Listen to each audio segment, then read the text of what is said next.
Hello dear viewers of my channel. Before I start, I would like to thank the sponsors of the channel. Thank you guys. And also I would like to thank the commentators of my videos. I am very pleased to read your comments. It was a very bright night outside as the moon lit up everything around.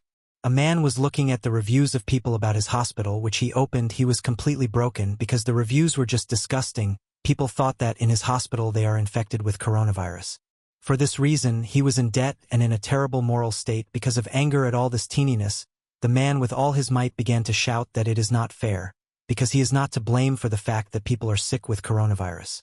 Suddenly the man stumbled, and a moment later he was deflected backwards, because of which at a great speed began to fall off the bridge, not realizing what was happening. The hero found himself in the water, unable to do anything. At this very moment he could not imagine that he would fall into another world, where he would be reborn as the heir of Lloyd and become a divine healer. A moment later he received a notification from the system, which told him that for OZ points the hero could unlock different abilities, or summon different creatures. The guy started to open his eyes and saw the image of an unknown man in front of him. He assumed that this strange man pulled him out of the river. The guy instantly jumped out of bed thinking that it was too early to die and he needed to move on. With a shaky hand he grabbed a blanket thinking that it was better to live with debt than to die. The prince said that he would be more careful next time. Suddenly the hero realized that he was not in the hospital. He looked at the table on the court where gold jewelry, which were worth a lot of money. Suddenly the man began to cry and rejoice that his prince is alive.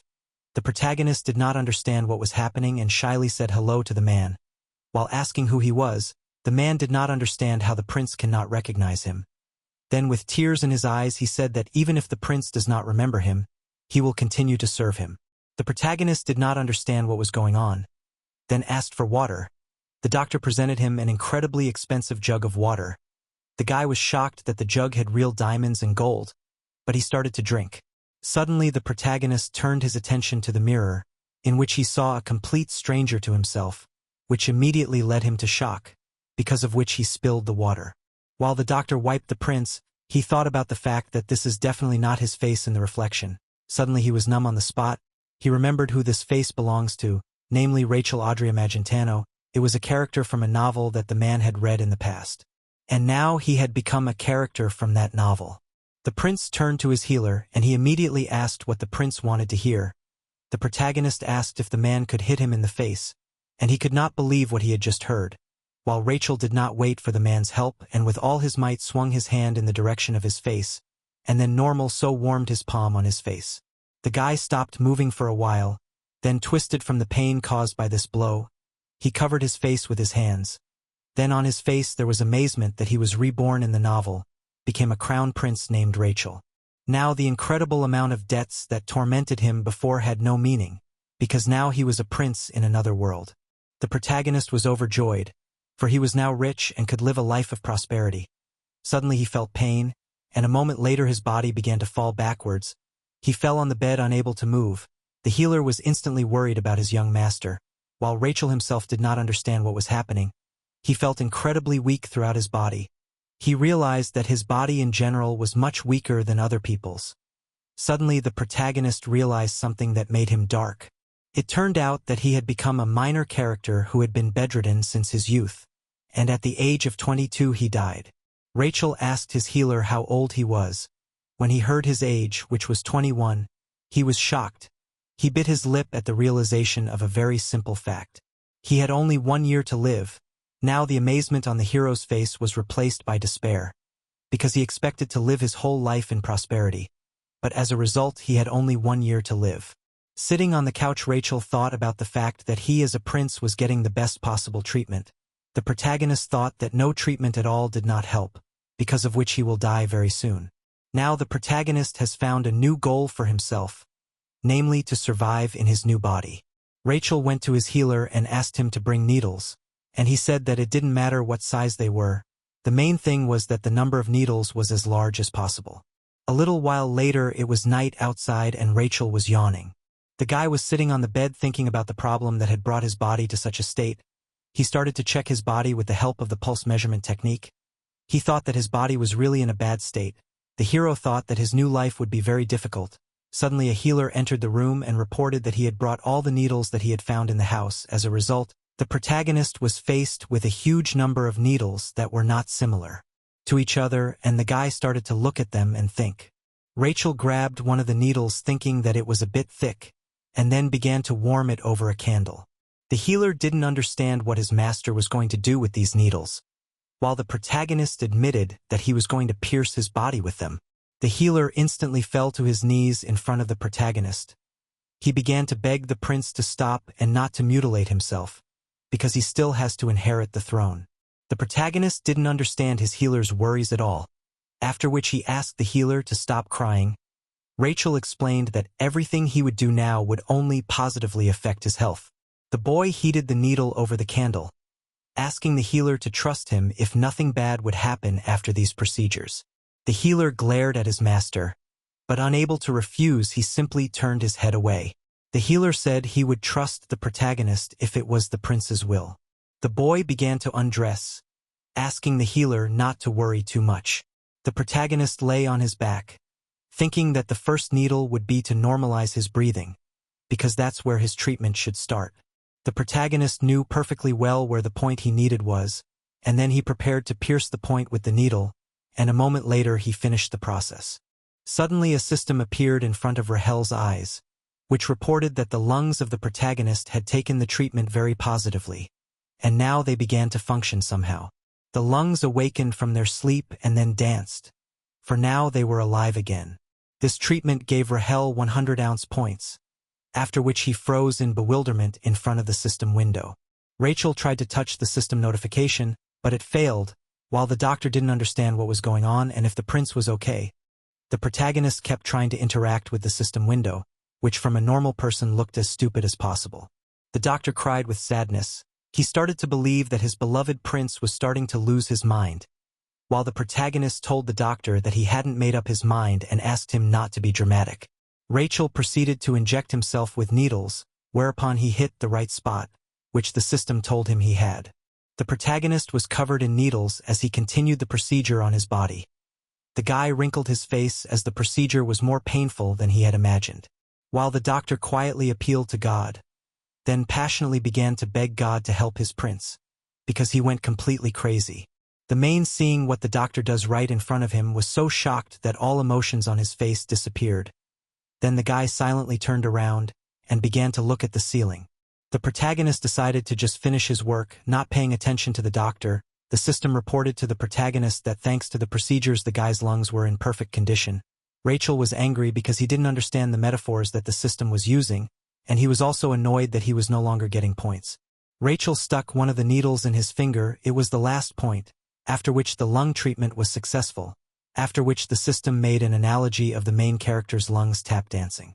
The imaginary lungs were dancing on the stage. They continued their crazy dance, while the organ that was responsible for defecation, namely the intestines, tried to continue their sleep, but under such noise from the lungs it was not easy to fall asleep, and the system announced that the intestines were also awake, after which the intestines declared that the lungs were doing exactly the wrong thing, and began to shout that they could not forget about him. After that, a new round of dancing started with the intestines. Thanks to all this, the main character got another 300 XP. Rachel thought that now his organs are in a slightly better position. Suddenly the system told that the main character can buy skills for points, and the imagination of the guy immediately appeared images of mages and swordsmen using aura. The guy instantly clicked on the button to see the available skills, and then a window appeared in front of the protagonist, in which there were as many as 10 skills, 9 of which were related to medicine and 1 Asserting core technique. Rachel thought about the fact that the skills were related to what he was doing at work. He thought about the fact that the beginning of any treatment is a diagnosis, because without it you cannot cure anything. It was with these thoughts that the protagonist chose the first ability, namely reading the pulse. Rachel decided to immediately test this skill on himself, after which the skill instantly began to act and scan the general state of health of the protagonist. It turned out that the condition of the protagonist was quite deplorable and he had only 91 days to live. This information is not very happy Rahel. He thought that at this rate he will not even have time to enjoy the new world. The hero immediately began another method using needles.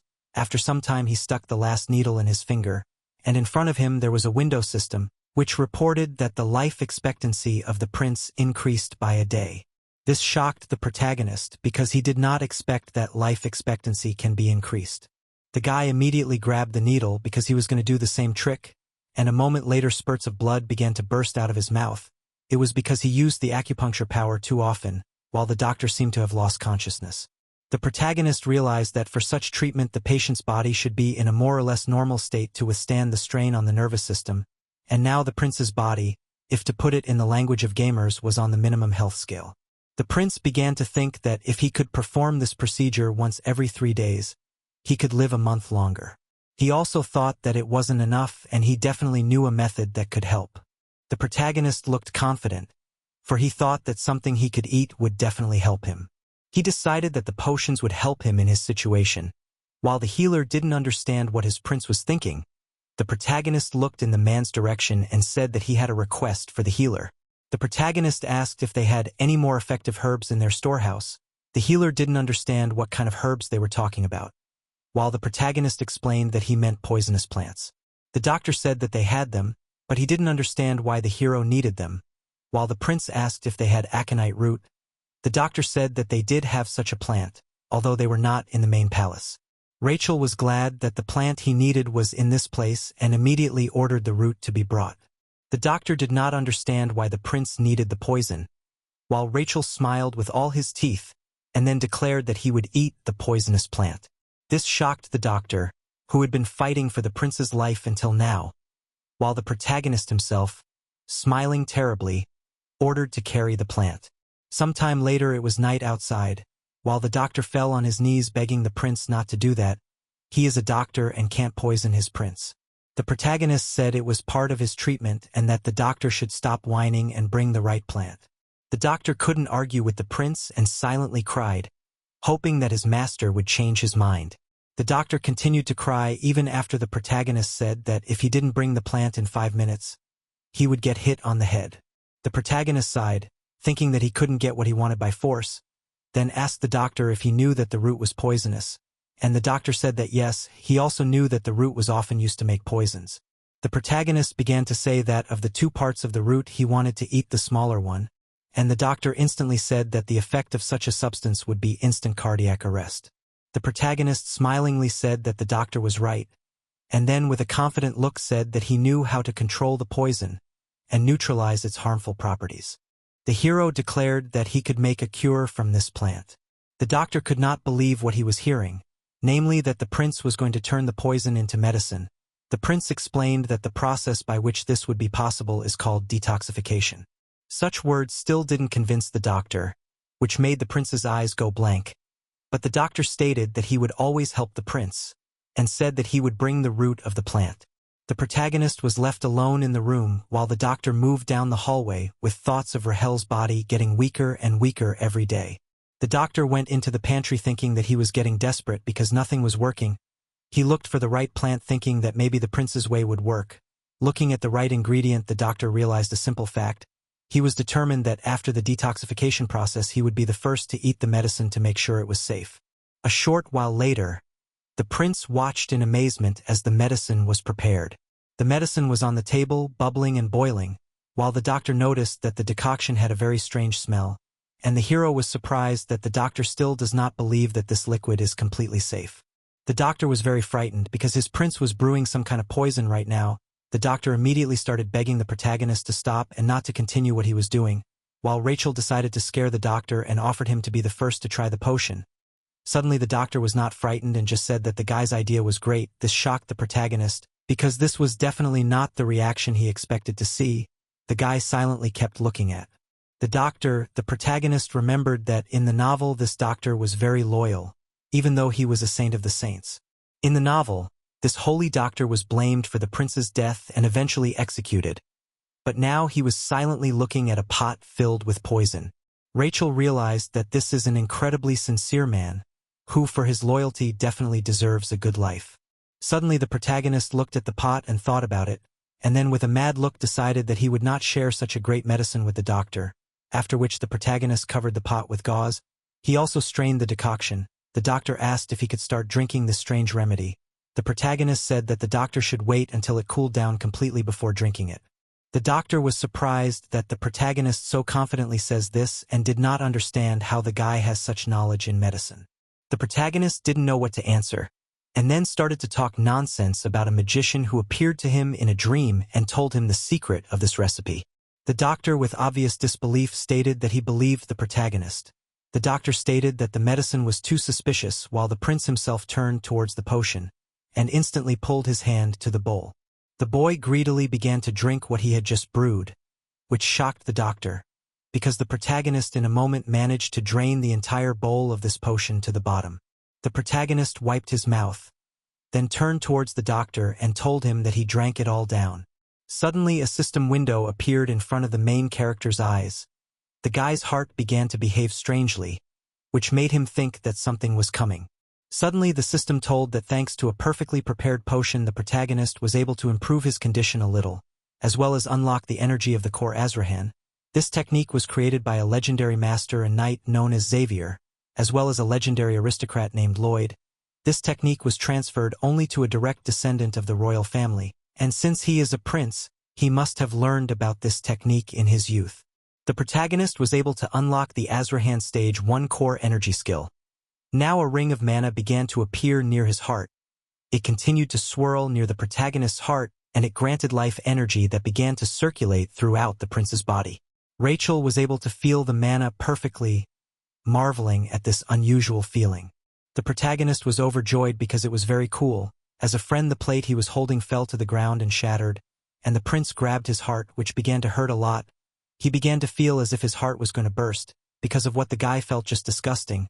The doctor was very worried about his lord. It seemed he had panic and did not know what to do, while in front of the protagonist appeared a system window, which told him that the mana circle is putting too much pressure on the mana. The protagonist realized that the size of his heart didn't fit the size of the mana circle. He realized that the prince didn't have time to train his mana circle as he had been sick since he was a kid. And it was at this point that the mana ring shrunk the prince's heart like a ring that didn't fit. The boy held onto his chest, thinking that he had only one way out. He began to control the flow of his mana, then went to his subconscious mind, knowing perfectly well that he was unable to reduce the size of his heart. The guy firmly decided to increase the size of the magic circle. Then he faced his heart, which was shrinking with the magic circle. The protagonist began to run towards the heart, then grabbed the magic circle with all his might, and began to pull with all his might, trying to stretch the mana circle. The guy made the mana circle spin at a tremendous speed. The prince felt that at any second he could lose consciousness, but remembering the past in which, because of some rumor, he found himself in a terrible situation. Yes, so much so that he began to go bald. A huge amount of debts that can't be paid off for the rest of his life. The guy was out of his mind with anger, remembering how he lost his own house in his past life. The guy kept pulling the mana ring. He tried his best, because this process was not easy, but he grasped the circle tighter, then took a step and with all his might untwisted the mana circle, shouting that when he kept the business in Korea he suffered many times more. The mana circle finally stopped pressing on the protagonist's heart, while in reality his body began to fall. The doctor instantly tried to bring the prince to his senses, and the protagonist seemed to physically come to normal.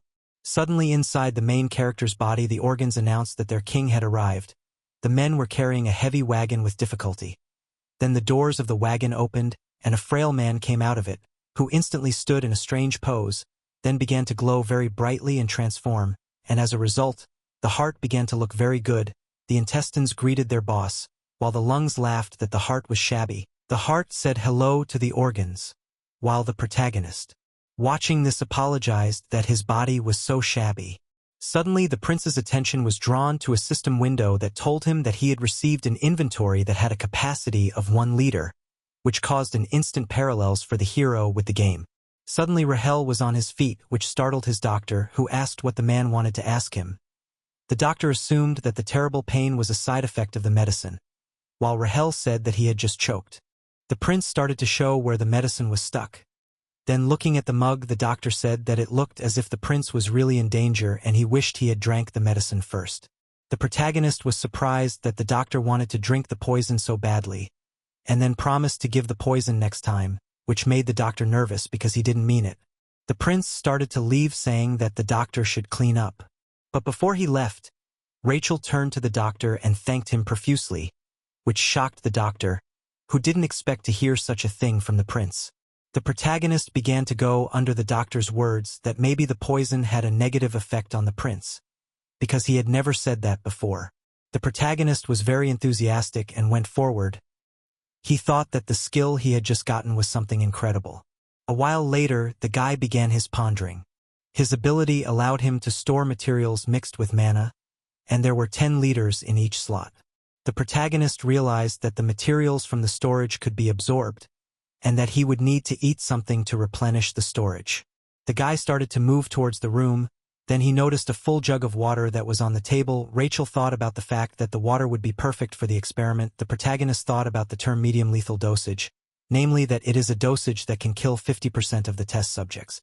The protagonist thought about the fact that his chance of dying was 50%, and even if he survived, he might turn into a vegetable. The guy realized that with his weight, the lethal dose of water was 4 liters. Rachel picked up the jug of water and was amazed at how heavy it was. The boy began to greedily consume the liquid from the jug, and then thought about putting away the water he was drinking right now. Suddenly the system showed that a whole liter of water was accumulated. Rachel was surprised because he didn't feel that he was drunk. After a while, 4 empty vessels stood in front of the guy. He was amazed that just now he drank 10 liters and didn't feel anything at all. After the protagonist absorbed 100 grams of water from the storage, and immediately felt that his thirst was gone, he made an analogy with a camel, which also stores liquids, and then uses them to support the body.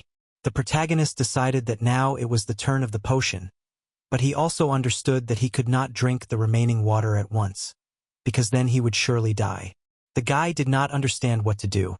As suddenly an idea appeared in his head, he began to move towards the empty jug, and then prepared to use his core, because it is designed to release and amplify mana. The protagonist wanted to try to use these abilities. Then he instantly started the process of mana amplification and release, and a ball of water appeared in the hand of the protagonist. Then he began to think about pouring this water into the jug, as suddenly a clot of water at great speed flew towards the jug, then instantly smashed this vessel with tremendous force. This shocked the guy, who certainly did not expect such a thing. He did not understand how this could happen. In front of him was a broken container and spilled water.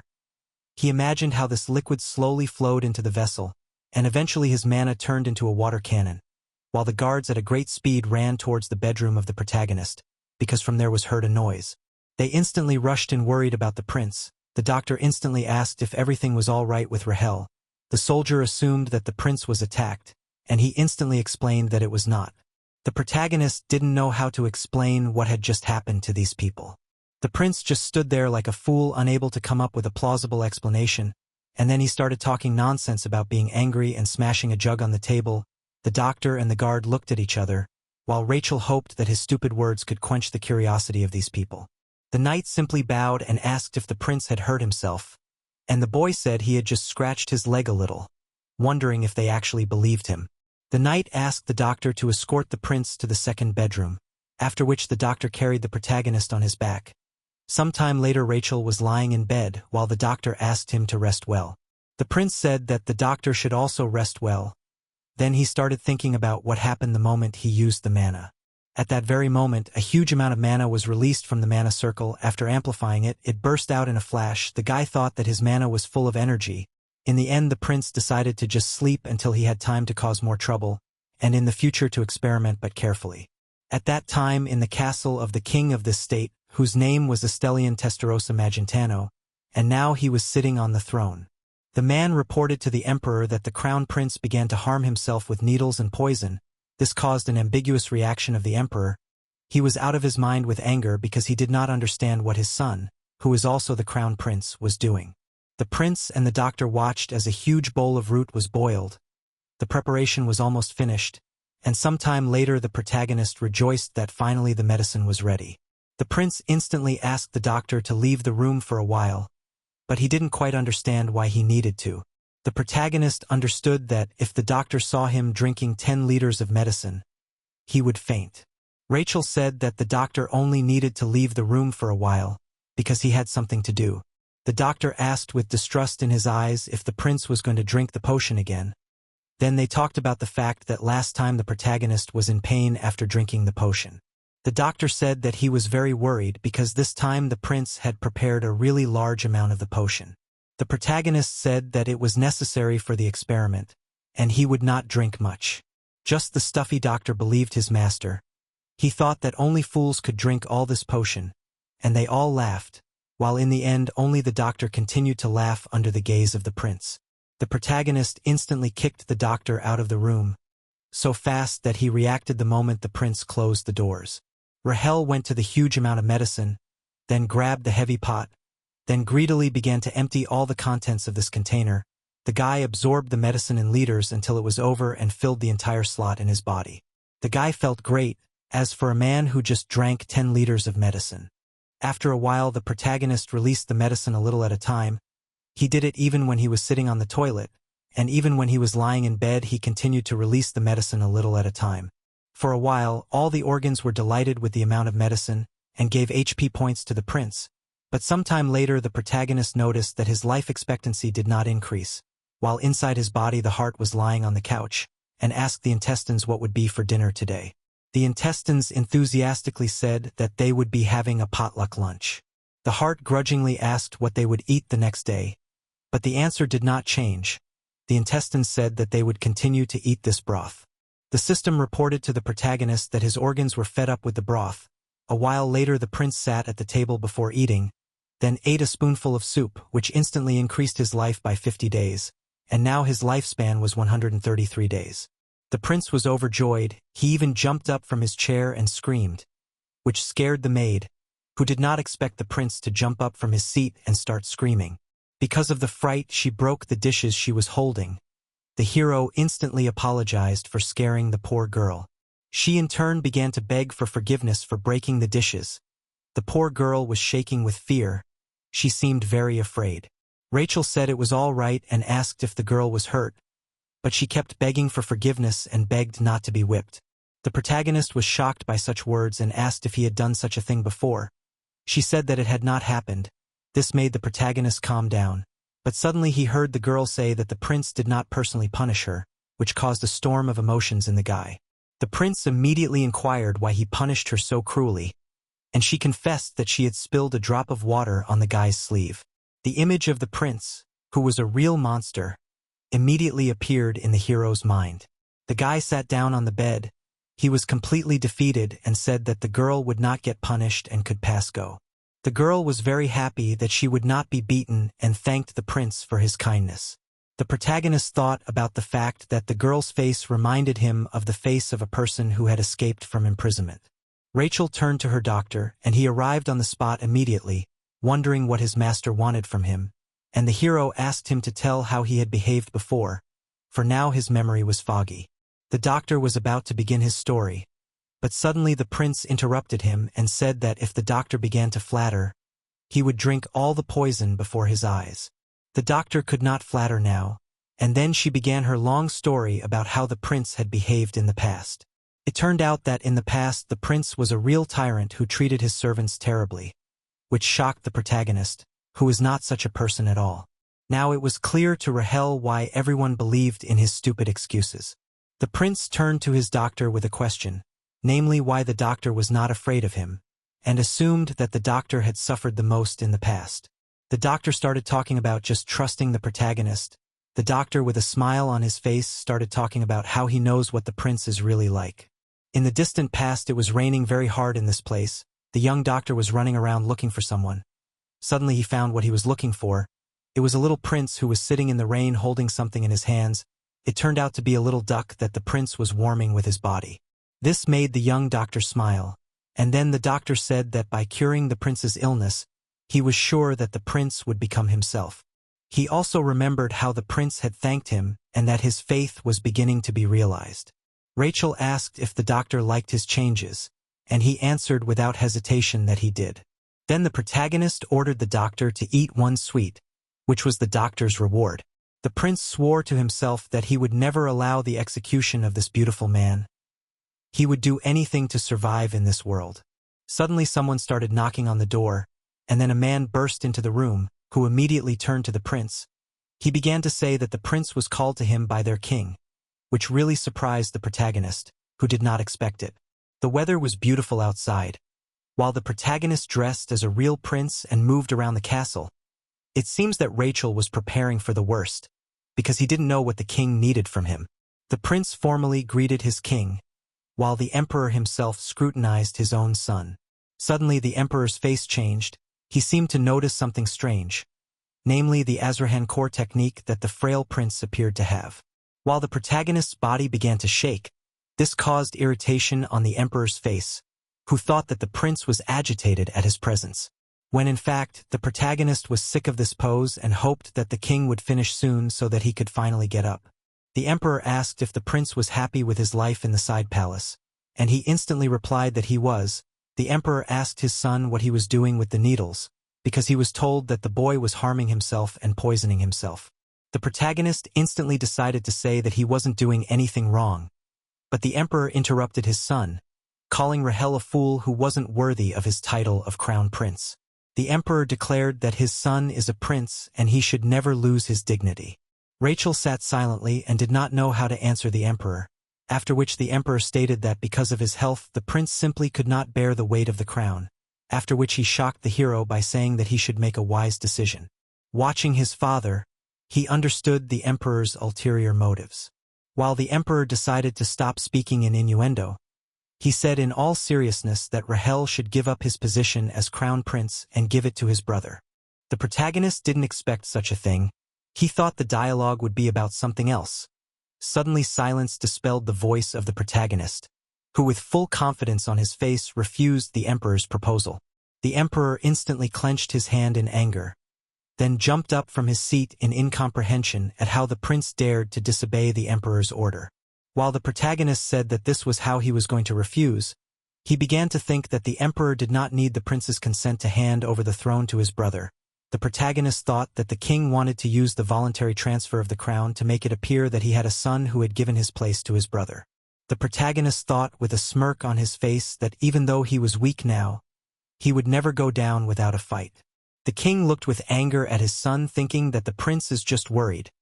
The emperor started to approach the guy with words that the prince does not appreciate his concern. The emperor asked if the prince would be calm when he brought shame on the imperial family and him personally. The protagonist didn't really care about the title. In fact, he would be happy to hand the title over to anyone and enjoy life, but if he did that the country would go to hell, all because of the second prince. Even though the second prince was diligent and capable, there would soon be an era of chaos. The protagonist believed that the second prince was too bad a ruler for the hardships that awaited the empire next. The protagonist began to rise to his feet, saying that although he was physically weak, he had not lost his intelligence and wisdom. He said that the title itself was not important to him, but the prosperity of the empire was important to him. The emperor thought that these were very good words, while the prince said that these were not just good words, and then he said that he wanted to make a proposal to the emperor. The protagonist asked for a chance to show the emperor who could better handle the burden of the crown. A while later, the sun was shining brightly outside. The doctor asked his master why the emperor had summoned him, but the prince said that nothing was wrong, because the emperor only wanted him to pass the title to his brother. The doctor was shocked by the information he had just heard. The prince asked his physician not to worry because after all, he had rejected the emperor's offer. Prince, with a smile on his face, told how he had proposed a duel with his brother. The prince immediately changed his face when he saw the doctor's reaction and started packing his things as he thought they would be kicked out soon. While the emperor stood in front of the window thinking about something. He was thinking about what the prince had said, namely that he wanted a chance to prove that he was worthy of the title. The emperor was surprised that his son had such a side, and mentally agreed to give him that chance, while the prince himself fought with his healer to keep him from packing. A while later the weather was beautiful outside. Huge flags were flying in the wind. The spectator stands were filled with a huge number of people. Even the king himself was sitting in anticipation of the upcoming duel between the brothers. The boys entered the arena and the hero was silently warming up under the gazes of the huge number of people. The girls were crazy about the protagonist's brother and assumed that his victory would be incredible, while the brother began to move towards the protagonist, who was now warming up his body for the upcoming battle. The second prince stated that Rahel didn't have to duel. He seemed to be worried about his brother. He stated that the outcome was already clear and he did not want to maim his brother. The protagonist was well aware that his brother wanted to say that he would definitely win. The second prince said that the emperor had said that it was Rachel who had suggested the duel. Suddenly he said that it was done to make the second prince's right to the throne more legitimate, which logically caused misunderstanding in the protagonist. His brother began to say that Rahel didn't need to ruin his health for him, because it wasn't right. The protagonist just silently smiled through his teeth, believing that both the emperor and his brother were wrong. The protagonist asked the doctor to give him the shield, after which he put the heavy git on the ground. All the onlookers didn't understand what it was, while even the emperor didn't understand what it was. His brother was similarly shocked at the sight of this weapon. While the protagonist himself said with a confident expression that he was not going to lose this battle, the prince seemed to be completely confident in his victory even though he had an incredibly weak body. The city lived its life while the protagonist stood in the arena, ready for battle with people commenting that he didn't stand a chance. The doctor watched the protagonist standing with his shield. The man seemed to be thinking about something when he heard the words that the prince didn't stand a chance. A little while earlier the protagonist was preparing himself for the upcoming battle. The doctor was trying to dissuade his master because it was very dangerous. The doctor was trying to say that he believed that the prince would win, but Rachel knew that the man was lying. The doctor only watched the protagonist, who said that he only had to block 3 of his opponent's blows. He said that if he succeeded he would win the battle for sure. The doctor began to pray for his master. He hoped with all his heart that he would come out of this confrontation unscathed, while the prince himself was filled with faith in his own strength.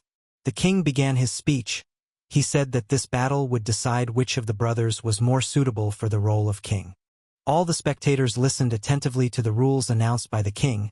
It turned out the rule was that the protagonist is enough to last 5 minutes to win the duel. If he could not hold out, the victory would be given to the second prince. After these words, the emperor said that the guys would start the duel, and they stood in front of each other, looking carefully into each other's eyes. The brothers stood in the center of a huge crowd of people who held their breath in anticipation of the upcoming fight. Suddenly, the protagonist threw away his sword right after the start, which instantly displeased the emperor, who thought that he would at least resist.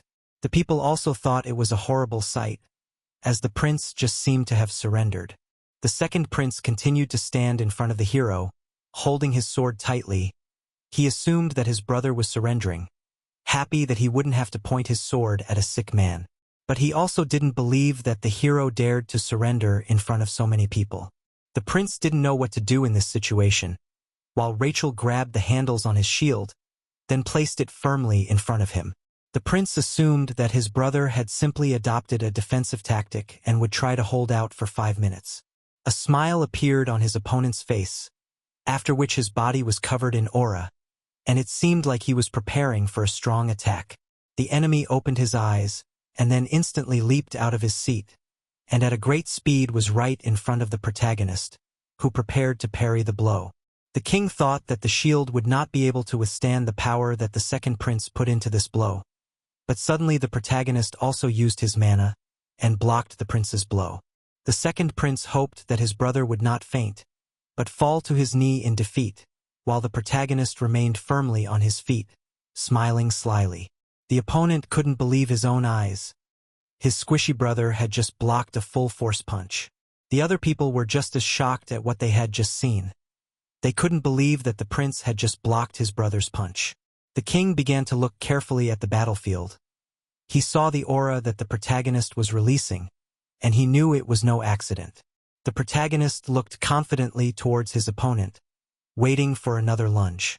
The second prince realized that this was no accident, and then he clenched his teeth and grasped his sword just as tightly. Then with all his might he struck the protagonist with fury, who was once again able to block even such a heavy blow with his shield. The aura of the second prince put a huge amount of pressure on the hero, which made it very hard for him to hold the blow, while the second prince was about to blow his brother away. The force of the blow was enough to throw the protagonist a great distance away, a sight that made the doctor worry about Rachel even more. While the protagonist landed on the ground thinking that his body was starting to fail, even his head was starting to spin. The hand he was holding his shield with started to feel numb and shaky, but he wasn't going to give up because he had been a police officer in the past, and that was nothing compared to what he had experienced. The protagonist began to approach his brother at a great speed, while shielding himself with his shield. The enemy struck again, which the protagonist was able to parry, after which the second prince attacked again, but to no avail. The protagonist began to smile, thinking that what he was going to use would be effective. The second prince began to say that he didn't know what his brother was up to. Then they simultaneously said that this was definitely the end of their fight. Then the opponent jumped and was at a great height above the protagonist, who was preparing to take the blow. The enemy struck with his sword. It turns out that the protagonist had trained his lower body hard for this moment. He had specially ordered this shield from a blacksmith, and later began to pour a huge amount of alcohol into himself. He smiled, anticipating how this foul mana would get into his brother's body. The protagonist started releasing this alcohol with 0.2 liters while they stood in front of each other. Suddenly, the opponent's legs began to squint. This caused the audience to not understand what was happening, and the king himself did not understand what just happened. While the second prince began to hiccup industriously from the amount of alcohol he had just received through mana. They stood at a sufficient distance from each other. The enemy began to retreat back. He did not understand what was happening to him, while the protagonist was glad that the information from the novel was true, because his brother gets drunk very quickly. It turned out that the explosive cocktail he used on his brother contains 20 kinds of strong alcohol. The enemy did not realize what had just penetrated his body. It seemed he was completely lost because of the alcohol in his blood. He was still thinking about the outcome and was going to finish Rahel as soon as possible. He thought that when he won he would get his father's recognition. He would be applauded by thousands of citizens and the place of the prince's crown would be his. Looking at the protagonist, he thought that if he won, everyone would be better off, even Rahel himself. The enemy began to mutter something in his ear, and later with full confidence stated that he had to win, because there could be no other option. The enemy launched a fierce attack on the protagonist, who immediately used his shield, wondering if the second prince could resist the explosive cocktail. The enemy raised his sword and charged it with mana, preparing to strike. Then they clashed again with sword and shield, under the hero's thoughts of adding some cocktail, and he added 100 grams of this explosive mixture. He watched how his brother would behave. While the look of his opponent changed dramatically, he found himself in an unfamiliar place. He did not understand what was happening now, while the heart of the protagonist began to stir the cocktail. Then put this mixture right in front of the prince. The heart pointed in the direction saying that the gentleman treated this young man. It turned out to be the protagonist, who was sitting next to his brother. He started to turn around towards his opponent, after which he said a toast, namely to drink to his brother's health. The opponent was shocked that he started to hallucinate strangely, while the protagonist threw away his shield. Then he began to absorb a huge amount of air, thinking that now everything will be over. As the protagonist prepared to attack, his mana began to concentrate in his hand, and Rahel struck his brother directly, causing him to cough in pain, and because of the force of the blow the protagonist took, he began to fly with great speed, and eventually fell to the ground, leaving a cloud of smoke behind him. This shocked absolutely every spectator in the arena. Even the nobles could not believe their own eyes. And what's more, the emperor himself looked at it all with his mouth open, not believing what had just happened. The protagonist stood smiling, for he had just won his duel. There was silence for a while.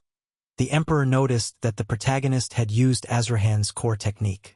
Looking at the protagonist, he was confident, despite the fact that there was a huge amount of other people's energies around, and even though they were far away from each other, he could feel the response of the protagonist's circle perfectly. A short while later, the enemy opened his eyes, and then instantly jumped up from his seat while Rachel massaged his legs. The second prince didn't understand what was happening now, while Rachel told him to be quiet, for he was now cleansing his brother's body of the foul mana. The second prince didn't understand how Rachel was able to master the technique, and he thought that there was nothing unusual about it. The second prince looked towards his blade, then realized that he had just lost a duel to his ailing brother. It appeared that Rachel had injured his forehead. His brother was worried, while the prince himself said that he had most likely been injured when he blocked his brother's blows. The second prince looked at his brother, thinking that Rachel had given his best during their fight. He thought about the fact that Rachel had made the most of his abilities, and thought about how shameful he had been about the fight, as he had originally thought he would win. The second prince realized that he had been overconfident. The protagonist asked how his brother was feeling, and he said he was ashamed. Rachel said that he didn't mean that, but his physical condition. His brother confessed that he was feeling much better, which made the protagonist proud of his skills. The second prince got down on one knee, then officially admitted his defeat in the fight with Rahel. This kind of surprised the protagonist a bit, while the second prince continued to stand on one knee in front of him. The audience didn't know how to react, but after a while all the people started cheering and rejoicing.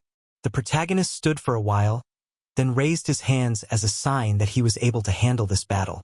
The doctor was crying with happiness because his master was able to win, while in front of Rahel's eyes a system appeared, which told him that the hero now received a payment for treatment, namely 1/2000th of the added life expectancy of the patient, from which Rahel was simply delighted. But as soon as the protagonist found out that he had increased his brother's life by only half a day, and that he would get nothing from it, since the minimum to get it was 1 day, he was disappointed. The protagonist thought that now every time he treats patients, he will not only increase their life expectancy, but also his own. Rachel was very happy with what he had gotten, because no matter how much medicine he drank, it would end up being the same as trying to fill a leaky vessel. The boy began to smile, thinking that everything would change from now on. Suddenly the hero's thoughts were interrupted by the emperor, who asked why the guy is silent. It turned out the emperor asked whether the protagonist used the Asserting core in battle, and he immediately said that it was so. The king immediately began to ask how the guy had mastered it, and he said that he himself has not yet fully understood how it happened. The king looked at his son with anger, thinking that he didn't understand him. The protagonist said that he really didn't understand the king, thinking that he just couldn't tell him about the needle cure. The emperor began to talk about the fact that when the prince was born, he had put Azrahan's core into his heart with his own hands. The hero said that he was honored, while the emperor went on to say that because of his weak body, the hero could not use the power. Rachel apologized to the emperor, while he was surprised that at the most important moment the boy was still able to use his power. The hero thanked the emperor, who was angry because all his work had gone wrong. The protagonist apologized to the emperor without emotion on his face, not understanding whether the man was scolding him or praising him. The emperor turned around and said that he would fulfill his promise to leave the title to the protagonist, and then the emperor turned to the prince and said that he would continue to watch him. The protagonist listened as his father talked about how he would keep a close eye on whether he could handle the burden he would receive. Rachel clenched his fists and began to be silent for a while, which displeased the emperor, who asked why the prince was silent. The protagonist began to talk about his father's recent lack of movement, and then began to say that he should move more to strengthen his muscles. Eventually, standing right in front of the emperor, he said that it was time for him to quit smoking and eat more vegetables. The emperor did not realize who was such a hero to give him advice, while Rachel himself confidently declared that he had said this with the sincerest of intentions. A short time later, in the forest, the king was traveling on his carriage, complaining at the top of his voice that his son's response to the advice was some hypocritical request. The emperor was angry that the prince never answered the question about the power he used in battle. The emperor began to stomp his foot in the hearing, scolding his son for using the power so thoughtlessly, for it could have damaged his body. The emperor began to stare at one point, thinking about how desperate his son was. He remembered that the prince had lost his mother at birth and was constantly sick, and although he was looking forward to seeing something from the protagonist, he was always disappointed. However, remembering the moment when Rachel sparred with the second prince, he realized that now a glimmer of hope made his heart shudder again. As the protagonist rode the cart, he thought about the fact that the current emperor, like his father in the real world, would also have a stroke. The night his father died, he skipped school and went out for fun, and when he got the call, he found his father dead. At that time, the emperor would also die of a stroke, right after Rachel's death. The protagonist was determined not to let this happen. He wanted the emperor to live on, and he didn't want to live through the situation of his father dying again. Suddenly the doctor began to sob and turned to Rachel, which frightened the prince. The doctor started begging the protagonist to ask why he was crying. The prince decided to fulfill such a strange request and asked why the doctor was crying, and he confessed that he was incredibly touched. He began to tell how difficult it was for the prince, while the guy pulled away from the doctor with the words that he needed to rest, because the next day he had a lot of things to do. The doctor didn't understand what kind of business the prince could have, while the prince was going to meet someone. Sometime later, the protagonist and the doctor were sitting in one of the best restaurants in the capital. The doctor confessed that he was a regular customer at this place and was surprised that the prince had decided to change his clothes, which was really strange because now he looked like a completely different person. After a while, the waiter came out and then came to the table and started taking the order. The protagonist also said that they would bring wine and that he would eat in this place until sunrise, and asked if it would be a problem. The waiter instantly asked the guys to follow him, and the protagonist got up from his chair while the doctor didn't understand anything. The doctor asked what was going on while the prince asked the man to silently follow him, and he would find out for himself. The waiter said that the guys would have to go down the stairs. The doctor was surprised that this restaurant was such a strange place, and the doctor looked at the main character and didn't understand how he knew all this. While Rachel was happy that everything was exactly as it was in the novel. The doctor asked why they were here and what this place was, while the protagonist said that he had come to this place to collect a lot of payment for the treatment. They continued on their way, after which Rachel asked if the doctor had heard of Damien, but he had heard nothing of the sort. The protagonist opened the gate, after which they found themselves on a balcony in some large-scale place, where spectators were placing bets on the warriors who were fighting below. Inspecting the ghastly place, the doctor wondered what it was, while the prince stated that it was just a secret place, whereupon the lad with a glance started looking for the right person. The doctor looked towards a tough-looking man who looked like a real warrior and assumed it was Damien. The doctor said he looked very strong, while the prince said he was the wrong man. Then an unknown man started to enter the arena. He kept moving towards the battle site. Then the prince immediately stated that the man they were looking for was now entering the arena. The man looked very confident and fresh blood was dripping from his blade. Turned out that this man was the real protagonist of this novel, whose name was Damien. The real protagonist of the story was standing opposite his creepy man, when suddenly the judge told the man to leave the arena, because he had finished his battle. The referee began to announce that their main fight today was about to take place, where on one side of the arena was an incredibly talented swordsman who made his debut in this place when he was only 17 years old, and in just 3 months was able to become the champion, defeating every single one of his opponents. While this talented man's opponent was something whose eyes glowed in the darkness. A huge creature began to enter the arena. It looked incredibly creepy, and at the same time it looked incredibly strong. The monster screamed with great force, making even the air around it shudder. The protagonist was surprised that Damien's opponent was the very real troll. It was definitely a serious opponent. The doctor grabbed his master and turned to him. He was shaking with fear and asked where the prince had brought him. For this was the place where humans and trolls collide. While the monster headed for a fierce attack and very swiftly shortened the distance between them. While the man carelessly turned his foot while the monster's fist was already right in front of his face, and it was only milliseconds away from hitting him.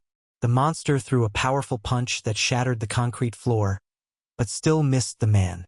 This seemed to hurt the monster, who was confident that he could end the battle with one attack, and then the enemy instantly struck again, but the man again dodged very easily.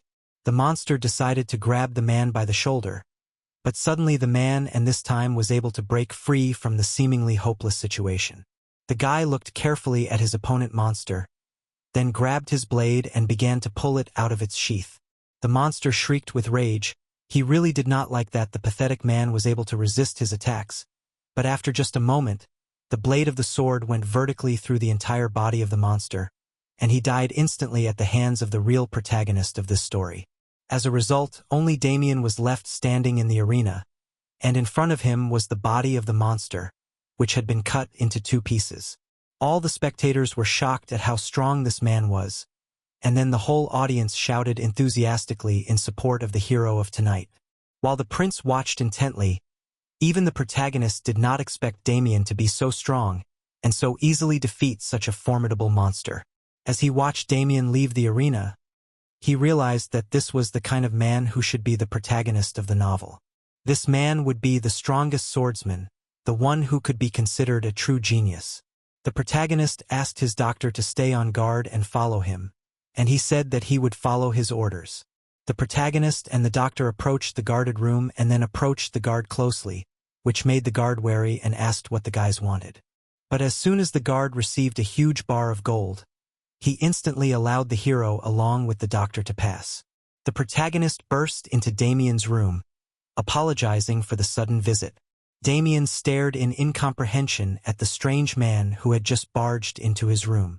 The protagonist was actually incredibly scared, but tried to keep his composure. The boy grabbed Damien's bottle filled with medicine, and the prince said he felt sorry for the boy because he was drinking such cheap painkillers, and suggested that he couldn't even get a good night's sleep with such medicine. Damien asked who the mystery man was, and while the prince said he was the man needed, Damien instantly assumed that the hero had come to sell him some medicine. As soon as the guy heard that this was roughly the case, he asked the protagonist to leave his room. The protagonist said there was no use for that medicine and threw Damien's vial away. This instantly pissed the guy off and he grabbed his blade. But as soon as he heard that the protagonist knew about the burning pain in the back of his head, he changed his mind. The prince felt that now the guy was definitely on his hook, whereupon he began a lecture on what exactly Damien was experiencing. He began to tell that the guy's pain usually starts in the back of his brain. Then the prince began to list the other symptoms of Damien's illness. Also, the prince started massaging the guy's shoulders, saying that they were tense. The prince assumed that Damien was curious as to how he knew all this. The protagonist said that the pain had a tendency to spread to the whole head, after which it felt as if his eyes were falling out of their orbits and sweat was pouring down his face. The prince also said that the pain is like waves, it builds up, then suddenly stops, and then it happens again. The prince said that such pain would drive Damien crazy. Damien listened to what the prince said about the impropriety of the guy's treatment. Because he wasn't getting rid of the disease, he was just trying to dull the pain with cheap drugs. Damien thought about the unknown man talking too much and thought about killing the hero. The protagonist called the guy a pathetic fool and said he should at least say something back. Eventually he asked who the protagonist was. The prince pointed his finger at himself and said that he was the crown prince of this country. This angered Damien and he grabbed his blade to end it all. Eventually the protagonist said he was joking and was called by Kuzmin, who was Damien's patron and the one who mediated with the Colosseum. Damien was silent, as if he didn't know what to say, while the hero said that it was Kuzmin who had told him what was tormenting him, and that the pills weren't working at all. Damien asked what the protagonist needed, and he confessed that he had a way to cure the young man. The boy assumed that the hero had just brought a new medicine, but he explained that no medicine would help. The prince asked the boy to take off his clothes and lie down, saying that he would explain everything in the order of treatment. The guy agreed to the strange request from the hero. After that, Rachel sat near Damien, who was lying on his stomach. The guy had some very strange seal on his back. The protagonist was surprised that the guy was not scared at all, and the guy said that he was a warrior. The prince was happy that the guy was so confident and took out a very strange object and put it on Damien's back. The protagonist was shining with happiness, holding the torch in his hand, because the guy would be the first in the world to experience this treatment. Damien again confidently declared that he was a true warrior, and it was nothing compared to what he had experienced. The protagonist lit a strange object, to the boy's words that his treatment was not frightening. Moments later, the doctor and the guard heard hell screaming from the room the protagonist entered. The prince began to mock Damien, because he was screaming like a little child, although he claimed to be a real warrior. In fact, the protagonist realized that the pain is not a joke, and mentally asked the guy to hold on a little longer. The reason why the guy can't leave the place was because of the mark, which is activated when the blood of the bearer starts to circulate. The battles in the Colosseum make the guy feel a terrible pain, and to reduce the pain a bit he bought some medicine borrowed from Kuzmin, and to pay the debt he needs to participate in the fights further. The protagonist thought about what a scumbag Kuzmin is, because he makes people work for free. The whole room was filled with thick smoke. The protagonist thought about the fact that now the mark is affected by a strong heat. The protagonist thought that if he can heal such a strong man, he will definitely stand on his side. The protagonist began to smile through his teeth, imagining what would happen if he helped all the gladiators of this place. At the time, the warrior seemed to be about to pass out from the pain he was experiencing, but still continued to restrain himself from screaming. Some time later, the treatment was over, and Damien rose from his lying position, shaking from the pain. The prince was pleased with himself and assumed that the guy was feeling much better. Suddenly the warrior felt relieved. He said that he felt renewed. He started to smile and seemed to shine with joy. It had not happened for a long time. The protagonist was proud of himself and thought it would be easier to communicate with Damien. The protagonist said that the guy was not completely cured and they would have to repeat the procedure. The protagonist said that he should not touch the wounds on his back and should not eat fatty foods, and the prince strictly said that the guy should not participate in any fights. The boy wants to object something, after which he clenched his fist and said that Kuzmin would not allow such things. The protagonist said that the guy will not have to fight and he will take care of it. This warm attitude shocked Damien. He didn't seem to expect something like this from him. He asked the prince to say his name, after which the protagonist again claimed to be the crown prince. After which there was silence between them. The guy suggested that the hero just didn't want to say his name. The prince asked Damien to follow his recommendations, because that's the only way he can be cured. He also said that the boy would not run away, no matter what happened in the Colosseum tonight. The guy didn't seem to understand what his benefactor was talking about. While the protagonist told the guy not to question the treatment, he turned his back and asked the guy to be here. The protagonist turned to the warrior and said that this was the only way they could meet again. This surprised Damien, after which he fell on one knee and said that he understood the prince's words. A while later Rachel and the doctor were moving along the corridor. The doctor didn't understand why the prince was looking for this guy and giving him such a strange treatment. They kept walking until the prince explained that the doctor would understand later and he should do what he said. The protagonist ordered the doctor to find the man and then described his appearance. While in the arena the spectators were betting and watching the fights, in another part of the place there was a bar where a huge number of people were drinking alcohol. The doctor was looking carefully for the man the prince had asked him to find, and suddenly he froze in place, then called out to the prince, for he was able to find the man they needed. The protagonist began to look in the direction the doctor had pointed, and so there was indeed a man sitting there who completely matched the description. Rachel began to sit down to this strange man, with the intention of finding out if he was the right man. The man looked angrily at Rachel while the prince asked if the man was a man named Kuzmin, after which the man said he didn't know the young man. The protagonist said he had a case, after which he said he wanted to ransom Damien, and asked how much money he needed to prepare for that. The man said with a smile on his face that the guy needed 9 trillion magan, and he added that only the crown prince himself could get that kind of money. Then he started laughing at the top of his voice while Rachel said that the man was lucky because he was the crown prince. The man looked with anger saying that the boy was a prince just like him. The protagonist was surprised that the prince was selling medicine in such a place, while the man got angry and told Rachel to get out as soon as possible. The guy started to walk away while the man looked at him carefully. He thought about the fact that he had never seen this guy before. Then he snapped his fingers and a moment later a man came up to him and told him that the guy who had just passed by was trying to scam him. He asked for information about the protagonist, then said that the man might resort to torture and interrogation, and then with a mad look he said that the guy should kill Rahel and throw his body into the river. An hour later the gates opened, after which Kuzmin did not understand what was happening. While someone's bloody feet were approaching him, Kuzmin was surprised that his subordinate was in such a bad state. He asked what was wrong with him and why he was silent, while the gates opened again, and the protagonist appeared with the knights. The prince began to take off his wig, then also began to take out something. The knights at the same time announced that the secret Imperial inspector had arrived. Then the protagonist, who stopped hiding that he was a prince, showed his badge, which was covered with gold. Exactly an hour before the prince broke into the building, it was evening outside. The protagonist ordered the doctor to behave more naturally, because at this rate they can be exposed. Dochair said he would do his best, and confessed that he had never been followed before. While the prince thought he knew exactly how things would turn out while he was being watched, the protagonist knew that as soon as Kuzmin felt the slightest threat, he would send his men to keep an eye on the target. It turned out that this was the reason why the prince approached Kuzmin at that very moment. While the guy started to draw his weapon, the protagonist thought that it was too predictable. Suddenly the man who was following the protagonist was stopped by an unknown man. The man was covered in armor and looked incredibly menacing. A moment later, the man was surrounded by a huge number of knights, who instantly said that the guy was accused of attempting to assassinate the prince.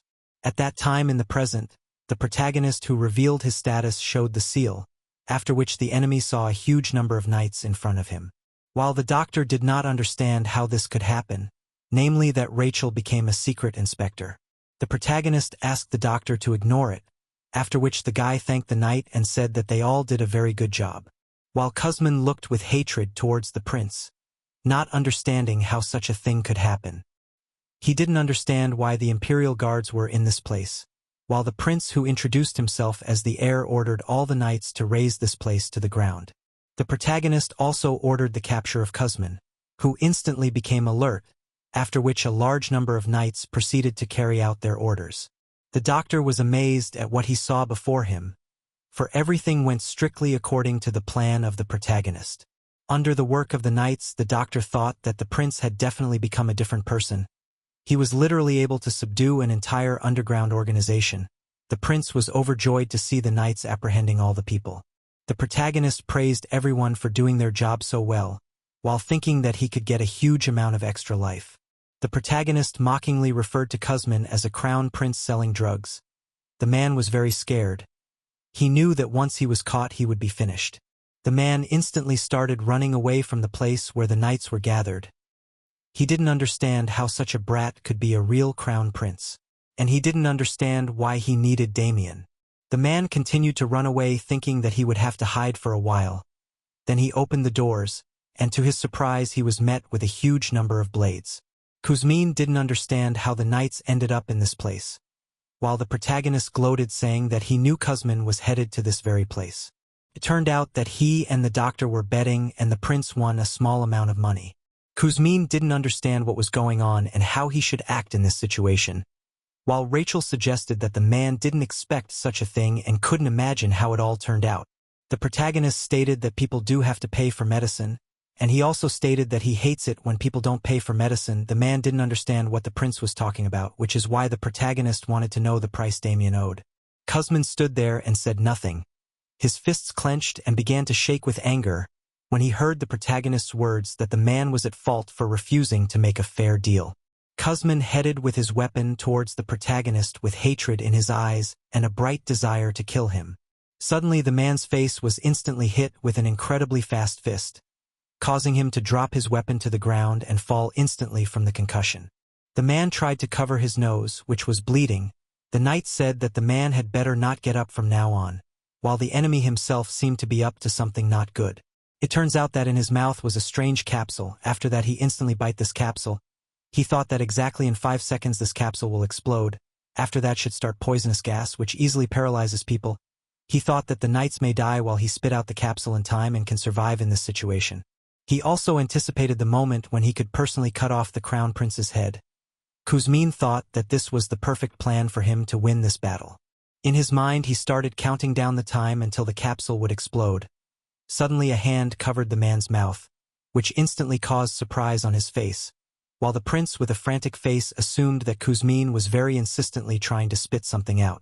The protagonist smiled while there was an explosion in the man's mouth, after which the man fell to the ground as the paralysis began to progress rapidly, and at this rate he would lose consciousness in a few minutes. The man began to pull the antidote from his clothes, as suddenly the hand of the protagonist instantly followed in the same place, and the hands of the prince was a vial of antidote to the poison, which took in Kuzmin.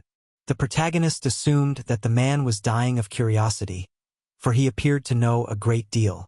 The protagonist opened the vial of antidote and said that he would not say where he got the information from. The man's face was clearly horrified. He seemed to realize that at this rate he would just die, while the protagonist with a smile on his face began to absorb the contents of the bottle, depriving the man of the last chance to get rid of the poison. The prince complained about the disgusting taste of the medicine, while the man seemed to have lost the ability to speak, but the desperation and desire not to die was clearly visible in the man's eyes. While the protagonist threw the empty vial behind his back, saying that it was the man's own fault for poisoning himself. The protagonist was about to use an ability that could increase his lifespan, when the man started to feel sick to his stomach, and it looked like he was going to die any minute. The man collapsed on the cold floor and seemed to lose consciousness. The protagonist felt great. Then the prince started to press a point on his back and the man started to vomit with great force. Then the prince with a smile on his face was about to inject the antidote into the man's body. As a result he started to channel the mana liquid through his fingers, while Kuzmin was in great pain which caused him to lose consciousness. Through this procedure the protagonist increased the life expectancy of this man by 21 years. The protagonist's life expectancy increased by 4 days which made the prince rejoice. The protagonist ordered the knights to arrest this man, and now the protagonist was going to take what he came to this place for.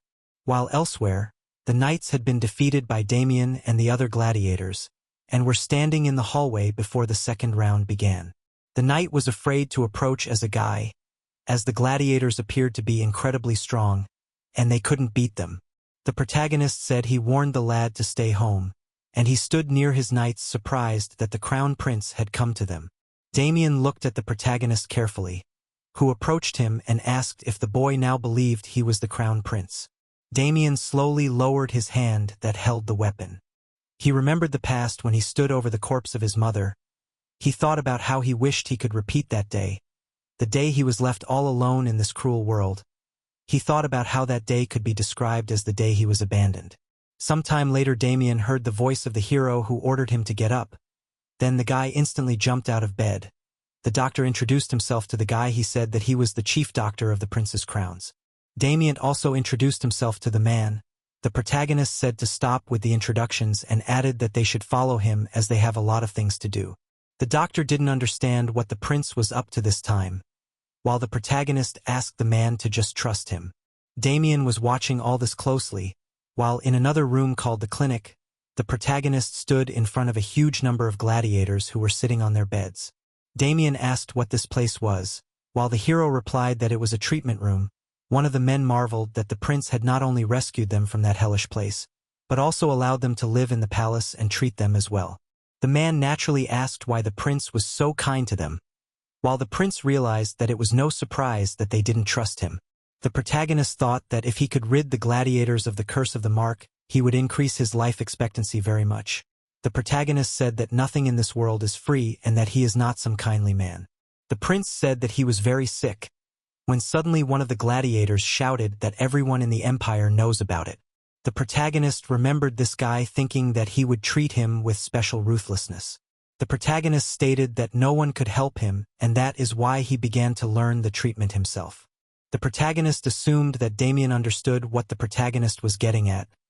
Damien assumed that they would be the guinea pigs in the prince's new treatment.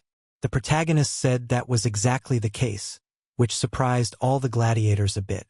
Damien told the others that the pain was practically gone after just one treatment.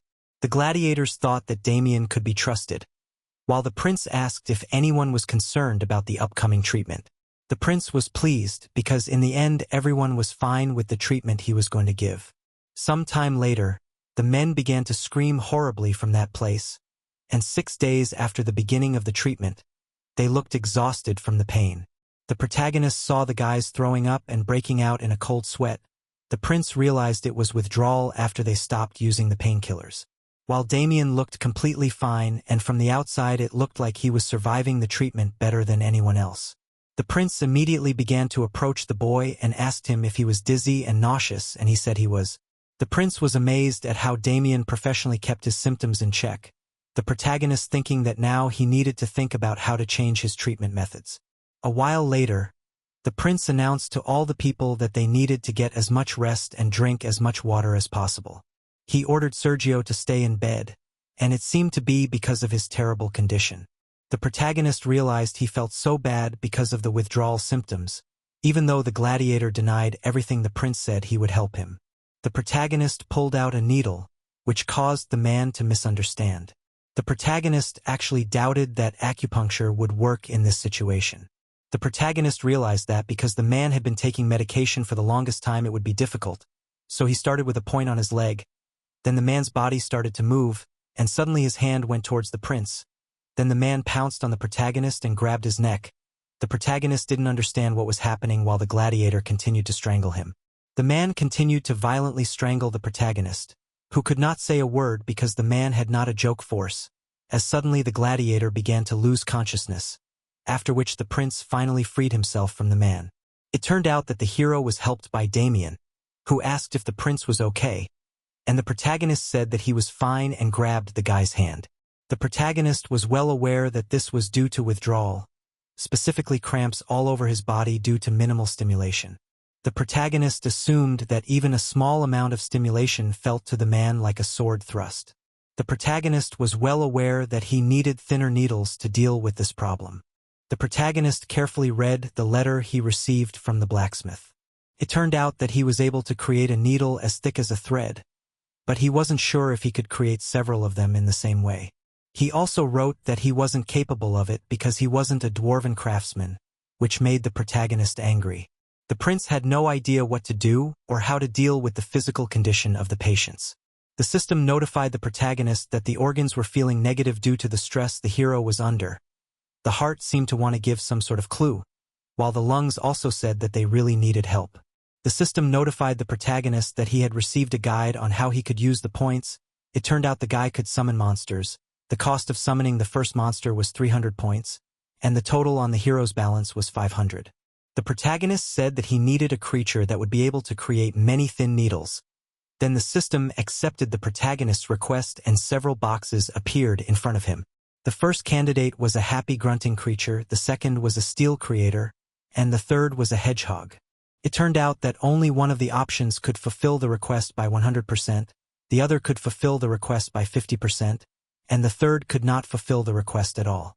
The protagonist began to reason carefully, as the names of the creatures were really strange.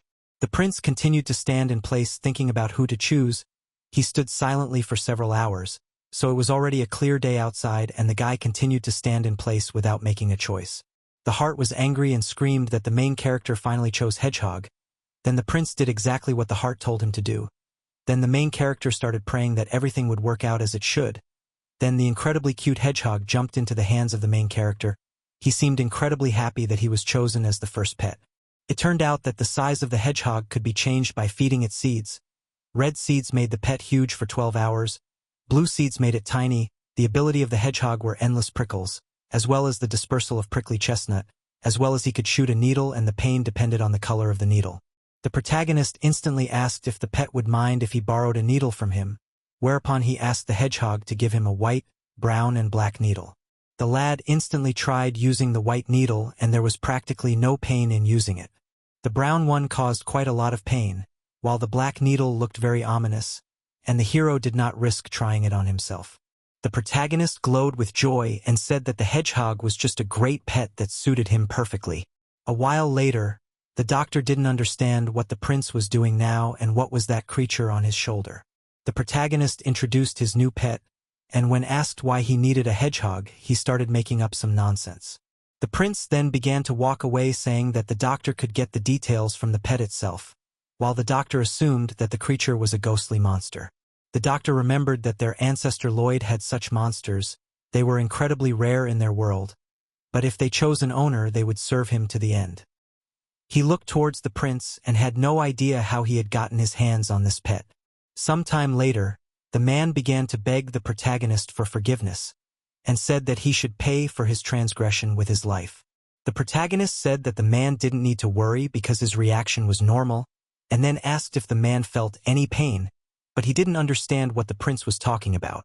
It turned out that the prince had already stuck a few needles in the man's arm and he didn't even notice it. The prince was very pleased with the effectiveness of the white needles, after which the protagonist proceeded to give acupuncture to all the gladiators. The protagonist was able to gain a full 80 days of life after completing the treatment, and his ability level increased to 1 to 1950. The protagonist was shining with happiness as he now had more time to live. As Damien squeezed his hand, he didn't understand what they had done that would make the crown prince so happy that he had cured them. The protagonist decided to finish with the gladiators, but looking at all these happy people, an idea arose in his mind that made a smile begin to appear on his face. At that time in the palace, the emperor was holding a mug of tea. The man wanted to give the emperor a report on the king prince. It turned out that the gladiators got a job as bodyguards of the prince's crowns, which aroused the king's interest. It turned out that they all called themselves special Imperial guards, and the protagonist made a contract to pay them money. The king thought deeply about what his son had been able to do, because in the past he had only been lying in bed due to illness.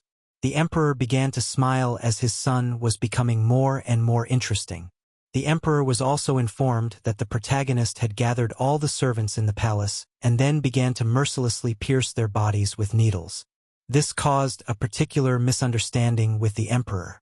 After a while, the hero stuck a needle into one of the men, then asked if the man was in pain after he stuck the needle in, and he instantly said that he was not in pain at all. The prince asked why the man was making noises of pain if it was only a needle. Eventually, the prince ordered the next man to come up. A few days ago, the prince was standing outside and the sun was shining very brightly. The protagonist asked how Damien was feeling after the treatment, and he confessed that he was in a little pain. The prince surprised Damien by saying that he was sorry that the treatment was over so quickly. The protagonist confessed that Damien was able to heal completely. He also added that the treatment had worked and he was done with the experiments, to which Damien remained silent. The boy thanked the protagonist for his help, but the prince asked him to stop. The protagonist asked the boy to listen to what he had to say. He confessed that he saw an incredible talent in Damien and he really didn't want to part like that. That's why Rachel offered him to be his personal bodyguard. The prince said that he would make sure that the guy was paid well, that he could even save for his retirement.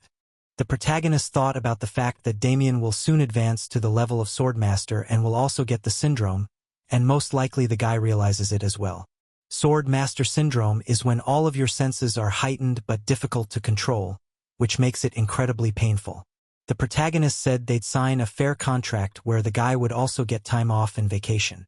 The prince realized that the recruitment process was going badly and offered the guy the opportunity to finish the job at any time, while someone was watching closely how the prince was trying to persuade Damien to become a bodyguard. The protagonist offered only 4 working days a week, saying that it was hard to refuse, after which other gladiators jumped out of the bushes and asked to be hired as well.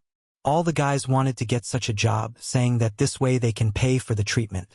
The protagonist realized that the guys just wanted to get the money and benefits he had promised them. The protagonist assumed that this was better than lying about loyalty. The prince also realized that he should have his own army, since the Imperial guards were not his alone. The protagonist said that all the guys were hired and they would be his personal Imperial guards. Everyone was mad with joy, while Damien continued to stand silently. Suddenly a smile appeared on the guy's face, which was very unusual. The protagonist thought about the fact that he had gotten very little time to live, even though he had increased the total part of the guy's lives by 100 years. The protagonist realized that with his weak body, he couldn't go looking for patients on his own. Suddenly he looked at his palace and a crazy thought arose in his mind. The prince was determined to open a clinic in the small palace, while others did not know what a clinic was, which surprised the prince. As the doctor began to shake, then he shouted to the prince. The doctor knew very well that the prince had an incredibly kind heart and wanted to open a clinic to help the sick. The prince said that he did, and was glad that the doctor finally understood his intentions. The doctor couldn't believe that the prince cared about the health of the townspeople despite his illness. They looked like a shining duo that shouted that they were doing everything for the people of this town. While Damien watched this strange scene in silence, the protagonist decided that the first thing he needed to do was to treat the employees in their palace. He thought that people would not feel comfortable going to the clinic in the palace. The doctor said that people would not feel comfortable going to the clinic in the prince's palace. He wanted to make an advertisement with the help of successful treatment. Once people start talking about that this place really treats people well, they will even go to this palace to get cured. The main character was angry because all the people in the palace were incredibly healthy. The main character got only 2 days for examining 500 people, which made him angry and wonder what to do next, but suddenly a good idea came to his mind. The doctor pulled out a huge stack of papers that had information about the main character's 500 patients. The doctor said that they had collected information about the families, genders, ages, and illnesses of the clients. The protagonist was going to check their family's health since they were all so healthy. The guy assumed that there would be at least one person with a serious illness, so he started looking through a huge amount of information, but even after a huge amount of time he still couldn't find even one suitable patient. The prince didn't understand why this was happening. Everyone was simply healthy, and there were only 10 pages left. Suddenly Damien said that he was disappointed with the prince, which caused him to misunderstand. He assumed that for the guy patients are just weapons. The protagonist didn't understand what the guy was talking about, and the guy confessed that it felt like he was looking for people on the verge of death, which was the real truth that hit the protagonist right in the chest. The doctor said that the guy had no right to be so impertinent and also assumed that the prince definitely had a plan. The protagonist thanked the doctor for defending him, but also added that the guy wasn't entirely wrong, which made the doctor apologize to the prince. The guy started talking about how the prince was too strict. After all, the doctor had stood up for him, and then the doctor started complaining that Damien was too rough on the prince. The protagonist threw them out of his office, because in the end they were just annoying him. The protagonist began to examine the last pages. Suddenly the protagonist began to read about the brother of a servant, who was often shivering, also from the mouth of the guy was foaming, as if he was possessed by a demon. Also the doctors could not do anything, as well as the priests. The prince was incredibly glad, for this was exactly the patient he needed. The girl brought her little brother with her, and began to introduce the little brother, while the boy himself seemed shy and uncomfortable. The prince said hello to the boy, who immediately said hello in return. The hero allowed the boy to call him simply Rachel, thinking that the child was very much worried, because it was the first time in the palace. The protagonist seemed to know a great way to cheer up the young patient. Then he took out a handkerchief from his pocket, which he held out in front of the boy. Suddenly a candy appeared in place of the handkerchief, which instantly caused amazement and delight in the eyes of the little guy.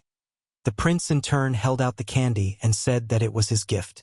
Suddenly the boy began to worry very much, and his face completely changed.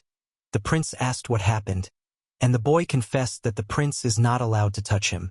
The boy sincerely believed that he was cursed by a spirit, and did not want anyone to get infected. The boy confessed that the other children mocked him and called him a weirdo, to which the prince immediately objected.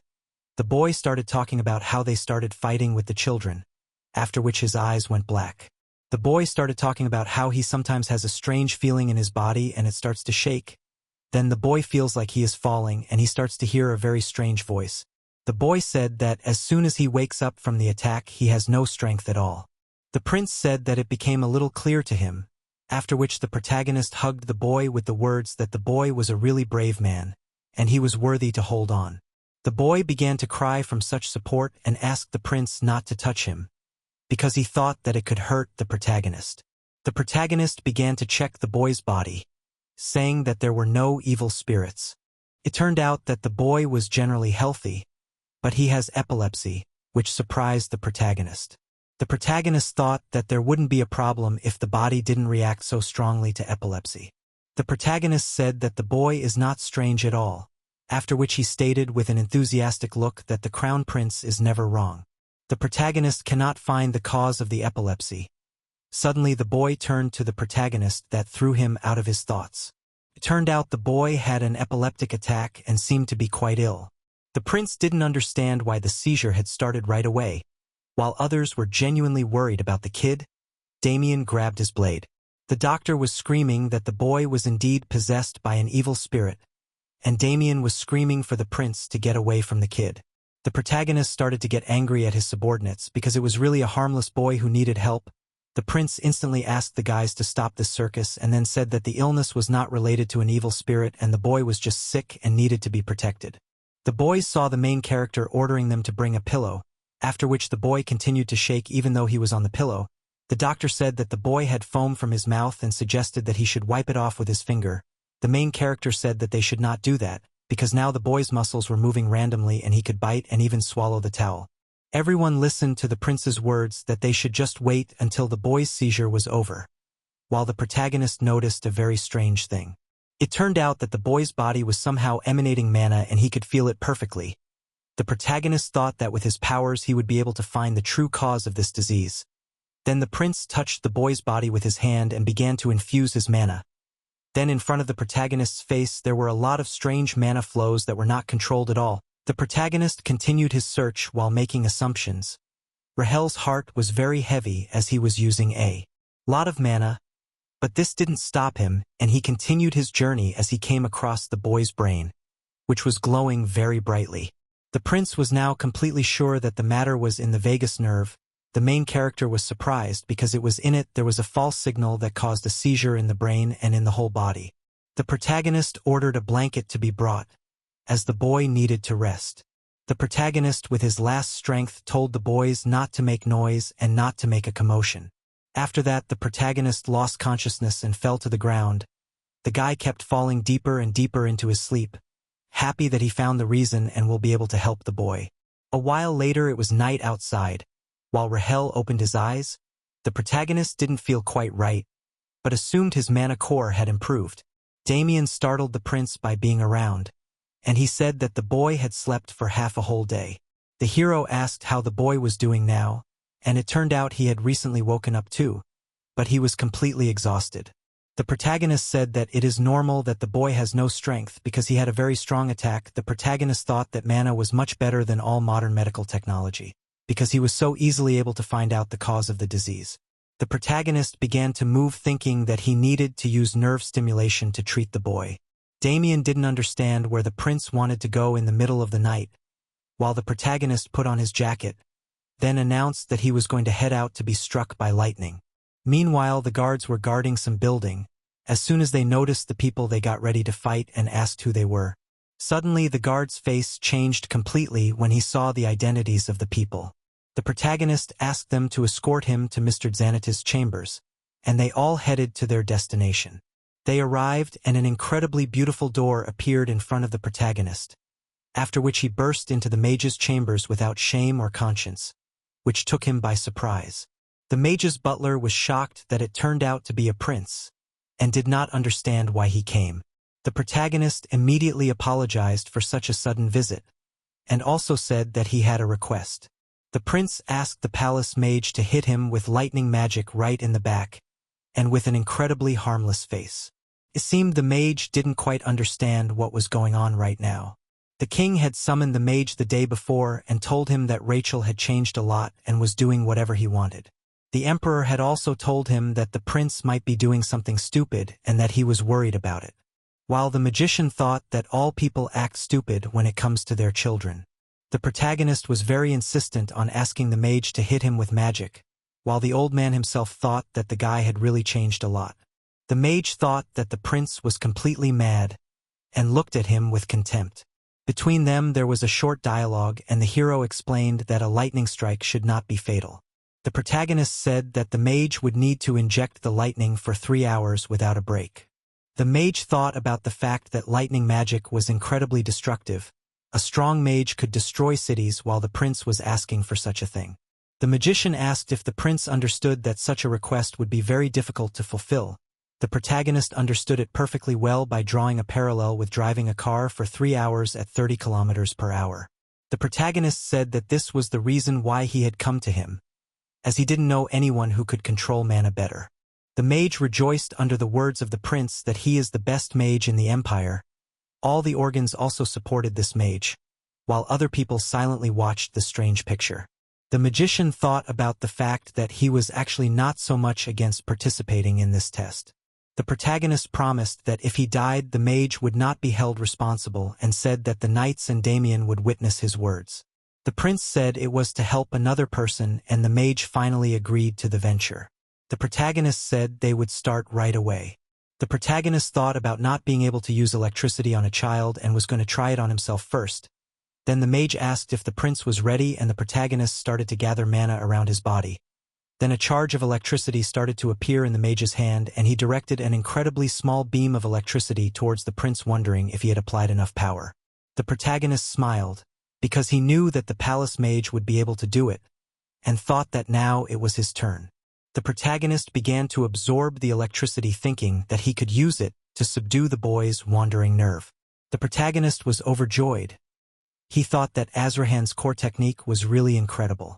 The protagonist tried to stop the mage, who said he could go on all day. Then a shout was heard from the prince, who ordered the mage to stop.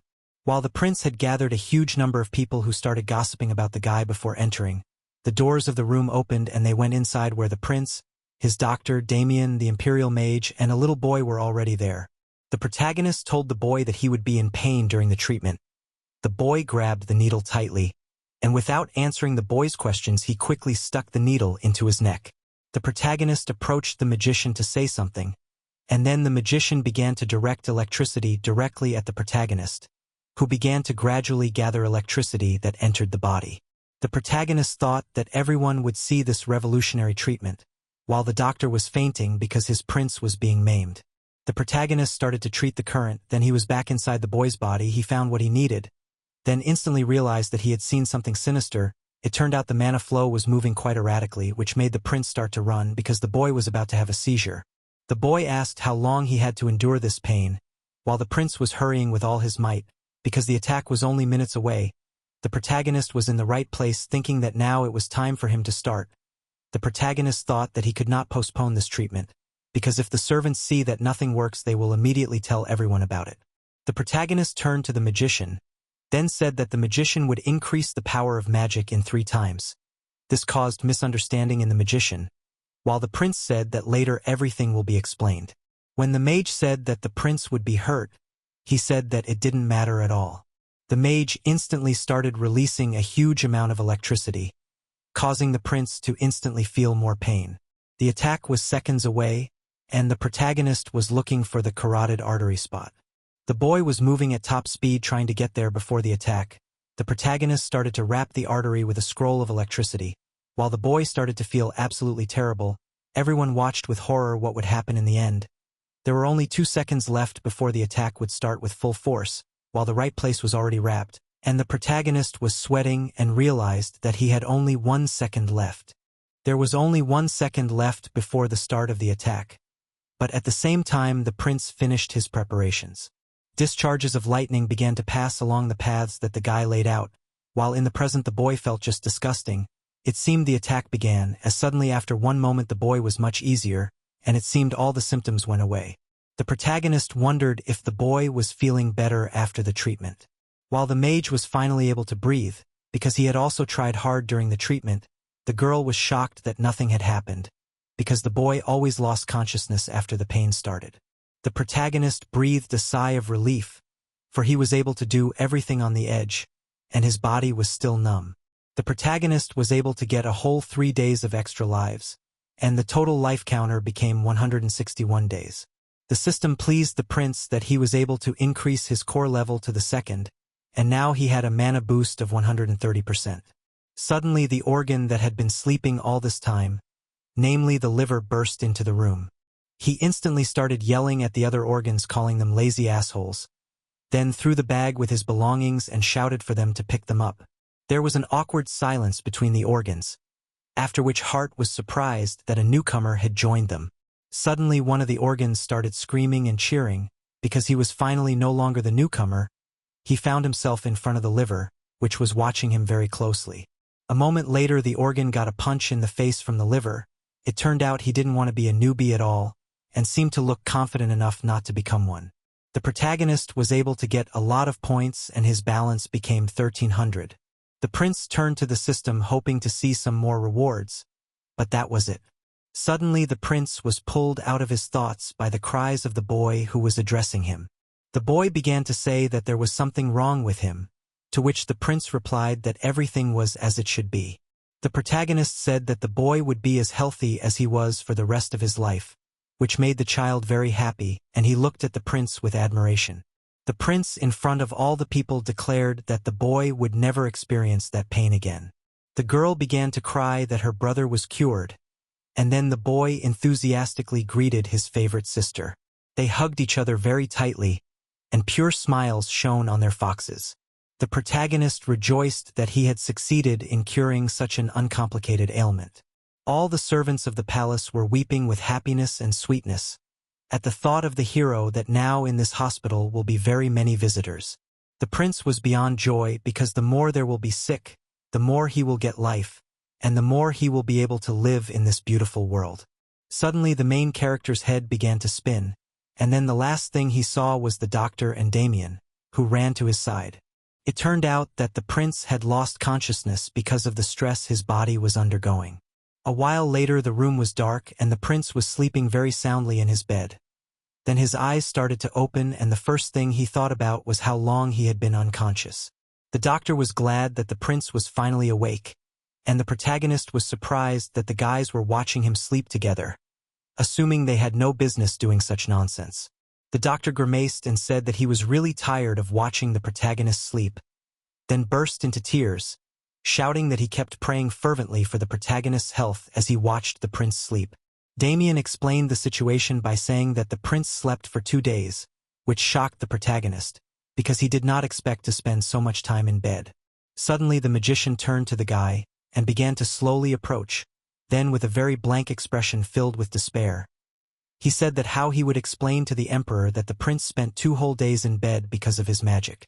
The protagonist immediately inquired about the boy's well-being, and the boy jumped out from under the man's back and declared that he was perfectly fine. The boy was very much overjoyed, while the prince didn't understand what the boy was doing in this place. The doctor listened as the boy told him that he had been pestering him until he was allowed to enter. Then the boy confessed that he had done it all just to give one thing away, then held out a pendant with a wooden heart. The protagonist was amazed that the boy could do something like that in such a short time. The prince thought that it was unnecessary, because in fact he had saved the boy only for the reason of increasing his own life. Suddenly Rahel was pulled from his thoughts by the words of the boy, who confessed that from now on he dreamed of becoming a great man who would help others like the protagonist. Such words seemed to touch the prince to the depths of his soul, after which he grasped the pendant and said that it was made just fine. The prince sincerely thanked the little patient, after which the protagonist said that the best reward for him was that the boy was completely healthy. Such words brought a smile to the doctor's face, while Rachel said that he needed some more rest, after which all the boys began to leave the room so that Rachel could regain his strength. The boy started waving his hand as a sign of farewell, and hoped that they would see each other as soon as possible. The prince also waved and said that they would. After that, the doors to the room of the protagonist slammed shut, and the guy began to scrutinize the thing that the patient gave him. He thought about the fact that no one would wear such a thing, because without the stones the pendant looked quite simple. Looking at the incredibly beautiful moon, the prince said that it was time to sleep, and then he lay down on the bed with the pendant and fell asleep. A while later, a boy's voice was heard, informing Mom that he had arrived home. The mom was shocked that her son had arrived home that day, while the guy confessed that he had taken a vacation, which turned out to be some kind of special time off. A while later, the family gathered around the table and the boy revealed that the crown prince himself had given him and many other servants the day off. The father of the family asked how the prince's health was, and the boy confessed that the prince looked much better. The boy also stated that the prince had started doing some incredibly strange things. He told his parents that the prince started to treat people like a real doctor, and then he started to take out a strange leaflet from his pocket and opened it right on the kitchen table, after which the whole family stared at the contents of the leaflet with astonishment. Suddenly, a huge number of similar leaflets began to float above the heads of the inhabitants. Sometime later, the inhabitants began to gather around the board on which these posters were attached, on which it was written that in the hospital they are able to cure the spine. While the protagonist stood at the window and anticipated the huge number of people who would come to him, because he had placed a huge amount of advertising. The doctor announced that it was time for him and the prince to depart. The prince smiled, for something good was about to happen. While they were walking down the corridor, the doctor asked why the prince had decided to wake up so early, and he confessed that today was the opening day of their clinic. The doctor said that he had prepared absolutely all the ingredients that the protagonist had requested. Suddenly the doctor stopped and turned to the prince. He asked how the protagonist was able to learn these amazing things, namely the preparation of strange potions and other things. The doctor confessed that he was incredibly curious about how needles can heal joints. He was a doctor himself. It turned out that the doctor was very interested in the prince's medical techniques, but he could not understand how they worked. The doctor, with a sad expression on his face, confessed that he was a little upset about all this, while the prince silently looked in his direction, thinking that he perfectly understands the doctor's worries because he is a doctor too. After that, the guy was a little silent, and with a confident expression said that he came from another world. The protagonist said that in the other world he earned money by treating other people. Suddenly the doctor's face became disappointed, and he confessed that he was trying to have a serious dialogue. The prince said he was telling the truth, while the doctor continued to disbelieve him. In the end, he did not believe the prince, and then with a confident look said that he dreamed of becoming the best doctor and sharing the prince's joy. The protagonist asked what the doctor was doing before, and he didn't understand the question. So the prince said that they didn't have time for that and it was time for them to get to work. The protagonist thought that he had only gotten this far because of the doctor's diligence in helping him. The protagonist hoped with all his heart that people would not be afraid to come to his clinic. The prince seemed to be very worried about what was about to happen because in the past his clinic had just gone bankrupt and ruined his life. The prince walked down the corridor and prayed in his mind that there would be a large number of patients waiting for him. Then he instantly opened the windows and greeted the people in his clinic in a loud voice. While the place where people were supposed to be was completely empty, literally not a single person had come. The prince was completely shattered. It seemed like life had left his body and he was going through the worst phase of his life again. Without any expression of life on his face, the guy started to descend the stairs. As suddenly the doctor turned to the prince, after noticing something. The prince did not understand what the doctor wanted from him, who asked the guy to look down. Suddenly the prince's face completely changed. It turned out that in front of him stood a huge number of people who were eager to get treatment. There was just a huge line in front of the doors. This is what opening day was supposed to be like. The protagonist checked the old man's pulse, while the guy asked what he should do. The protagonist ordered the guy to walk around and look for patients who needed help. The protagonist was checking on the old man while thinking that the patient care system was not that good and needed to be improved. Suddenly the system told the hero that his pulse-checking skill had improved and he could now consult with the patient's organs. The protagonist's organs dressed up and then they headed off to meet the other organs, while the liver remained completely unshaken. While the other organs were quite old and were waiting for their congeners. The protagonist was amazed at the analysis he saw before his eyes. All the organs were fine, but the liver was suffering from hepatitis and the old man should definitely quit drinking. The prince said that the old man's liver was very badly damaged. The protagonist began to name all the symptoms of the old man and said that from today he should completely stop drinking alcohol. It turned out that the old man simply could not eat without alcohol, after which he ordered as a prince and not a doctor and said that in case of refusal, he would throw the old man in the dungeon. A while later evening came and the hero announced that everyone was finished and the other patients were rescheduled for another day. One of the robots thanked the prince for the hard work he had shown them, and the girl apologized for preparing the medicine incorrectly. The protagonist said that the boys did a great job and said that they would have to work hard tomorrow. The protagonist thought that it would be nice if there were nurses from his world in this world. Suddenly someone was running down the corridor very fast, and then the doctor started shouting that a patient had arrived, and the man behind the doctor was the eldest son of the Dinrai family. He begged the prince to save his dying mother, who looked quite ill. A while later, the prince inquired exactly how long the woman had been in this condition. Dinrai began to tell him that his mother had been fine since noon, but after the sun went down, she started getting worse. The protagonist instantly began to use his ability, and he instantly realized that the disease the woman had contracted when she had wiped out an entire 400,000-man army was Napoleon himself, causing the prince's face to show signs of horror. The disease was called typhus epidemic. It was deadly and transmitted by rickettsia bacteria. The protagonist stood silently in place, and after a short pause he inquired when the woman had last taken a bath. The protagonist learned from the man that the woman took a bath literally every day. Such astonished the prince, because it was very strange that a man who took a bath every day fell ill with this disease. The prince inquired about the house and the woman's bed, and the man said that everything was in order, and everything was clean. Suddenly the man remembered a detail. He said that recently there had been an incident in which the woman's carriage had broken down and the farmers had allowed her to sleep in their bed. The woman had spent the whole night in that place. The prince realized that since the fever had started on that day, the incubation period of the disease was 15 days.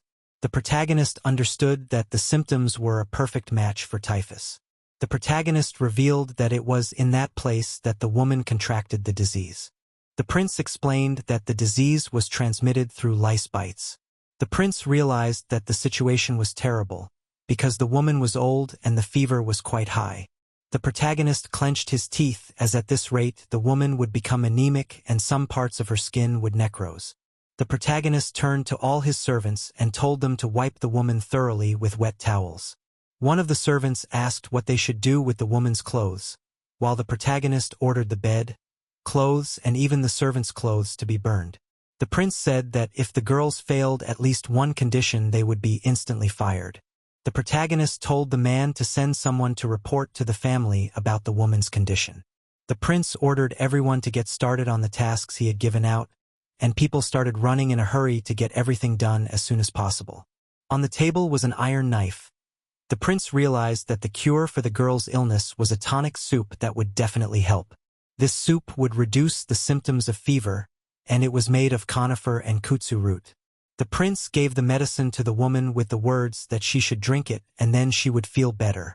After a while the maid wet the woman's forehead with a towel. Later evening came and the treatment continued with the soup. They continued to help the woman for the next 24 hours, but even after a while the woman began to look worse than before the treatment began. The prince thought about the fact that they had been taking care of the patient for 3 days around the clock, and the condition had gotten worse. The protagonist realized that in this case one soup would definitely not be enough.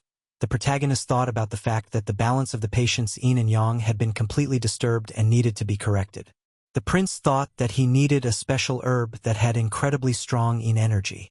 He ordered his organs to think, while they noticed that there were no brains among them. Suddenly, the prince was able to remember a place, after which he instantly ordered a carriage to be prepared for him.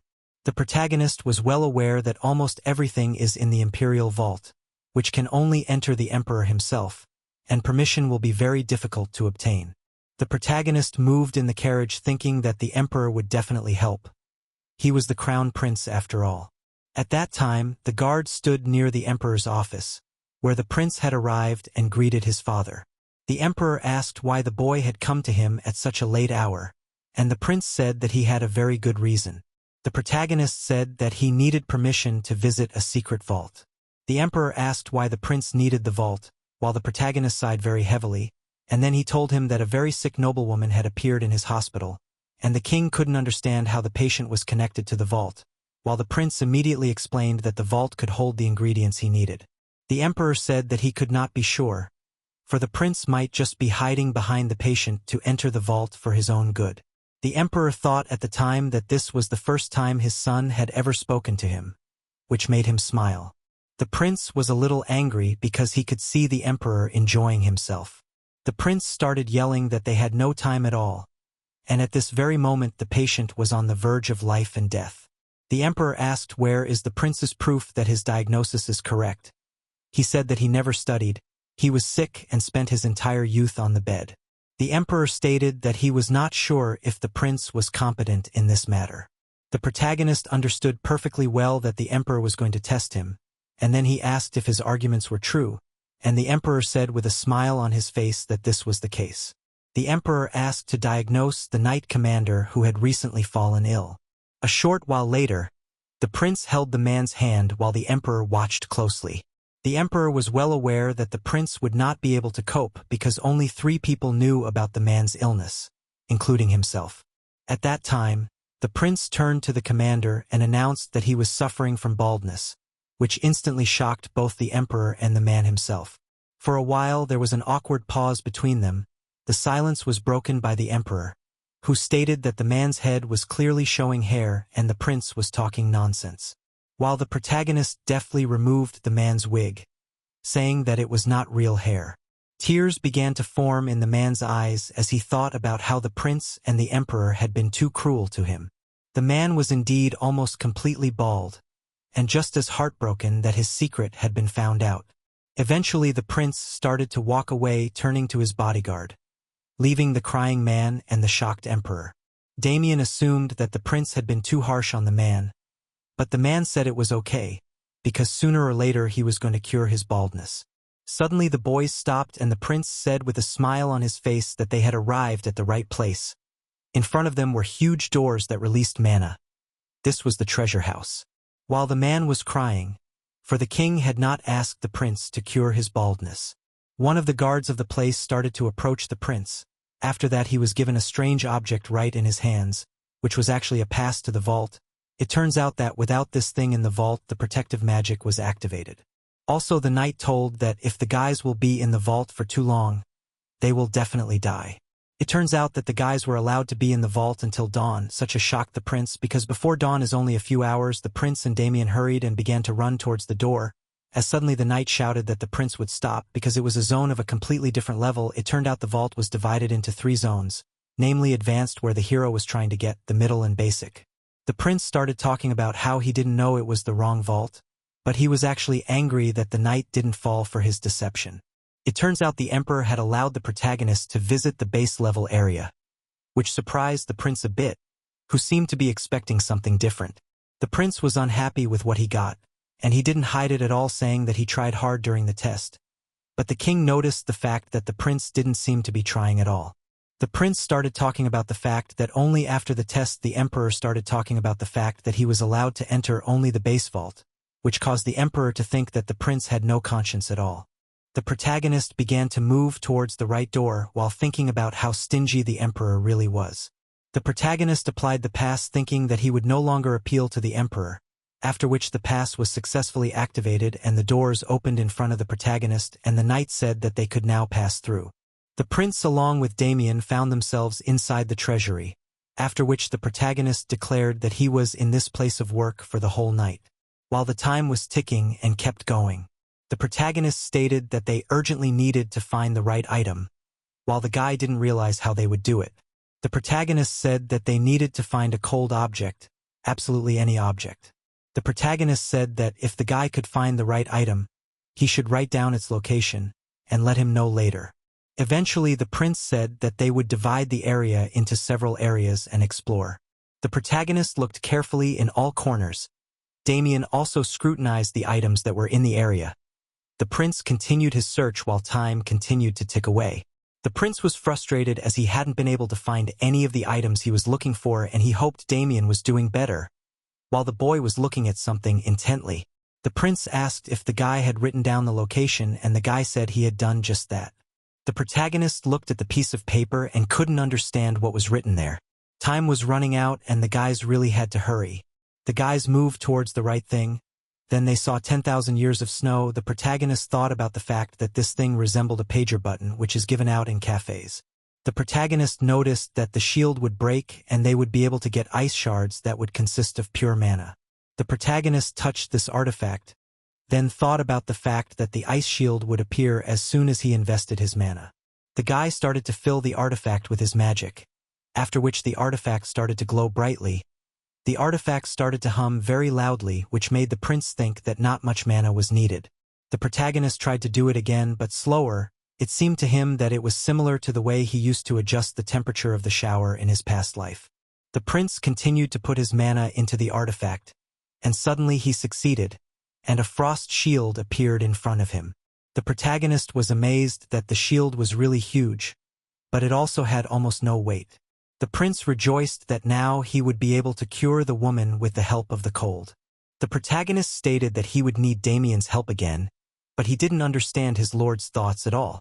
The protagonist stated that he would explain all the details later. A while later the knight saw a man in front of him. It was Damien, who looked so, and the knight assumed that they had chosen a sword, which the guy kept on his belt. While the prince who had docked it Damien jumped out, and started to declare that he was completely disappointed in Damien. The protagonist himself was fully dressed in a huge amount of artifacts, and the knight asked the guy to also take off everything he was wearing. At that time in the palace the morning began to come. Suddenly the doctor began to wake up and heard strange noises outside the window. He began to look out the window and saw the prince who was standing next to Damien. The doctor seemed pleased that the prince was traveling with Damien. The doctor thought the guy was doing a great job protecting the protagonist.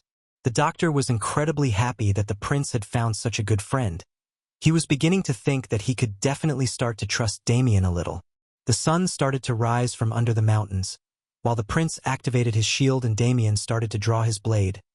Then the guy jumped up from his seat, and with all his might struck his sword right on the shield that the prince had created. The dishes instantly began to fall, and the doctor screamed in horror that Damien, whom he had mentally praised a moment ago, had turned out to be the real traitor. A few minutes ago the prince had asked Damien to listen carefully to what he was going to tell him. The boy thought that the prince had a really pure heart to sincerely help the patients, and also thought that he would be happy to help in any way he could. With a smile on his face, the protagonist asked his subordinate with all his might to strike him with his sword. This instantly broke Damien's mind, as only a true madman could ask for such a thing. The hero explained that the guy would have to strike until his shield broke. Damien's respect for the protagonist instantly dropped, and it was at that moment that the doctor woke up, hearing voices outside. Damien assumed that the prince wanted to make him look like a traitor and kill him, but the hero explained that they needed the shield to save the patient. The prince started claiming that it would end up helping both him and the prince himself, which didn't explain anything at all to the guy. The protagonist asked if the guy had seen the description of the artifact, but he still didn't understand what he was talking about, so Damien said that the prince could just put the artifact on the ground, and the prince explained that it wouldn't work that way and activated the shield. He explained that for the shield to work he had to keep pouring magic into it, and Damien suggested that he needed to break the shield and not hurt the prince. That's what the prince wanted from his subordinate. Damien began to explain that such a thing could be considered treason and he simply could not do it, and then stated that he could only do such a thing if he was paid well. The guy stated that he wanted to get bonuses for every hit he made. The prince was surprised that the guy planned to get money for hitting his master. The guy then put his hand on his chest and then stated that he considered the prince a benefactor and respected him a lot for helping other people without fail, but this was a job that he had to get paid for. While the prince looked closely at the guy, the protagonist was well aware of Damien's misfortunes in life. He believed that it wasn't all due to lack of money, and even in the novel itself he was surprisingly poor. The protagonist started smiling. While the doctor was approaching the guys, the protagonist started talking about how shameless the guy was. Then the sun started to rise in the sky and the protagonist activated his shield, promising to pay Damien for every strike he made. Then the guy started pulling out his sword, hoping that the money from the prince would come in time. Damien struck the shield incredibly hard, while the dishes flew into the sky, and the doctor screamed in horror that Damien was the real traitor. The doctor instantly began to lose consciousness from the stress he had just experienced, while the shield was able to withstand Damien's attack with ease. The boy was about to try again, putting even more force into the blow, while the prince grimaced his face, expecting to receive another incredibly weighty blow. Damien was surprised that the prince was acting this way because he hadn't even swung yet, and then the guy threw another hard punch right at the shield. He ended up throwing a huge series of punches aimed at the shield, but the shield was still completely unharmed, while the guy assumed he needed to hit even harder, to the prince's cries that he was just trying to get more money by throwing more punches. The guy finally decided to be as serious as possible and hit with all his might, and in an instant he struck incredibly hard with his sword, causing the shield to crack at the point of contact with the sword, and then the shield shattered into a huge number of small pieces, which instantly brought a smile to the prince's face. The prince was overjoyed that Damien was able to handle the shield. Then the prince turned around and said that they had to collect all the fragments, but suddenly they saw the doctor sleeping on the floor. The protagonist had gathered the ingredients for the usual tonic soup and was standing over a pot of boiling medicine. The prince then decided to add the shield fragment, and as a result the protagonist was able to improve the effectiveness of the medicine. The heart offered the protagonist to test the effects of the potion, and he instantly agreed to see what it could do. The ability gave a detailed description of what the potion did, which made the prince happy because now he didn't have to personally try the medicine. The prince was sure that now he would be able to save the woman, so he and his knight went to the room of the patient. The man rejoiced when he saw the protagonist.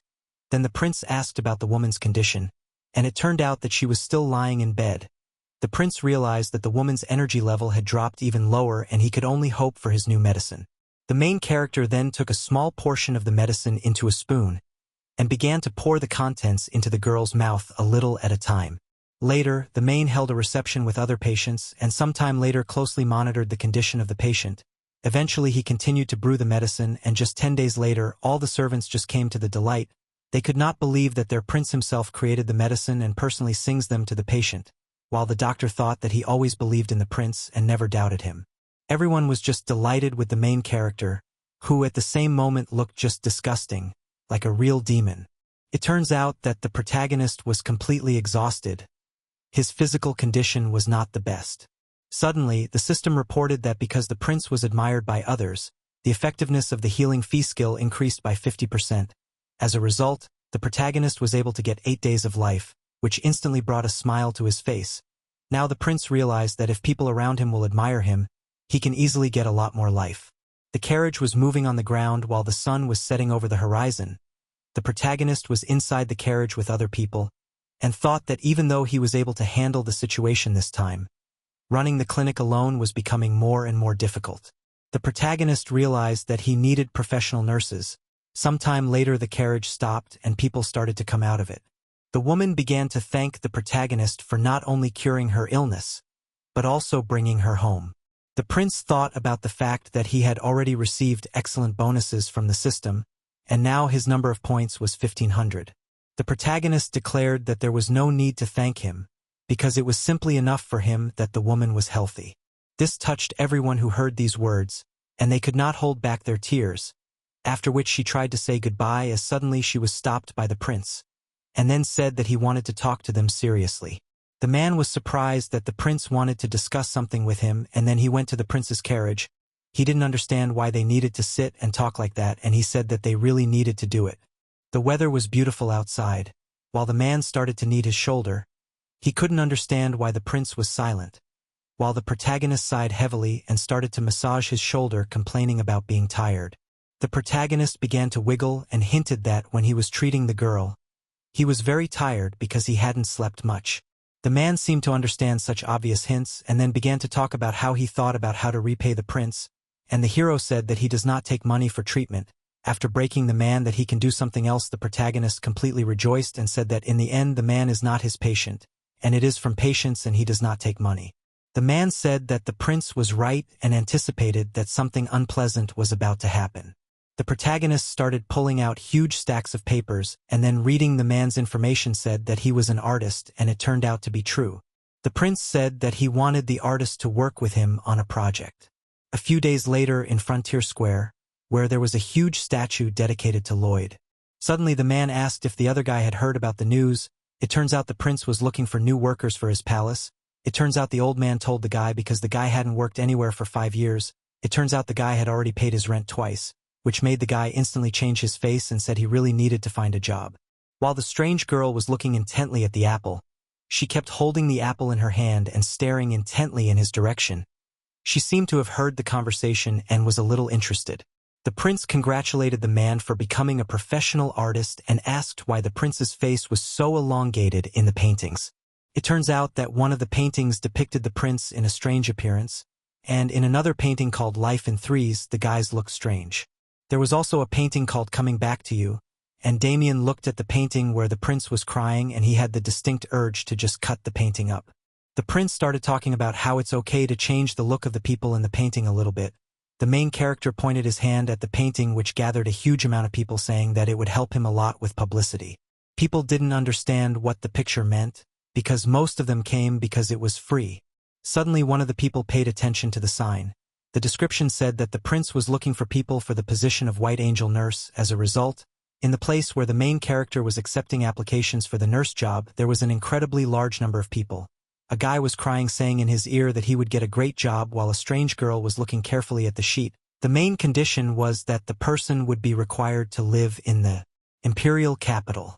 The girl instantly clenched her fist, while the prince himself rejoiced at such a huge number of applicants. The prince had a bright smile on his face, so much so that his mouth began to drool. The prince said that he was really happy. He said that if they could get more talented people, then they would be able to cure more people. Then the protagonist opened his palms and said that he simply couldn't be happy, while thinking that this way he could get more life. Damien thought that the prince really was incredible. Since that moment, exactly 6 days had passed and the girl was moving along the street. A huge number of people gathered in front of the gate. The girl looked carefully at the top, then said in a low voice that she had arrived exactly on time. Suddenly, one of the people grabbed the spoon as a microphone. Then he began to shout that now he will tell about the first test to choose the medical staff. Also, he said that the prince will personally select the best. He pulled the name of the test as he could, continuing to pull incredible intrigue. And in the end he said that the rules will be announced in the next part of this series of videos. I will try to do as soon as possible. The man started talking about the first test for the applicants and then announced that the first test was that all the guys just had to get to the interview. People were a bit disappointed because they thought that the test for such a cool position would be much harder, while one of the palace employees announced that people would be divided into groups of 50 people. It turns out that each group had to run to the main gate, which was a distance of 3 kilometers, and only 10 people from each group will be able to reach the interview. Unexpectedly, Sor asked what would happen to those who couldn't make it into the top 10 groups, and the man said that they would be disqualified. The first group started their race. Everyone ran with all their might. They kept running while the prince along with the doctor watched closely, when suddenly the doctor announced that everyone else was disqualified, because the top 10 had already passed. Those who were able to pass were finally able to relax, and the doctor said that they all did a great job. Then the doctor pointed to a table filled with a huge number of plates with strange contents and said that they would immediately start the next stage. Then it turned out that the guys had to find 6 medical elements on the table, and people immediately started sniffing everything that was on it. The guy also thought very carefully about how to make the right choice, when suddenly one of the test subjects bowed his head, then began to breathe very hard and very hard. For a while there was complete silence. No one seemed to know what to do. All together they began to think about why no one helped the man who had lost consciousness. Suddenly all the participants decided to ignore the man and continue to pass the test because they thought that they did not have time for it. The prince watched carefully and remained silent, then turned towards the doctor, and he immediately started to come out to the people and announced that it was time for the test subjects to stop. The doctor announced that the people who had passed would be notified some time later. And then the guys started to leave, frustrated that they couldn't find the ingredients, while completely ignoring the unconscious man. The prince and the doctor looked towards the man in the cloak, and the prince suddenly addressed him, saying that he was allowed to get up. Turned out to be Damien, who instantly rose to his feet, then began to rejoice that he had managed to get these people through incredibly easily. The prince confessed that he was very worried that the guy's fall would seem too dramatic to people, and then he started to show an incredibly fake fall, after which the prince said that this is how a realistic fall should look like, to which the doctor said that the prince was full of talent, and the guy looked silently in the direction of his lord. Thanks to Damien, the prince was able to evaluate everyone who was taking the test. The prince said with confidence in his eyes that all the test subjects couldn't handle the task. He was trying to say that knowledge could always be gained, which made Damien think that they were testing personal qualities because that was more important. That was exactly the case, and that was the reason the whole group had failed. The second group completely ignored the unconscious man. The third group repeated the experience of the others and ignored him as well. The fourth group was not surprised and ignored the unconscious man as well. The prince fell to the ground thinking that no one cared about the unconscious man. The prince offered Damien to walk, after which they began to walk in an unknown direction. The protagonist was very upset because in the end there were no more candidates, and he could not find a worthy one. Suddenly the prince saw a picture of a girl arguing with a knight, who forbade her passage, because she was not a human. The girl began to shout that she was a human being. The prince was out of his mind with anger, because the knight was communicating so with the candidate, while their number was very small. Suddenly the prince was struck by Damien's words that the girl was a werewolf. The prince said that she had no tail at all, and the boy explained that the tail was just hidden by the cloak. The prince thought in the rumor about the werewolf girl, which made Damien assume that even the prince disliked werewolves. The protagonist thought about the fact that they had the ability to transform, had incredible physical strength, and had the perfect canine sense of smell. So the prince drooled and started yelling that the girl was a nurse. The girl shouted that she was a citizen of the country and also had rights, while the knight continued to forbid her to participate. The girl gritted her teeth at the man's insult, saying that everything he was talking about was just prejudice. The girl shouted that she was normal while the knight continued to provoke her, which made the girl shake with anger, when suddenly the prince ordered the guys to stop the dispute, after which the prince began to scold the knight, because he specified that any resident of the capital can participate in the tests. The girl was shocked when she heard the prince defending her and ordering the knight to apologize to her. The prince apologized to the girl on behalf of the guard, and she also greeted the prince. The protagonist asked if the girl still wanted to complete the task, and she immediately said that she did. Then the prince said that they would start right away, which surprised the girl a bit. The protagonist suggested that the werewolf was very tough, but he also confessed that he had not seen the girl in action at all, and then he said that if the girl could outrun the guardian she would complete the task. The prince said that the first one to reach the fountain and return would win the contest. The girl instantly pulled off her cloak with a smile on her face, after which the prince ordered the guard to get ready, and the latter also undressed and got into a stance for a quick start. They stood near each other while the girl seemed relaxed in front of the guy, who was thinking that he had to win this competition, and even the girl herself did not seem to want to lose because she needed this job. The prince ordered the guys to get ready. The guy looked like a man who would do his best to win, while the girl's eyes were also filled with determination. The protagonist announced the start of the race, and the girl instantly rushed out of her seat and left the guy far behind. The distance between them was unbelievably huge, which made the protagonist really excited. The girl was moving at an incredible speed, and a moment later she was right in front of the fountain, and then jumped from her seat and grabbed a part of the fountain with her hand, and then started spinning at a great speed, and instantly changed direction and ran towards the protagonist. While the guy had not yet reached the fountain, the girl was already running towards the prince. They missed each other. The girl thought about the fact that the guy was incredibly slow, and she was well aware that the victory was definitely hers, while the guy seemed to be sinking into despair. The guy was incredibly angry because he was about to lose this battle, but suddenly his leg twisted, and then he began to roll on the ground at a great speed, taking more damage. The girl heard the guy behind her start screaming in pain. She turned to the other side and assumed that the guy had also hurt his shoulder, but she still kept running. The speed was really great. Suddenly her teeth clenched with anger. Then she instantly changed direction and the floor started to collapse. The girl ran away from the protagonist towards the guy who insulted her a moment ago. While running, the girl was complaining loudly that she wanted to win by a huge margin. The prince was watching carefully what was happening, while the girl was right in front of the guy, then grabbed his hand tightly under the guy's questions what she was going to do. She instantly fixed his shoulder, which was dislocated, after which the whole street heard the scream of the guy, who felt incredible pain. The prince began to approach the girl with the words that he was completely satisfied with her, because that's what he wanted. The prince held out the pendant given to the boy with the words that the girl had been accepted as a nurse. Sometime later it was evening outside and all the boys gathered around the table. The main character held out the contract and asked the girl to familiarize herself with its terms. The girl looked at the contract and said that it looked pretty fancy. The prince stated that they had plenty of time and the girl could feed on the document for as long as she needed. The girl looked intently at the sheet while the prince watched intently. The protagonist believed that the girl had incredible physical abilities and was not lacking in wisdom. The protagonist was also worried because he saw the smile on the girl's face when she was fixing the man's shoulder. The protagonist realized that even though she helped, but intentionally made it as painful as possible, and in the future there will be patients who will not like it. Also, the hero was very sorry that they did not manage to get such people as the girl, while the girl herself put the sheet on the table, and the prince immediately asked how the girl the contract that she had just read. She said with an incredibly serious expression on her face that she would like to add a few points to the contract. The prince was incredibly stunned by the girl's statement and asked what she wanted to add to the contract. She began to tell about who she was, namely the head of the family, which included about 50 people. Hearing this information, at first the prince did not react in any way, but suddenly the prince's face completely sewed from the thought that he can get such as the girl 50 pieces.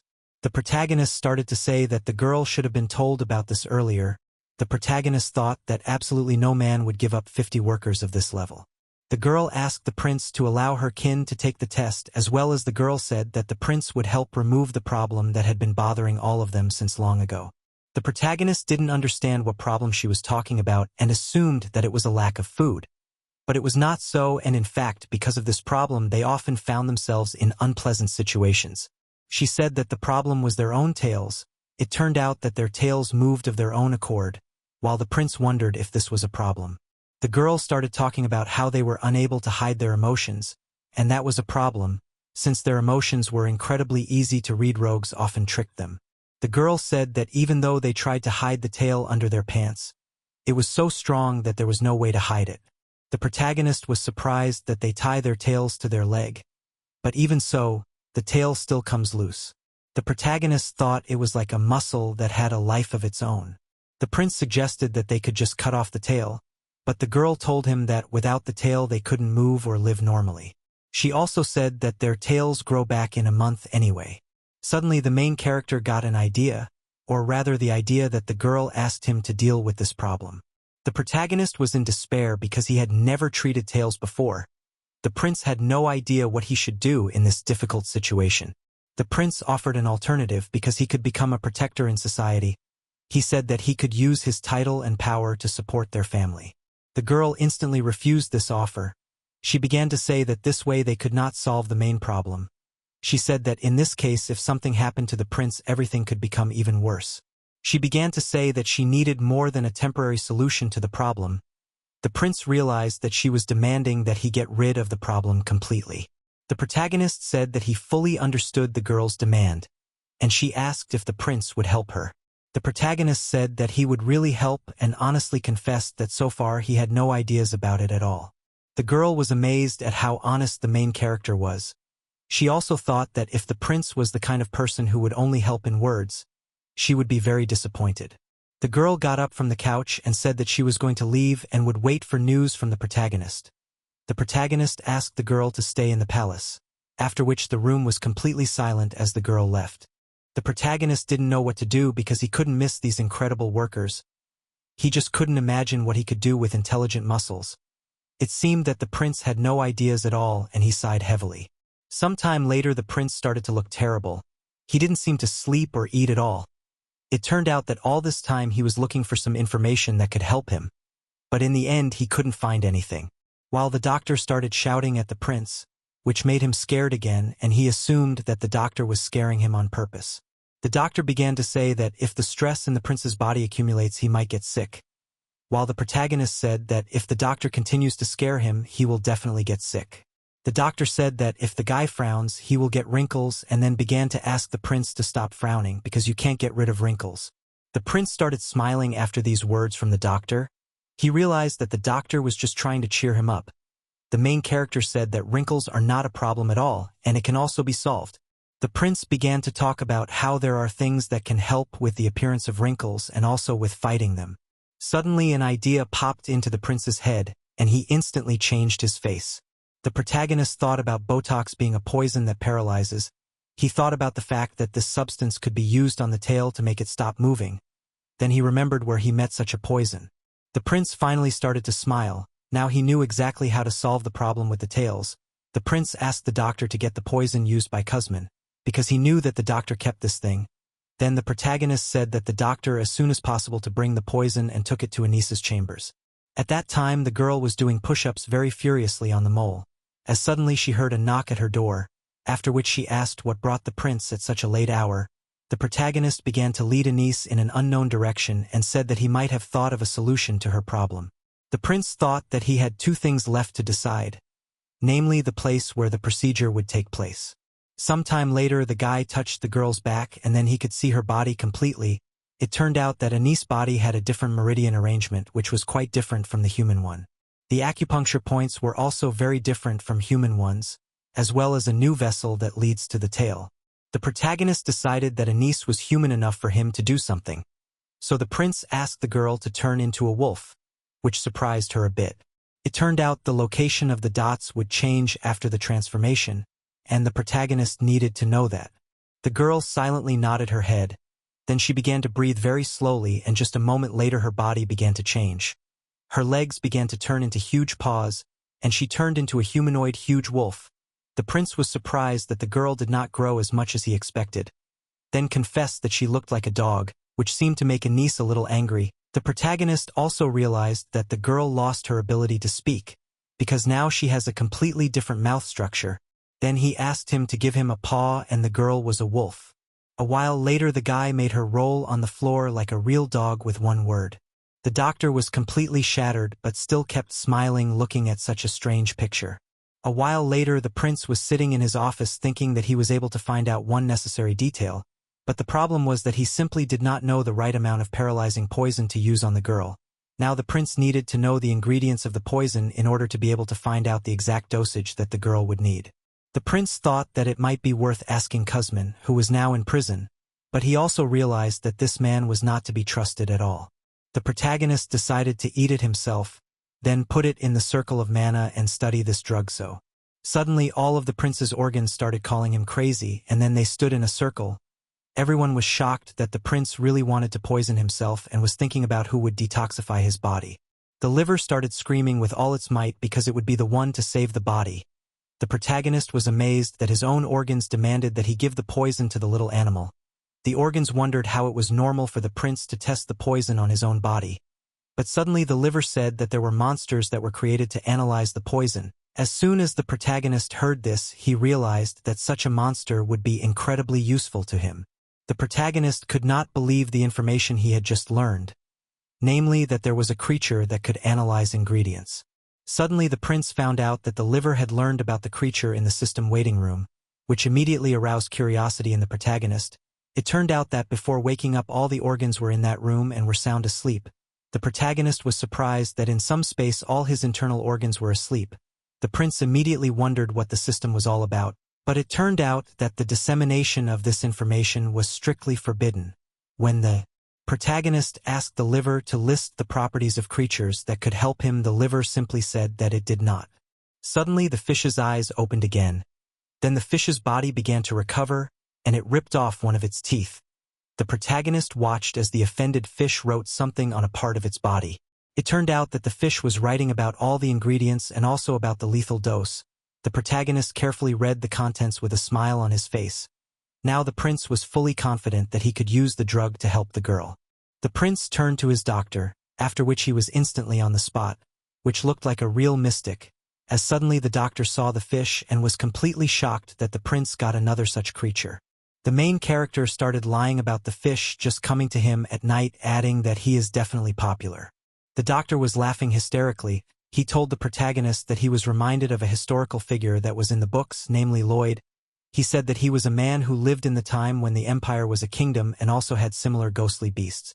The prince was surprised to hear the descriptions of Lloyd and asked if he was really that great. The doctor began to tell him that it was Lloyd who laid the foundation of their empire and that he was incredibly popular. The prince ordered the doctor to bring the girl, and he instantly started running to fulfill his lord's errand as soon as possible.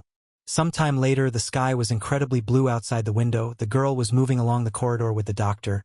She thought about whether the prince was able to think of something because it had been a short time, and his strength is not unlimited, as suddenly the doctor noticed that Anise is worried, and it is perfectly visible. She was wary, and the doctor said that it can be seen in the face and not in the tail. The doctor was suddenly surprised, and then apologized for his words, because he certainly did not want to offend the girl. She looked at the doctor with a smile on her face. She said that she was used to everyone paying attention to her tail, and reminded him that they had not yet formally introduced themselves to each other, after which they shook hands and introduced themselves. The doctor asked Anise if she minded if he gave her advice. The doctor said that the girl would not be surprised when the prince came up with a cure. She did not understand what the doctor was talking about. The doctor opened the door and warned the girl that as soon as the prince told her about the treatment, she would definitely think that he was crazy. The girl was surprised at such words and could not even imagine what awaited her for the treatment. While the prince with a smile on his face greeted Anise, then the prince asked the girl to sit down and she went towards the bed. After she sat on the bed, she was surprised that the prince had only one day to come up with the treatment. The prince said that it was, and he had already come up with the right treatment, so he asked the girl not to worry. Anise asked if the prince would tell her what the treatment would be, while the prince realized that the girl was worried and said that he would tell her now. The prince showed the needle and said that he will pierce the girl's tail several times with it. Then the prince, with the same smile on his face, said that he will inject the poison into the girl's body. The protagonist was glowing with happiness, while his servants seemed just as mad and thought this treatment was genius and clapped for him. The girl immediately looked towards the doctor. She seemed a little shocked, while the doctor smiled very warmly, as if to say that the girl should trust the prince unconditionally. Other people looked the same way, as if asking to believe the protagonist, and the prince himself was not particularly different from them. The girl was just shocked after what she saw. She realized that the madman in this place was not only the prince, and all the others present. The girl sat with her head bowed in front of the main character. She seemed to be thinking furiously about something, while the prince said that she didn't need to think much, but just trusted him. The girl thought that the prince didn't look like a very reliable person, but she decided to trust him because if they could get rid of their problem, life would be much easier. Anise decided to take a risk and said that she was ready for what the prince was going to do. Then the protagonist ordered his men to get started, and they immediately started carrying a strange cloth towards Anise. She had no time to react before she was covered with the cloth and ended up on the bed facing the pillow with only her tail visible above the blanket. The protagonist prepared to proceed, and then with an incredibly confident expression said that he was beginning the treatment. All the servants admired the prince. They thought he looked incredibly cool at this moment, while the protagonist touched the girl's body and began to infuse his mana. He began to examine the girl from the inside.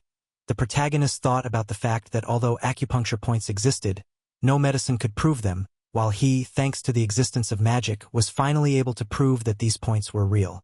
The protagonist was about to start the procedure and grabbed one of his needles. Then the guy pierced the first point with the needle and took out some poison, which caused his mana to turn a different color and began to penetrate into the girl's body. Suddenly she felt something and twitched. The protagonist in turn continued the procedure, so the prince continued to pierce the girl's body with needles and inject the poison. The protagonist was finally able to make the tail weaken, but he was well aware that it was not enough to paralyze it.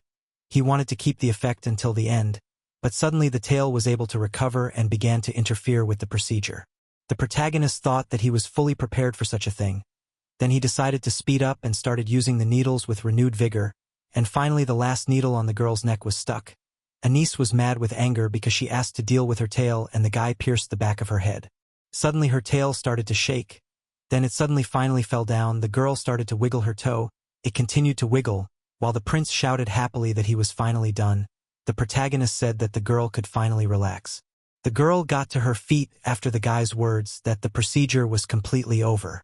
Anise thought about the fact that the procedure took very little time. Everything happened too fast. Suddenly the girl turned her attention to the tail.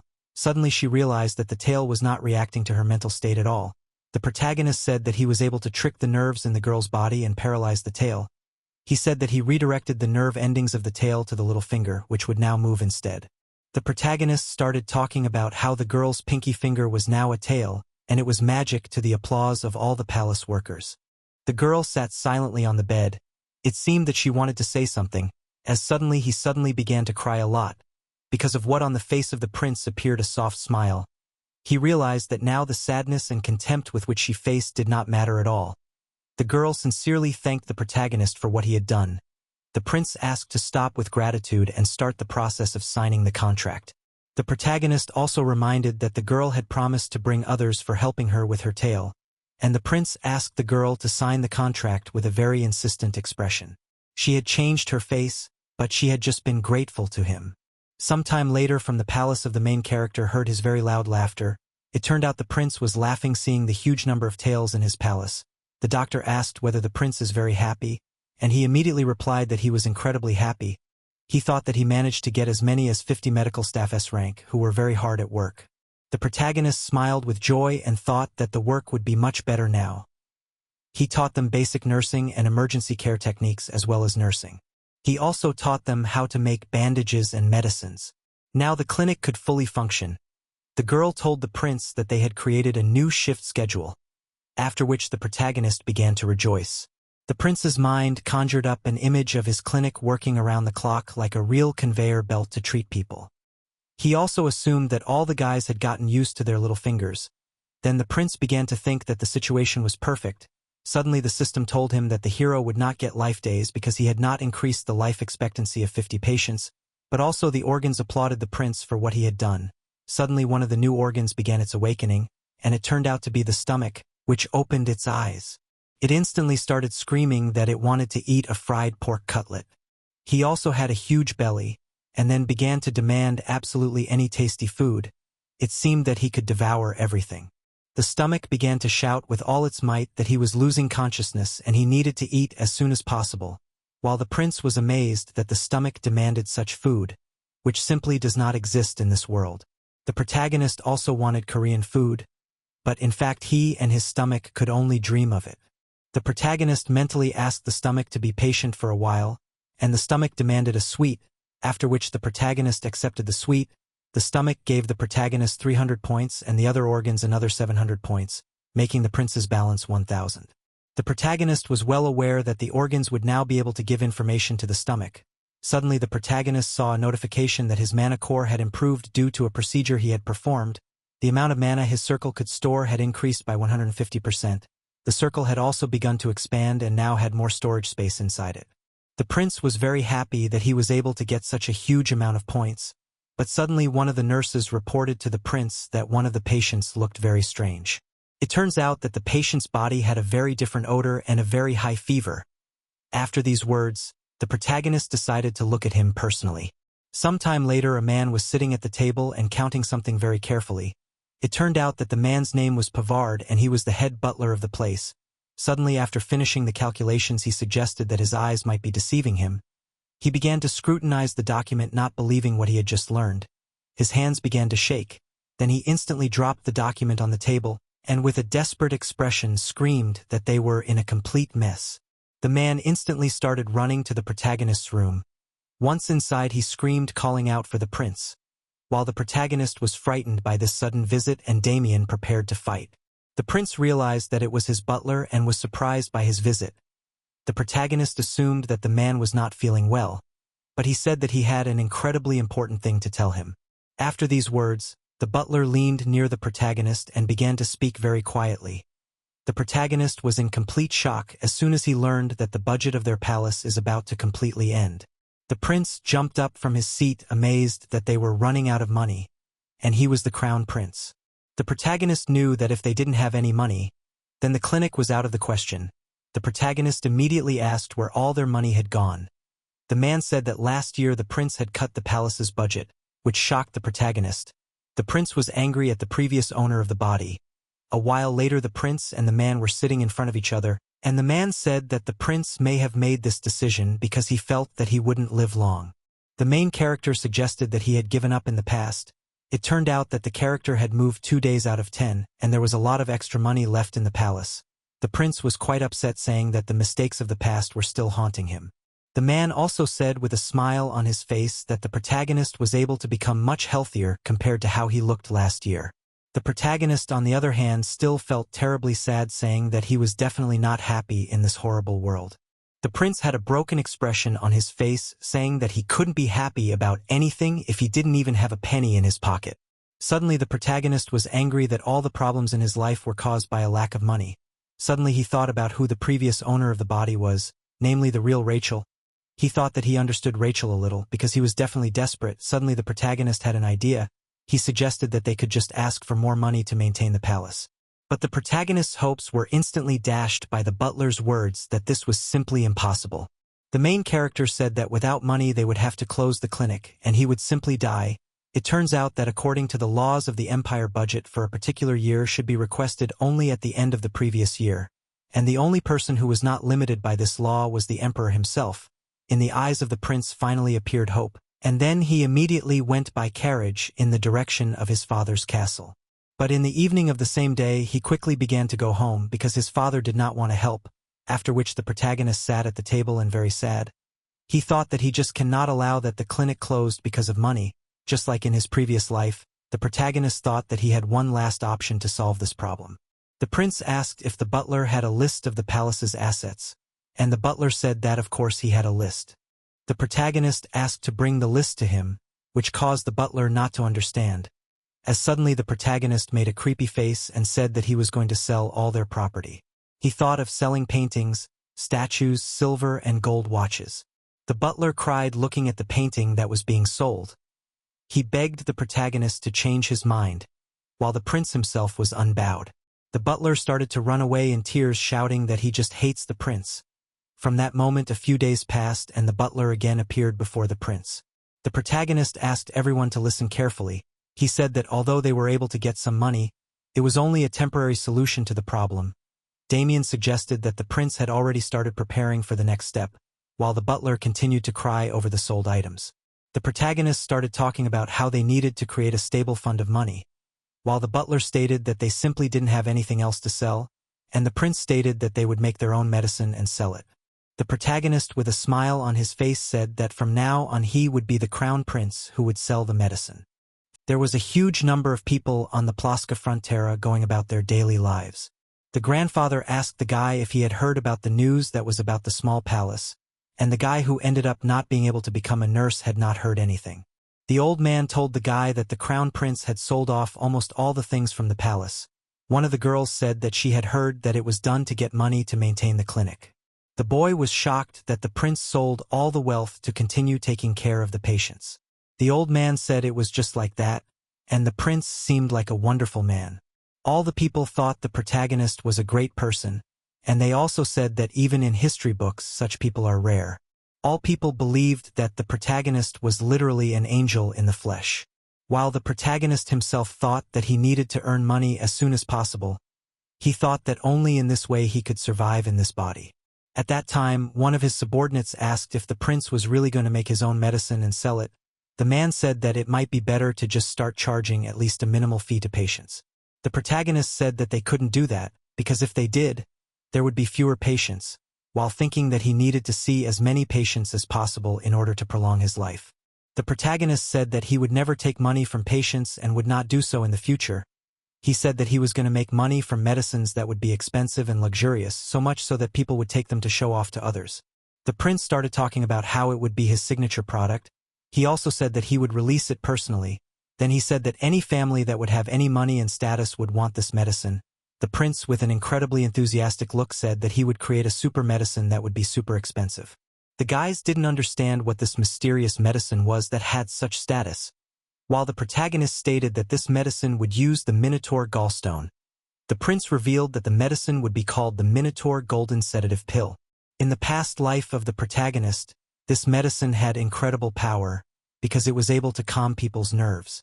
A while later, the prince and Damien were walking down the street. Damien asked if the prince was really going to make this mysterious medicine and sell it, and the prince replied that that was exactly what he was going to do. The protagonist also said that he had full confidence that people would use the drug. He also said that people would think it was rare and would want it for that reason. The prince said that they will be using incredibly rare products, because the medicine will be from a minotaur. The protagonist said that the effect of the medicine will be marvelous, and people will definitely buy it. Damien stated that people would definitely not buy such a medicine. Damien stated that this was the first time he had heard of such a medicine, and if it really has such an incredible effect, then why wasn't it famous until now? The prince began to make up a story about a fallen kingdom in which the medicine was famous, and the prince said that the kingdom was called Josian, and Damien said he had never heard of such a name, while the prince confessed that he had seen the kingdom in his dreams. The protagonist also said with a smile on his face that he had learned all his powers in his dreams, and Damien looked at the prince in silence, thinking that what he had said was hardly true. Damien thought that the doctor was really too naive to believe what the prince was saying. He continued to stare at the prince in silence and then thought that all he really cared about was whether or not the prince could pay him steadily. Damien was surprised that the prince was going to treat patients without a license. Such words shocked the prince, who did not know that a license was required. The protagonist with sweat on his face listened to the fact that there is an exam on whether a person can get the right to treat people. The prince confessed that he didn't know that such a thing existed, while hoping that it wouldn't be a problem for him. The protagonist said that in any case they needed to solve their financial problems first, and he also said that they just didn't have the right ingredients, which made the prince decide that they needed to buy a live minotaur. Damien asked the prince if he was going to go to Cremo, where one of the biggest auction houses was, and the prince said he was going to go there. The protagonist said that he was going to personally assess the minotaur's condition and also its gallstones. Damien thought about the fact that he continued to get the feeling that the prince had simply begun to lose his mind. While the carriage with the prince was moving along the road, the girl was sitting on its roof and looking around. The protagonist turned to his knight and said that it was time for them to leave. They started to move towards the carriage, to Damien's surprise that they were leaving at once.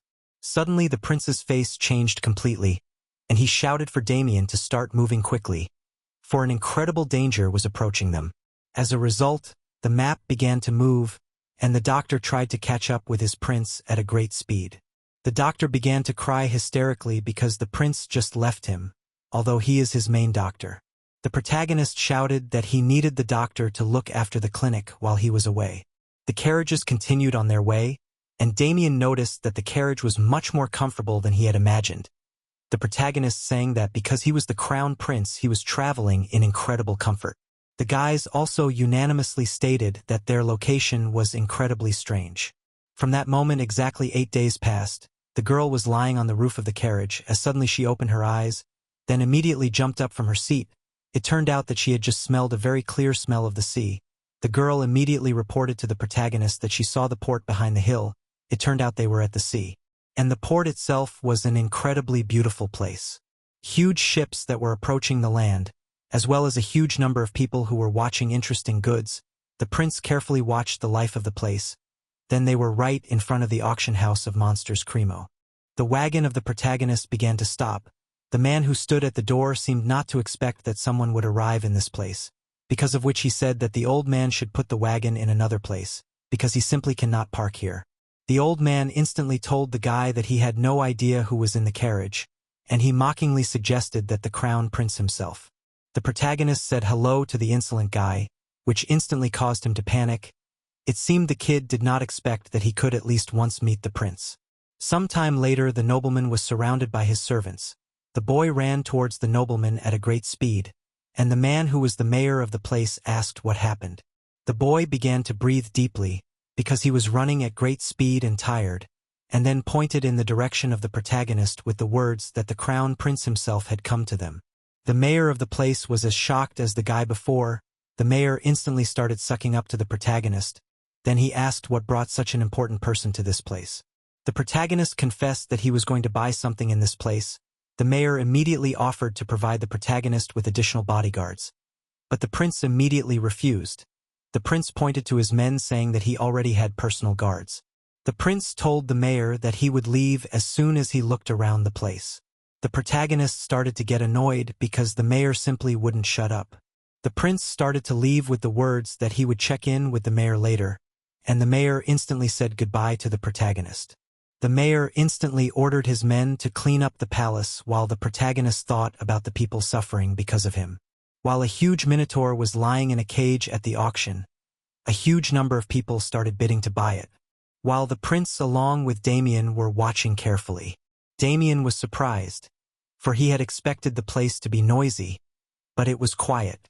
The prince suggested that it might be because it was a monster auction house. Damien also said that it was probably because the monsters would just wake up if it was too noisy. In the arena, one of the monsters began to be taken away and another one was brought in, and people were also actively bidding while the auction master was broadcasting. The prince began to yawn with boredom, for it turned out that there hadn't been a single Minotaur during the entire auction. Suddenly, it was incredibly difficult for the horses to carry the next item of this auction. Inside was a huge monster. The prince began to stare intently in the direction of the Minotaur, which had an incredibly powerful jaw, and a moment later the monster began to scream incredibly loudly. The prince was shocked at how huge the monster was, and assumed that this was what he wanted. The auction master announced that this was the highlight of their event today, a real Minotaur. The guy talked about how a huge amount of people, resources, and time had been used to hunt this monster. The prince instantly realized that he just needed this Minotaur. The protagonist was out of joy and was going to kill this monster and use it for his medicine. Suddenly the man said that they are starting to sell this monster with a price of 50,000 Megan. The protagonist did not understand what was happening because the final price of other monsters was the same, but in the Minotaur only the starting price has reached such a value. Damien assumed that the hero took enough money while the prince only brought 100,000 Megan. The protagonist thought about the fact that it was all his money, and he simply could not spend it on a single Minotaur. The prince also saw the reaction of other people who also wanted to buy this Minotaur. The prince thought that even for 100,000 he could not buy this monster. The protagonist thought that for such incredible money he could buy a luxurious house. The prince began to think furiously about how he could get this monster, because he simply could not afford to miss such an incredible specimen. Suddenly the protagonist had an idea and turned to Damien and started talking very quietly in his ear. Damien was surprised that the prince was trying to pull something like this. He said that the order the prince was going to give him was really gangster, while the protagonist asked if it would be a problem and Damien got up from his seat saying that he would be back soon. As people began to place their bets, the amount instantly went from 53,000 to 55,000. The prince was well aware that he was not going to make it at this rate and was worried that Damien was taking too long to do his job. Suddenly the mayor arrived with a huge number of people. The protagonist asked the mayor what the mayor was doing in this place, but he did not understand what the prince was talking about, while the prince began to look very insistently into the eyes of the man who could not understand the prince's thoughts. The mayor thought about the fact that his political career was built on a sharp mind, and he perfectly understood the prince's gaze. The mayor realized that the prince wanted others to know who he was. The mayor started coughing before he started to speak. Then he started shouting to the whole hall for the crown prince to listen to his request. All the people were shocked when they heard that the crown prince himself had come to this place. The mayor said that 100 bodyguards were waiting for the prince's orders, which the other people were watching closely. The prince said he would gladly accept the man's good intentions, and then they started laughing together while Damien tried not to listen to the irritable laughter. The prince returned to his seat saying that he had forgotten that the auction was going on. Then he began to write the amount on the plaque, and a moment later he raised the bid to 60,000. All the people instantly realized that they were fools, because the crown prince himself was interested in this monster, and now they couldn't bid. The prince was sure that no one would dare to bid because he was the heir to the state. All people understood that at this point the guy gloated. All the people who were at the auction were upset, because they lost the opportunity to get such a desirable monster. The auction master was also shocked that the crown prince had come to them, but he also thought that they simply could not sell their best product for only 60,000, because they had spent a huge amount of effort to catch this monster. The auction master was very upset, and seemed to think that they would suffer a huge loss. At that time there was a man sitting in the hall and smiling very slyly. He raised the bid up to 70,000, after which the entire room instantly turned their attention to him. The auction master was shocked that someone dared to bid, but was also happy about it. All the people started discussing about the strange person who dared to raise the bid. While the prince recognized this person, it was Guinness. All people discussed that the mysterious man was favored by the king of the southern country. The man smiled and thought about what the prince would do in this situation. Because he is not a citizen of the empire, people whispered that the man is their savior, and that he will put in place of the prince. The protagonist began to get very angry after hearing the conversations of people around. Eventually a spark of war broke out between them. They were going to fight with money. The prince instantly started writing a new amount on the board. Then it turned out that he had only raised the bid by 1,000 money, and the man did the same, so the bidding battle continued between them while the beast watched very closely. The auction master announced that their main item had been sold for 250,000, which instantly made the man happy that he was able to defeat the crown prince himself. While the protagonist himself was shattered by this defeat, tears welled up in his eyes as the item he coveted began to be taken away. While Damien stated that he was actually glad that the prince had lost the battle, he started to say that it would be too inefficient to spend that much money on a Minotaur at a time. The prince thought the guy's words were nice. He seemed to genuinely care about him. But suddenly Damien said that if the prince spent the money, he wouldn't be able to pay his wages. Then he said with full confidence on his face that he was only following the prince for one reason, and that was to pay him. Such words seemed to hurt the prince, who didn't expect to hear it so openly. The prince asked if the guy was grateful for his rescue, and he said that although he was grateful, the money was a different matter. The prince assumed that Damien's gratitude didn't depend on financial matters, and so it was. The prince looked closely at the guy. He thought about the fact that in the novel the protagonist of the story, namely Damien, had incredible potential. The prince thought that basically the strongest man of this universe was protecting him. The protagonist thought that he should make sure that Damien sought a stable life with him. The prince told Damien not to worry because he wouldn't let the guy's paycheck get delayed. The protagonist wanted to go straight to the mayor's residence, and the mayor said that's what they would do. The mayor didn't understand why they were running away from the place, while the hero thought that he was ashamed to lose even by resorting to dirty tricks. At that time, the man who defeated the hero silently watched and observed. Sometime later it was night outside. In the man's manner, the Minotaur was on the floor shrouded in strong chains. The Minotaur began to come to his senses and open his eyes, and the first thing he began to see in front of him was a strange man who stood right in front of him and said nothing. The man said in his ear that the Minotaur's condition seemed much better up close than from far away. The man bragged to his man about being able to defeat the crown prince, and that the hero had a funny face when he lost. The guy started to approach the man, then asked if they would proceed with the process. The man said that the guy was the best taxidermist in the place, and the man said that the man paid very generously. The bull listened as the guys discussed what pose to kill it in. The man said that the monster should look incredibly majestic because he was going to give it as a gift to the king. The boy assumed that the man wanted to give the gift to the king with an image of power. The man said that he had also prepared a magician to help them make the effigy. The magician came into the room, realizing that the guys were busy people, and said he would get down to business immediately. Eventually he stood in front of the chained monster, then started using void magic to kill the monster. Eventually the monster started to feel terrible pain. It seemed he was only thinking that people were incredibly evil. He remembered his past where everything was fine until people attacked him and his family. Then he was locked in a cage, and how he ended up in this place where they were hurting and trying to kill him. The monster started to rise up on its feet, which started to scare the man. They saw an incredibly creepy creature in front of them. As suddenly the monster was able to free itself from its shackles and screamed with all its might. At the time, everything was quiet near the manor where the prince was. The prince complained that he felt lousy, and Damien thought that the guy had overworked himself. The bodies opened a protest against the schedule of the day because they were getting tired, while the prince clenched his fist and said that he would definitely buy a Minotaur the next day. As suddenly a very loud noise was heard. People rushed inside the room and said that they were in incredibly big trouble. Damien asked what was going on, and one of the men said they had to evacuate the prince to a safe place. The prince asked the men to explain normally what was going on.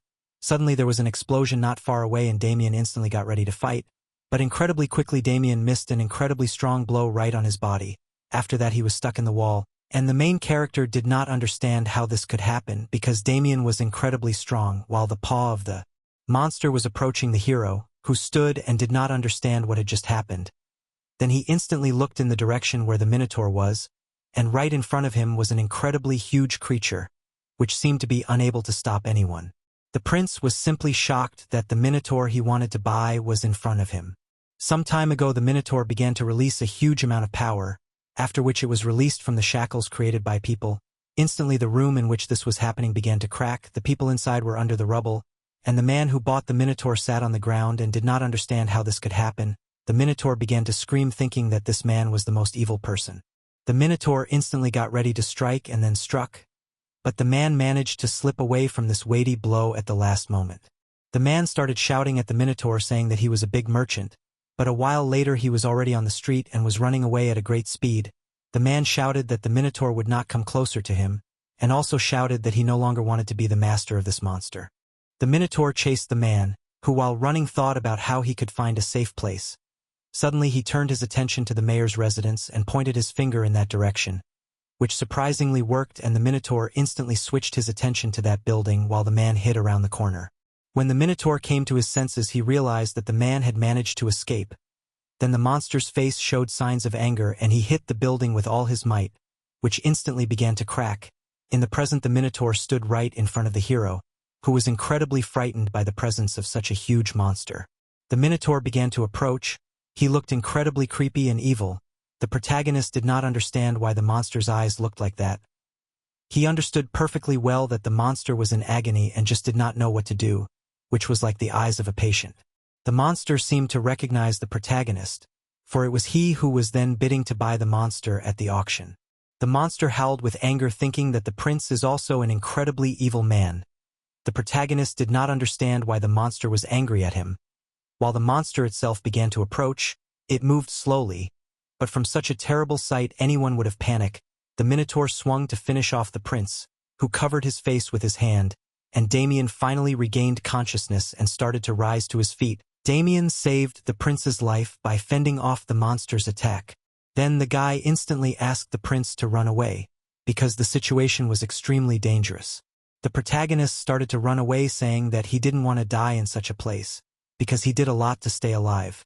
While the monster continued to get angry, he seemed to be enraged by what was happening. The monster started throwing a huge number of punches, while Damien tried his best to block these fast attacks that had incredible power. The monster watched the prince trying to escape from this place, and then he aimed his blow not towards Damien, but towards the prince, who didn't even have time to react. Damien intervened in time and kicked the protagonist with his foot, which eventually saved the prince's life, who was now thinking that Damien had kicked him. Suddenly the ceiling began to crack and a huge boulder fell right next to the protagonist. It turned out that they were now trapped and could not get out of the building. Damien was watching carefully and thinking about something. It seemed his thoughts were on something very important, as he suddenly spoke about if they could survive the day he wanted something. Then he stunned the prince by saying that he would like to get a prize for it. The main character was amazed that Damien would ask for such a thing in such a situation and asked what would happen if he didn't give the bonus, to which Damien replied that he would just run away alone. Damien said that in 3 seconds he would attack the Minotaur and the prince should run away. The protagonist didn't understand where he should run to, because there was a huge monster in front of him and Damien was preparing to attack. Damien pointed his finger at a hole in the wall and the prince instantly started screaming that they were on the 2nd floor, to Damien's words that the prince should just jump. Damien said it was better to jump from the 2nd floor than to be killed. While outside, the mayor ordered the soldiers to rescue the prince by all means. The prince assumed that even if he fell and broke his legs, the men outside would be able to catch him and take him to safety. Damien gripped his own blade tightly, and then he instantly attacked the Minotaur and the prince began to move towards the exit. Damien pushed himself away from the Minotaur's arm, then he was right in front of it, preparing to strike with his sword. Damien was able to strike the attack right on the monster's head. While the prince didn't make it to the exit at all, the prince was ducked right into the hole. While the Minotaur was screaming in anger, the protagonist thought about the fact that his life turned out to be quite bad. Suddenly something huge appeared right in front of the prince's face, and the guy instantly grabbed the hand of this huge creature, which with bright red eyes looked in the direction of the prince. Suddenly in front of the protagonist appeared a system window, the contents of which shocked the guy. Full scanning of the Minotaur began, and in front of the protagonist began to appear all the characteristics of the monster. It turns out the heart of the Minotaur was in a terrible state, because he received a huge amount of tranquilizers and consumed a lot of Zalkoff. Turns out that the Minotaur was also experiencing incredible pain in his heart, and if ignored, it could lead to cardiac arrest. The prince was shocked by this information because according to it, the pain that the Minotaur is experiencing is just terrible. The protagonist assumed that the monster was furious because of the pain he was experiencing. Suddenly the monster started yanking his arm, trying to throw off the protagonist, who was screaming that he was in great danger. The prince was well aware that if he fell down now he would surely be crushed, as the monster prepared to strike the prince. Suddenly there was a sound of impact. It turned out that Damien attacked the monster right on its horns. Damien planned to hit the eye but missed and hit the horn of the monster. Damien stepped back a little while the Minotaur looked in his direction. Damien started shouting that the prince needed to hold on just a little longer and he would save him immediately. While the protagonist was crying and holding on to the monster's hide with all his might, Damien was closing the distance between him and his opponent at breakneck speed. While preparing for the attack, he started thinking that he was going to strike a series of blows. Damien was getting closer and closer, thinking that the blows were unlikely to be deep. But in the end he delivered. The first blow of the series, followed by another one, which made the monster scream, and the prince held on with all his might. It seemed that soon he would fall down. As it happened, the prince could not hold on to the monster and let go of his hands, after which the protagonist began to fall at a great speed down, while shouting that Damien will definitely not get his bonuses. Tears came to the prince's eyes. He thought the weather was perfect for dying, as suddenly something at a great speed started racing down the street, after which a girl instantly grabbed the prince right in the air. The protagonist did not expect to see a niece in such a situation. While the mayor's servants were worried about the prince and his condition, they immediately started asking if he was okay, and the protagonist said that he was fine. The guy immediately started shouting that they should leave because the prince's safety was their priority. They started leaving the battle site together while the Minotaur was watching closely. It seemed like it was not going to let the protagonist go so easily. Then it started screaming with all its might and suddenly looked towards Damien with an incredibly mad look. Damien assumed that the monster was very angry that he had lost the prince. He also held out his blade in front of him and assumed that the monster had decided to switch to him. The Minotaur instantly threw an incredibly strong blow, while Damien dodged it. While thinking that he was going to ask for a raise from the prince, the enemy prepared to deliver another heavy blow, while Damien wanted to pierce the monster's arm as he struck. Damien's attacks collided and caused a huge surge of energy. It turned out to be much harder to do than he had planned, and the guy's body was shaking while the monster started screaming again, both from anger and from the pain he was feeling. A fierce fight continued between them, and after the collision the monster removed his hand and Damien retreated some distance.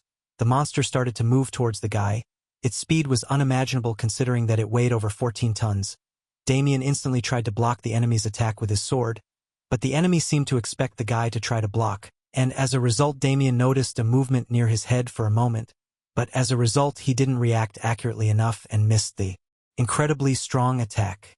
The walls of the building began to crack, and then the entire building began to collapse as other people watched, startled by the debris that almost fell on them. As Damien let go of his sword, he seemed to take a huge amount of damage. Damien was trapped as one of the building pieces fell on his foot. As the sound of hooves got closer and closer, the monster was right in front of the helpless Damien, who couldn't resist. The Minotaur prepared to deliver a crushing blow right on the guy, who was trying with all his might to free his leg from the boulder. It was only a moment before the blow of this monster would finish Damien, who was well aware that right now his life would be over, as suddenly the hedgehog hit right on the body of the huge monster. That instantly caused pain and the monster began to scream with anger. This shocked Damien, who recently said goodbye to his life, while the monster continued to scream with pain and rage. Damien in turn did not understand what was happening, because the prince did not run away, but stayed and tried to fight with the monster. The protagonist was very happy. He thought that the red seeds made his pet much bigger. The prince yelled for Damien to move, and also added that it was time for them to make money. Damien started talking about how he was expecting an incredibly large sum of money from the prince. While the prince was yelling at the guy to get out as soon as possible, Damien cut the cobblestone that was restricting his movement. His leg seemed to be very hurt by it. Damien didn't understand why his leg just wouldn't listen to him. While the Minotaur seemed to be able to regain consciousness, He grabbed the hedgehog and separated it from his body, then threw it towards the prince with great force. The prince shouted for Damien to grab the prickly pet as soon as possible, and the boy did as the prince ordered. Then Damien was finally able to be outside. He instantly landed with the prince's pet. While the Minotaur was shocked by this outcome of events, the protagonist along with Damien looked towards his opponent. Suddenly, a blow with a blade sounded, after which the whole building started to collapse right on the monster's head. The whole building collapsed right in front of the protagonist and Damien, who had just made the blow. The guys silently looked towards the building, hoping that they could defeat the monster.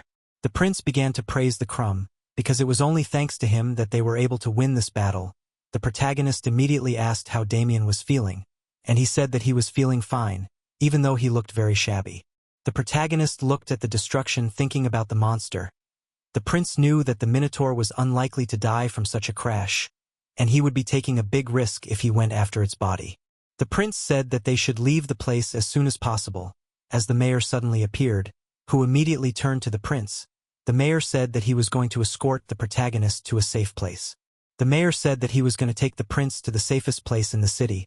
Sometime later the ship was near the harbor. The protagonist and his friends were moving in that direction. The mayor began to say that once the prince gets on the ship and sails into the sea, no matter how angry the Minotaur is, he will not be able to get him. The prince thought that such an escape was a very good decision indeed. He started to step onto the boat, as suddenly the prince noticed that the mayor remained standing still and asked him to move with them to the boat. The mayor with a serious expression said that he was staying in the city.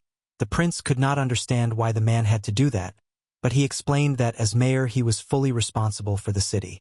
He said that if he tried to escape alone, many people would get hurt and he would regret it. The mayor said that he would command the guards in the city and ask the prince to go to a safe place. The prince was a little upset because he originally thought that the mayor was a frivolous man, but in the end he is staying in the city with the people even though it is dangerous. Damien told the prince that they had to hurry, because every second counted. Damien began to say that the prince didn't need to feel guilty for running away, because everyone in this world had a role to play. The prince stared at his subordinate and then they began to leave for the boat. The protagonist was on the ship with his men. The prince felt it was his duty as a prince to survive and lead this state. The crew instantly began to raise the sails, after which the ship began its movement while the mayor saluted the prince. Suddenly one of the crew members of the ship noticed something very strange.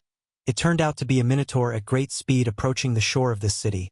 The monster instantly made an incredibly strong jump, then instantly found himself near the prince, who seemed to have relaxed after the ship began to move. The Minotaur landed directly on the ship, causing the ship to take damage. The monster started screaming with all his might. Then the monster grabbed onto the wooden mount. Then the prince instantly ordered all of his men to duck, and the monster struck directly at the prince, who was able to dodge the attack at the last moment. The prince did not understand what to do in this situation because he could not escape at all. It turns out that the main character could not swim at all, while the organs were very much worried and begged the prince to use his brains, which were not with them, which upset the prince. Damien asked the prince to keep his head down. Even though they had lost the sail, Damien asked the prince to stay close to the stern and not move. The prince was surprised at this plan and the boy explained that it was the best place to hide.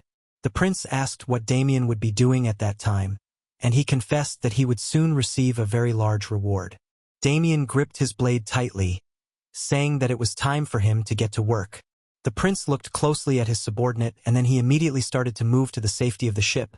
Damien at the same time went on a furious attack towards the monster.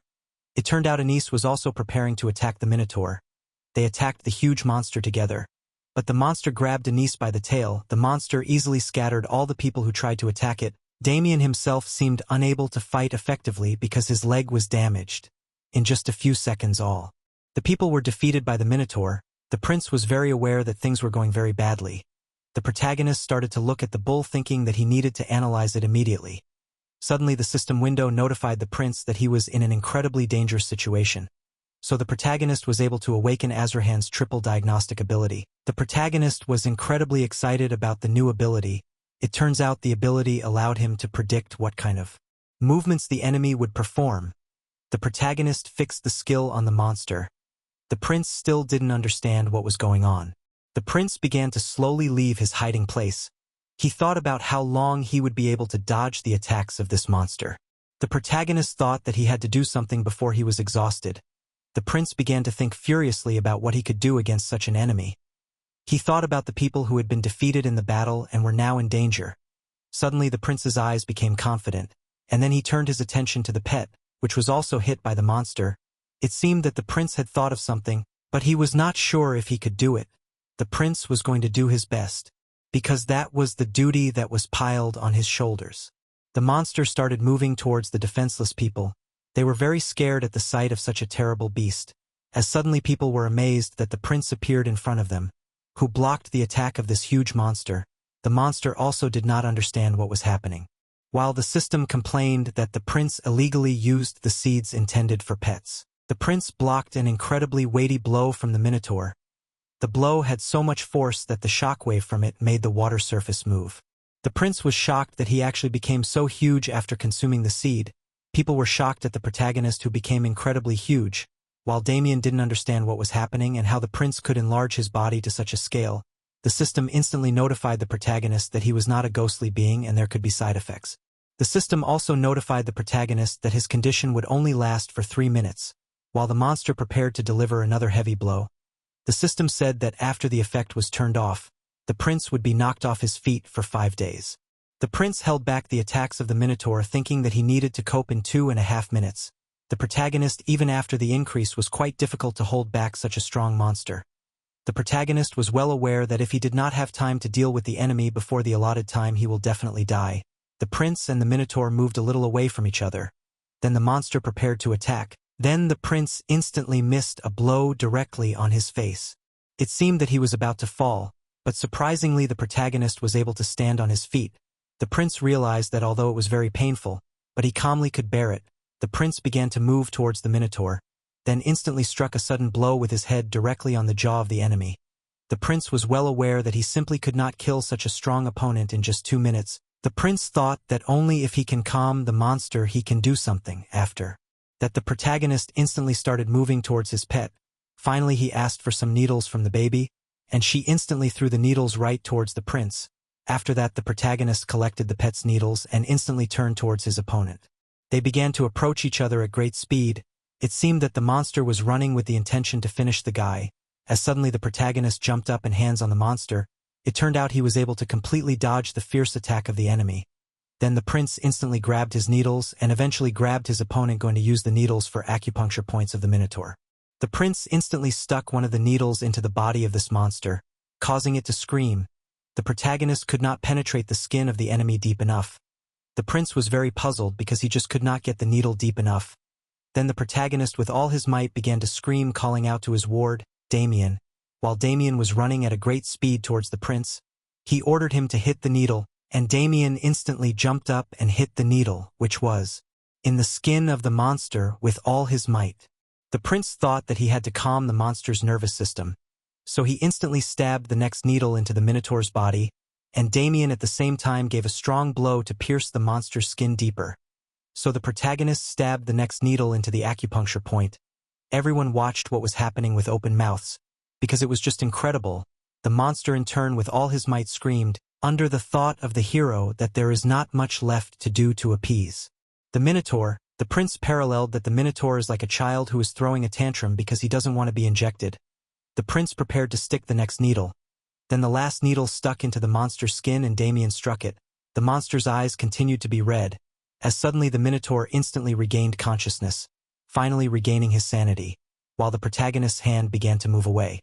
The protagonist began to remove the needles from the monster, thinking that they were definitely helping to soothe the pain that was tormenting the Minotaur. It turned out that it was just a coincidence that it helped to relieve the monster of pain. The guys were in shock and did not understand what was about to happen, while the Minotaur noticed that his annoying pain simply disappeared. After that, he instantly turned his attention to the prince, who was standing next to him, and thanked Damien. The monster began to stretch his hand towards the protagonist, then put it on the prince's shoulder as if sincerely thanking him for his help. The prince was glad that it was coincidental that the monster was relieved at such a time, because this is how the monster thinks that he stopped his pain. The prince confessed that he had gotten very old and fell down on the floor of the ship. The organs began to complain to the protagonist about the state he had brought his body to. The heart was saying that the prince was on the verge of fainting. The other organs were also shocked at the sudden change in his body. A moment later the prince began to shrink back to his original size. Then he instantly said that he had some information to share. He instantly began to talk incredibly fast that he would lose consciousness for 5 days and they didn't need to worry. Then in that woeful moment, the prince began to say that he would be unconscious for 5 days and they didn't need to worry. No one understood what had just happened and what would happen to the prince. Sometime later the crew worked very hard to save the ship from sinking. As a huge amount of water was rushing in, one of the sailors shouted that at this rate they would all go down and they should get on deck as soon as possible. Another sailor with tears in his eyes said that there was a real monster outside. While the ship was rapidly sinking lower and lower, one of the people did not understand what was happening. While the Minotaur heard the words of the people that the ship was going down, he thought that it was all his fault because of his actions the ship suffered. The boys were worried about the prince, who was unconscious at that moment. While the Minotaur screamed, he thought that he would repay the prince for his kindness and save him. The Minotaur instantly grabbed the prince and then just as quickly jumped with great force and was in the air. The Minotaur carried the prince on his head straight towards the shore. The team was shocked by this behavior of the monster, worrying for the life of their prince, while Damien was shocked that he had allowed his customer to be kidnapped. A while later Damien was in a strange room and sitting on a chair. He seemed to be completely shattered and just stared silently at the floor where the rat was just lying. He was thinking that he had not seen a place like this for a long time, because it was similar to where he lived in his youth. But suddenly a strange man said that the guy's words were absurd. It turned out to be an interrogator of the inspection team, which was subordinate to the emperor himself. He assumed that Damien didn't realize the situation he was in, but he understood perfectly. The man started to say that it had been 6 days since the prince's crowns had gone missing. The man clenched his teeth, saying that it had only taken 1 day for the news to reach the capital, and then he started shouting that it had taken him 2 days to arrive there. He shouted that Damien had wasted 3 days without finding the prince. He also shouted that they couldn't find a single clue. He shouted that they had caught all the conspirators including the mayor. He also shouted that he didn't know what they were doing until he got there. The man shouted that they could not find the whereabouts of the Minotaur or information about where the man who bought the Minotaur had gone. The man stated that maybe it wasn't that the boys couldn't find any trace of the prince. He assumed that the boys wanted to hurt the crown prince, so they didn't do anything on purpose. Damien was surprised that the man assumed that all the people who had traveled with the prince had conspired with the Minotaur to kidnap the protagonist. Damien seemed angry at the conclusion the man who reported directly to the emperor had drawn. While the man rose to his feet saying that he was just trying to find the truth, he was approaching Damien asking if it all made sense. Damien was about to object when he was interrupted by the man saying that the world was a place where ridiculous conclusions could be the true answer. He said that the mayor should have been responsible for the safety of this city, and the men who were supposed to protect the prince but failed to do their duty.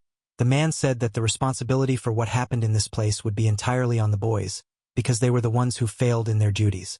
Damien understood that the man wanted to cover up the matter and blame it on them. Damien thought that the man wanted to solve everything as quickly and easily as possible. The man put his hand on the guy's shoulder and said that those who confessed would be given mercy. The man said that people who confess will get a comfortable and quick death. Damien was angry at these words, while some people rushed into the room and stood right next to Damien, who seemed to understand what was about to happen. A while later Damien was thrown straight into a cage, and then the cage was suspended on high. It turned out that together with Damien there were other people in the cages. All of the guy's acquaintances were also in their cages. Suddenly the guy noticed something strange. It turned out that they were all going to be burned alive, and they were preparing the wood for burning. A man was heard moving towards the boys. The man suggested to talk again that the boys could just confess and get an easy death. But Damien instantly replied that he would never confess to things he didn't do.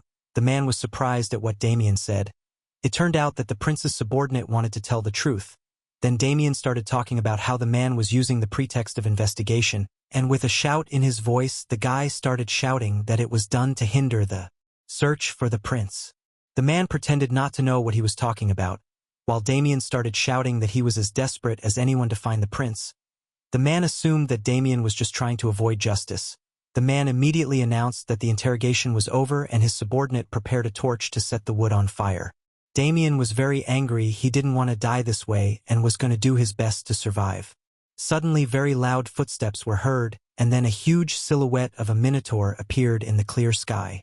Damien was shocked that it was a Minotaur. While the chain that held the cage above the ground was broken by the monster, It turned out that the crown of the prince was on the monster's shoulder, and the monster was holding the cage with Damien. The protagonist looked rather gloomy while everyone present couldn't believe their own eyes. Even the people sent by the emperor were shocked by what was happening, while the prince started to look in their direction, then asked with a menacing look who dared to do such a thing in this place. Exactly 7 days ago the prince woke up in a coastal cave. The protagonist was frightened because the first thing he saw after waking up was a Minotaur, who recently tried to kill him, and now looked at him with a look full of concern. The Minotaur began to say that he was on the verge of going completely insane, but the prince was able to save him, and then the protagonist shook the Minotaur's finger, and this they cemented their friendship. The prince was shocked that he and the monster became friends and that he actually accidentally saved the Minotaur from pain. The prince was overjoyed at the fact that he was able to get such a strong beast in his people, thanks to such a fortunate coincidence. The protagonist stated that since the monster had helped him he wanted to return the favor. The prince confessed that the monster was unable to heal completely, and if left as it was the pain would return. The Minotaur seemed to be listening intently to his benefactor. The protagonist was about to check on the condition of the Minotaur, calling it yellow-eyed, to which the Minotaur instantly said his name was Urus. The prince instantly could see that the monster's disease was not progressing so fast. The prince instantly began to examine the Minotaur's gallbladder, and after seeing this the prince instantly asked if Urus felt a bloated stomach after eating. The protagonist told the monster that the reason for this was that the Minotaur's body had accumulated things that needed to be taken out, and then he would immediately feel better. The prince began to explain to the Minotaur what he should do, and he listened attentively, although it was obvious that he did not understand half of what was said. And then the Minotaur sat down in a pose fully prepared to listen to the instructions of the prince. After a short procedure the Minotaur began to shake, while the prince smiled, for the procedure was almost at an end, and he instantly asked the monster to strike himself in the solar plexus. The monster looked towards the prince with his golden eyes, then prepared to strike himself, and after a few moments he struck himself in exactly the place the protagonist had asked. This immediately caused some pain in the Minotaur's body. The prince assumed that something big was coming, and at the same moment some stone came out of the Minotaur's body. It turned out to be the Minotaur's gallstone, which the prince needed, and it was also very huge. The prince assumed that the Minotaur was feeling much better, and from the look of it, it seemed that the treatment had been more than successful. The prince said with a smile on his face that he was glad to see the Minotaur feeling much better, while thinking that he had gotten the monster for sure. The prince said that they should get on their way. He said that they should return to Cremo as soon as possible, adding that his allies might be in a tight spot. The Minotaur seemed to feel the negative emotions associated with that place. The prince assumed that the monster was afraid that once he returned he would have to fight again. The prince, with full confidence in his eyes, stated that he would do everything possible to make sure that no one dared to hurt the Minotaur. The monster himself seemed to believe the words of his savior, and so they moved straight along the sea towards the settlement. Suddenly in the air the protagonist noticed a strange flag. Looking closely the prince realized that it was the flag of the Imperial inspection team. The guy instantly realized that not in vain he returned immediately after waking up. At that time in the present, the Minotaur was holding the cage with Damien, and the prince was wondering who was in charge of the situation. The man in turn stood and did not dare to say a word. It seemed that he had already buried the prince in his thoughts. The protagonist had already shouted who had started everything that had just happened while the Minotaur supported his friend. The man began to move, then quietly confessed that it is he who is the main among these people. The prince instantly descended to the ground and began to move towards the man. Then the prince was amazed that the man dares to address him so, while the man said that although the guy looks like a prince and he came back with a Minotaur, but continued to ask who the protagonist is. The guys were shocked that the man did not recognize the prince, because even a blind man could recognize it. The prince was surprised that the man dared to suggest that he was a fake who was only pretending to be the prince, while the man said that after the prince went missing there would definitely be people who would want to impersonate him and harm the Imperial family. The prince assumed that the man wanted to confirm the prince's identity, and he said that's exactly what he wanted to do. The protagonist wondered why the man didn't check his men. He started yelling about how they had served him loyally and sacrificed their health to protect him. The man did not seem to expect such words, and was confused, while the protagonist called Damien's name, then began to shout that it was Damien who had rushed into battle first to protect the prince's crown. He also told how Damien had risked his own life trying to buy time for the prince to escape. After these words the Minotaur began to collapse a part of the cage, and finally Damien began to come out, and then addressed the protagonist as One should address a prince, which made the prince smile at his subordinate. The prince broke the silence and started talking about Anise, who was his personal nurse. She was the person who rushed to catch the prince. When he jumped out of the building, the Minotaur started to take out the cage with the woman inside, after which she was released under the words of the prince that only thanks to her he was able to survive. After that, the girl slightly approached the protagonist, who said that her act was a great act of courage and self-sacrifice, after which the prince went straight to Sergio, who was the first to arrive at the scene and accompanied the prince right up to the shelter. The protagonist said that the guy showed incredible courage and dedication to save his life. The protagonist began to list the feats that his subordinates had done. Montero and Pedro had also damaged their arms in the battle with the Minotaur. The protagonist also said that the Lord had shown incredible character when he continued to fight even with a broken sword and shield. One of the protagonist's subordinates cried sincerely while the prince looked incredibly majestic. People who a moment ago wanted to burn alive these heroes began to worry, because they realized that in front of them a real prince, which is not clear how he was able to survive. At that time, the man himself began to shake with fear because he knew exactly what he had done. He thought that he had done completely wrong. Initially he assumed that once the prince was captured by the Minotaur he should not have survived. For this reason he was going to put all the blame on his attendants without any doubt. He thought that if any high-ranking person dies, someone must be held responsible. The man seemed to be very scared of what might happen next. He just couldn't understand how the prince could survive in such a situation. The man instantly bowed his head to the ground, then began to beg for forgiveness for daring to doubt the prince's identity, while the protagonist himself looked at the man with contempt. The prince turned to the mayor of this city and looked in his direction. The prince told how the mayor did not run away, but continued to fight for the city and its people, even though it was very dangerous. The prince said that only those who believe in their duty could show such incredible perseverance and nobility. Such words instantly touched the mayor, who did not expect to hear such incredible praise from the prince himself. After that, the protagonist went straight to the inspector and reminded him that the inspector dared to ask him to confirm the identity of the prince. He also said that he did not need to confirm anything, because all those who were around were proof that he was the real crown prince of this country. It seemed that the inspector continued to be afraid of the prince, and the punishment that may await him. The protagonist instantly ordered the man not to even try to justify himself, because he knew exactly what he was going to do. The prince was thinking about that, and in Korea, after some time had passed, people were clearing the ruins of the building. While one of the workers didn't understand what the fool was accused of, one of the men said that the inspector was guilty of conducting a shoddy investigation and hindering the search for the prince. It turned out that the inspector was either going to be sentenced to death or rot in prison for the rest of his life. Suddenly one of the men was very interested in something. He instantly asked if the rumors that had been circulating were true.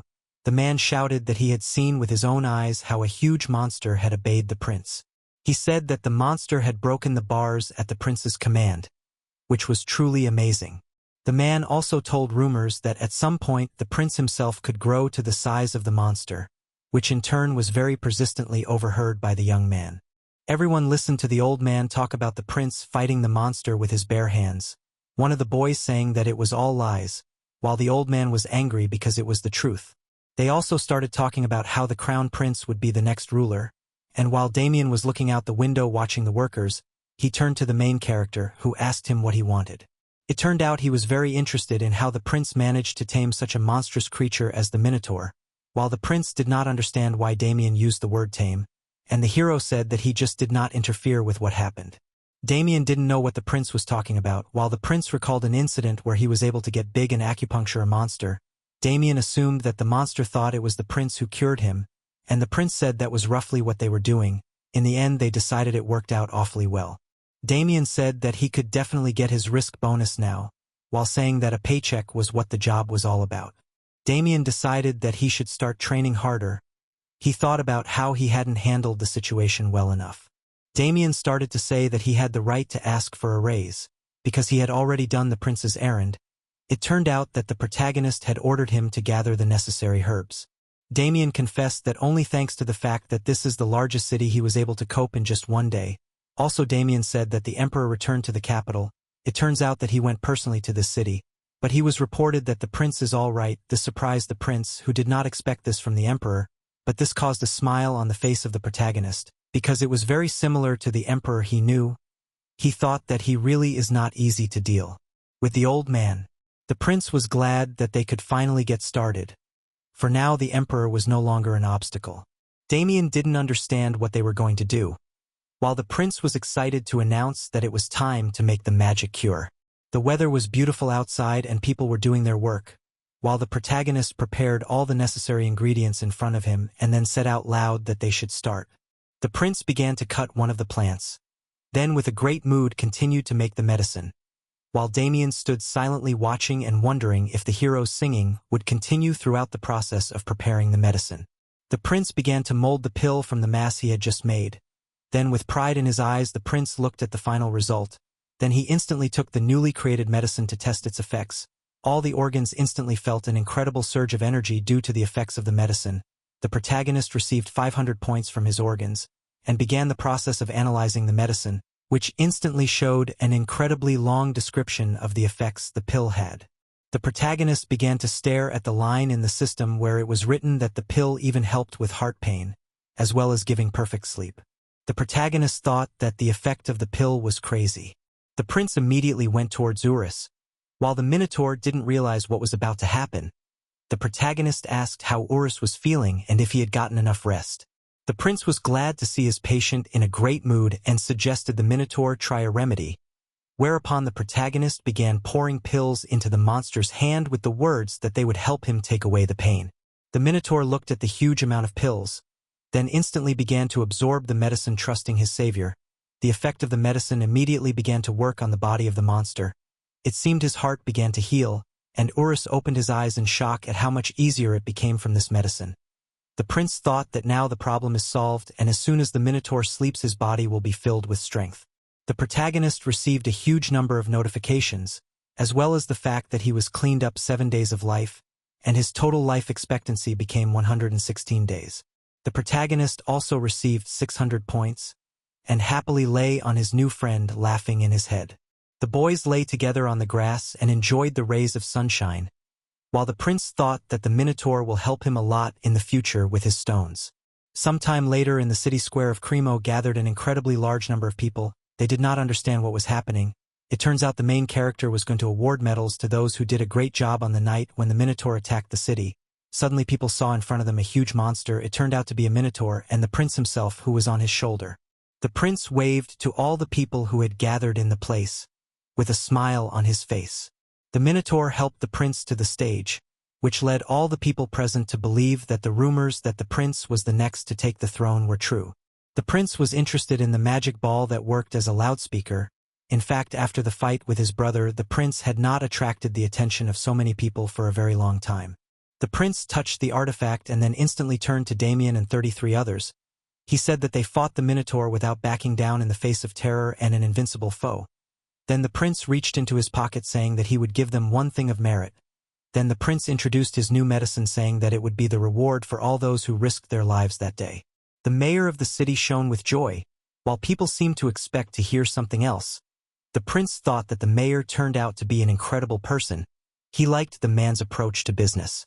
Exactly 2 days ago the protagonist was resting on the Minotaur's body when suddenly the mayor turned to the protagonist. Suddenly the prince said that he just had one thing for the mayor to do.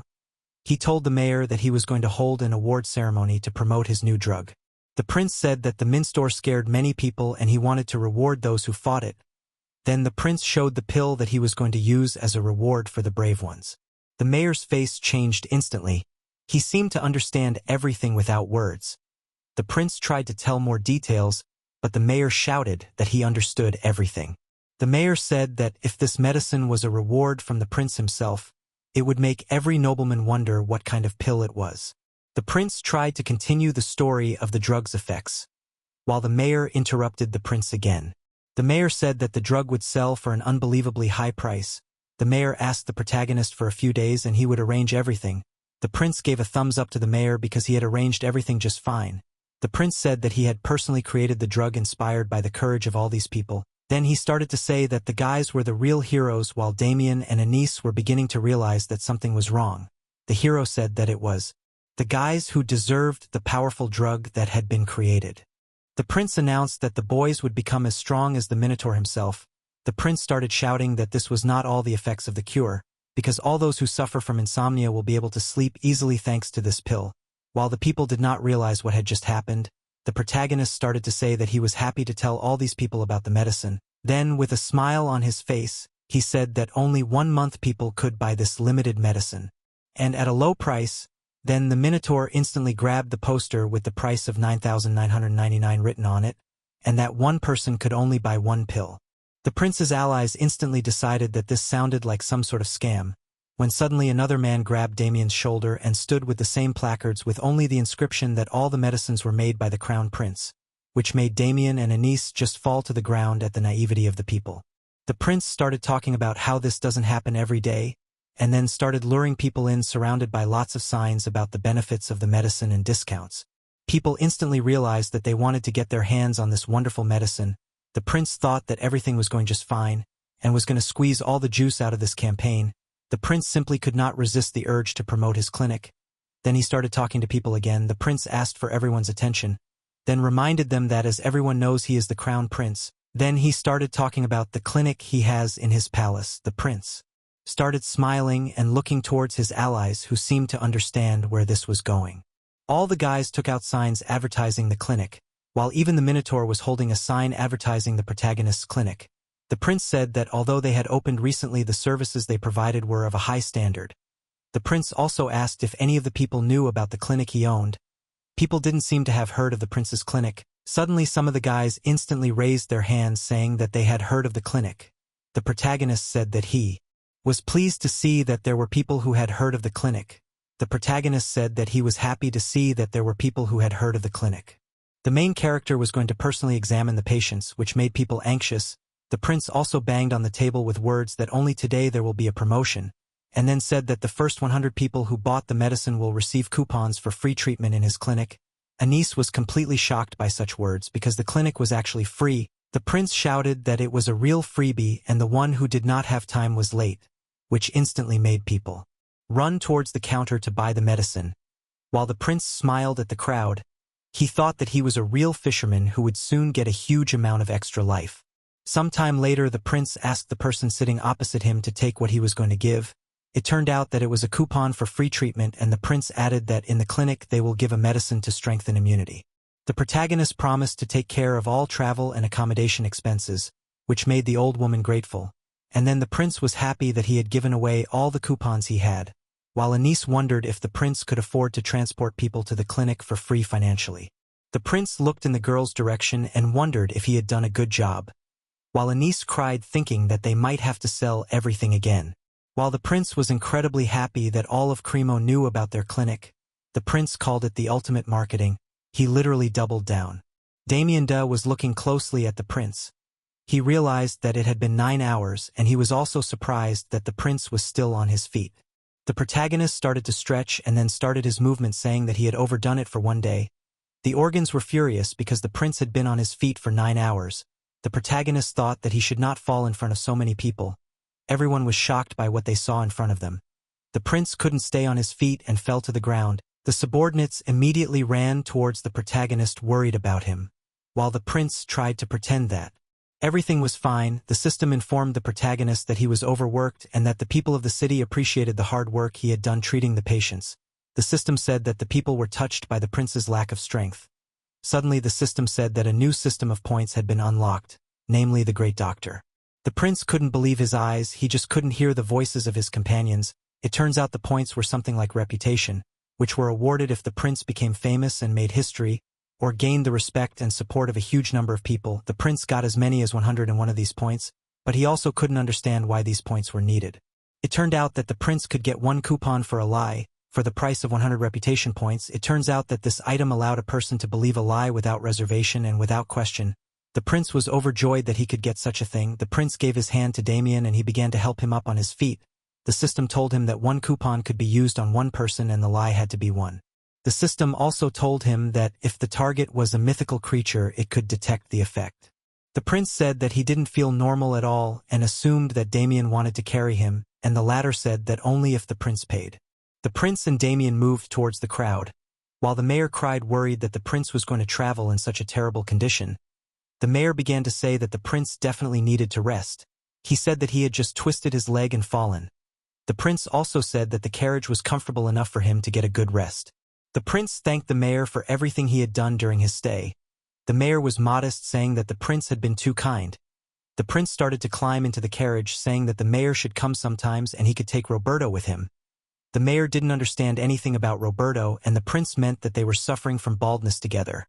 The prince started to wave his hand. Then, sometime later, they arrived in the capital of the empire. People were shocked by what they saw right in front of them. While the Minotaur was staring at the statue of Lloyd and felt a terrible fear of it, the man started to run to meet the prince, but he was immediately dumbfounded by what he saw in front of him. In front of him was a huge monster, a Minotaur, who was looking at him with a terrible look. Suddenly, the man brought himself to his senses and then instantly greeted the prince. He formally introduced himself and again greeted the still sleepy prince. The protagonist asked what happened while the man held out a very strange letter. It turned out to be an Imperial decree, which did not like the protagonist. The prince began to read carefully what was written in the letter and instantly became numb. In general, I will not delay the beginning. Have a great time. It turned out that the emperor demanded that the prince immediately after returning to the capital went straight to him. The protagonist was well aware that the emperor would not call him just like that, and then he instantly calmed down because he had a coupon for lying, which will always be able to save him. Sometime later evening came, the protagonist began to greet the emperor, who looked very carefully in the direction of his son. The prince seemed to be annoyed that the emperor was just silent, although he had called him. The emperor wondered why the prince was making life difficult for his staff with such irresponsible behavior. The prince thought about the fact that he had almost died in the fight with the Minotaur.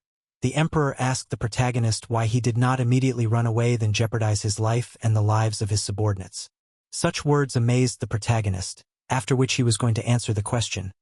But the emperor interrupted the hero, saying that he did not even realize how dangerous the situation was and that he should have been more careful. The prince didn't understand what the emperor wanted from him. He just couldn't foresee such a situation. While the emperor himself asked what the prince was thinking about, and he said that it was nothing important. The emperor firmly stated that as a result the prince had put everyone in danger that could take their lives. The emperor started to say that in the future the prince would become the ruler and then he would have to be responsible for all the people of the empire, and he couldn't even handle his own people. The emperor slammed his fist right on his throne and then started shouting, asking the prince if he realized what a shame it was. The prince thought that in the end he could not object because in general the emperor was completely right. The emperor ordered the prince to think about what had happened and to avoid similar situations in the future. The protagonist thought about the fact that he should care back, and then the protagonist asked for permission to ask something. The prince asked if the emperor had quit smoking, but the emperor didn't seem to understand the question. The emperor was listening to his son talking about how he needed to quit smoking to continue to do his government business. The prince said that the emperor is the one who leads the millions of people of the empire. The prince smiled cheekily, waiting for the emperor's reaction, because the hero said logical things, while the emperor grabbed his chin and thought, and then the prince instantly said that the emperor's health directly affects the level of life of the empire. The protagonist perfectly remembered the original text of this story in which the emperor died because of stress and smoking. He wanted to make the emperor stop smoking at any cost, while the old man himself began to rise from the throne, then began to talk about that day from the past. He said that it was the moment when the prince asked the emperor to stop smoking. He continued with an incredibly serious face, saying that it was the moment when he stopped smoking. The prince didn't seem to expect such a response. Then he instantly started to rise to his feet, saying that he was going to leave. Suddenly, the emperor stopped the prince, saying that he should not eat the food of ghost monsters so callously, and then turned away, saying that it could harm the prince's health. A while later, the emperor sat alone on the throne, thinking that the prince was genuinely concerned about him. Suddenly, the emperor asked the man about the prince's miracle cure. The man reported that they had immobilized all the news agencies to spread the word about the prince's cure. The emperor inquired about the results, and the man reported that soon every nobleman, even in the farthest corners of the empire, would know about the cure. The emperor was overjoyed, saying that it was just great news. At that time in the estate of the protagonist, the prince was moving and counting something. This caused Damien to ask questions, while the prince ignored the guy a bit. Then the prince said that Damien will see everything soon, as suddenly the doctor at an incredible speed started to approach the guys. The man had tears in his eyes and he was shouting with all his might to the prince. While the protagonist asked his doctor to be a little quieter, the prince twisted his face and ordered the doctor to stop. Then he stopped the crying doctor with his hand. The prince was surprised that the doctor was so happy to see him, while the doctor began to complain that the prince had left a huge number of patients on him. The protagonist thanked the doctor for his work and promised to prepare him a toning agent. In fact, the doctor could see how hard he was working at the time. His face looked terrible. The doctor said that he was very shocked when he got the news about what happened in Cremo. The prince also said that this was not all the doctor needed to know. The prince guessed that the doctor knew the Minotaur was coming, while Damien was once again convinced that all the people in the clinic were crazy. The prince asked the doctor if there was any news, and he told him that they started receiving strange requests. The prince did not understand what kind of requests we are talking about, and the doctor immediately explained that people wanted to buy some strange non-existent medicine. Sometime later, the main character saw an incredibly large number of letters with wishes to buy that very medicine. Suddenly the prince looked out the window and was amazed at what he saw there. Outside the window, the protagonist saw an incredibly large number of people. The prince ordered to take all of these people, parallelno rejoicing at such an incredible opportunity. The pill was too popular. At this rate, the prince will really get rich. Exactly 10 days after that moment, there was a sign outside the prince's clinic saying that the year's supply of pills had been sold out. The prince was in counseling when suddenly a doctor's voice was heard. It turned out that he reported to the prince that he needed to visit the Imperial Palace. The doctor said that he didn't know why the prince needed to go to the Imperial Palace, after which the protagonist immediately began to pack, asking the doctor to prepare a carriage. The prince didn't understand what was going on this time, as suddenly a man started asking the prince to hurry up and follow him. The protagonist didn't understand what was happening, as he suddenly froze on the spot. The prince's face was clearly filled with despair at what he saw in front of him. The protagonist did not understand what happened to the emperor. In his head instantly arose scraps of memories from his past life, because then his father was in exactly the same condition. In the past life of the protagonist, in the street was raining incredibly hard. While the protagonist himself and his friend were in the game club, the protagonist with all his might shouted at his allies in the game. He criticized their game and furiously clicked on his mouse, and then called all his allies untalented. As suddenly his phone rang, it turns out he was called by his mother, but in the end, out of 6 calls, he did not answer a single one. The hero's friend didn't understand why he wouldn't pick up the phone, because they were trying to call him so persistently, but the hero didn't care. The protagonist continued to stare at the computer screen, after which he lost the game he was so eagerly playing. The phone of the protagonist again began to vibrate, and this time he decided to pick up the phone. After hearing his face change dramatically, he immediately began to run away from the gaming club. And when the guy arrived at the place, his hands began to shake, and on his face was an image of sadness and despair. He saw his own mother sitting near the body of his father, who was unconscious. His father's condition was actually terrible. In the present, the prince saw the same condition of his new father, the emperor. The protagonist tried to pull himself together because now was not the time to think about the past. Then the prince began to stare at the emperor, thinking that it was a stroke. The protagonist could see it perfectly well by the muscles and nerves because they were signals. The prince asked what happened, and the man said that one person could tell the situation. Then the emperor's doctor greeted the prince. The prince asked how long the emperor had been unconscious, and the doctor reluctantly confessed that it had been a whole night. This instantly shocked the protagonist because it was a long period. The prince asked what was the reason, and the doctor said that the emperor after dinner was very strangely drunk. The prince asked what exactly the doctor meant by this description, and the guy said that the emperor's speech became inarticulate from just one drink, after which the emperor began to stagger while walking. It turns out that the doctor advised the emperor to go to bed, and when he looked into the bedroom in the morning, he saw him in that condition. The prince thought that all the symptoms were similar to a typical stroke. He also thought that because of the doctor's negligence they lost too much time. Also, the protagonist did not understand how this could happen. The emperor said that he quit smoking. The protagonist thought about the fact that at this rate the plot of the story will go as originally planned. The truth from the original was different, that now it is he will be king, but he did not want to be emperor because then he would have a huge amount of work. He also understood that with the term of his life, he in such circumstances will definitely die. The protagonist realized that if the emperor died, he too would be finished. The protagonist thought about the causes of the stroke, and then the prince began to examine the emperor's body, hoping that the cause was not a brain hemorrhage. The protagonist thought that there were 2 types of stroke, namely a rupture in the brain and stagnation in an artery by a blood clot. The protagonist thought that one of the types was much more dangerous. The prince also very much hoped that it was not the type he did not want to encounter. The protagonist discovered that there was no hemorrhage, so the prince decided to find out which vein was blocked. Suddenly the protagonist was surprised by what he saw, because the clot he saw in front of him looked too unnatural. The protagonist just did not see what should be with a clot. The prince didn't understand how this was possible because it couldn't be. The prince understood that this was not normal, and then assumed that something was definitely wrong in this case. The prince decided to concentrate on the treatment now, and to investigate later, when the emperor recovered. The protagonist said that he would transfer the emperor to his clinic in order to treat him.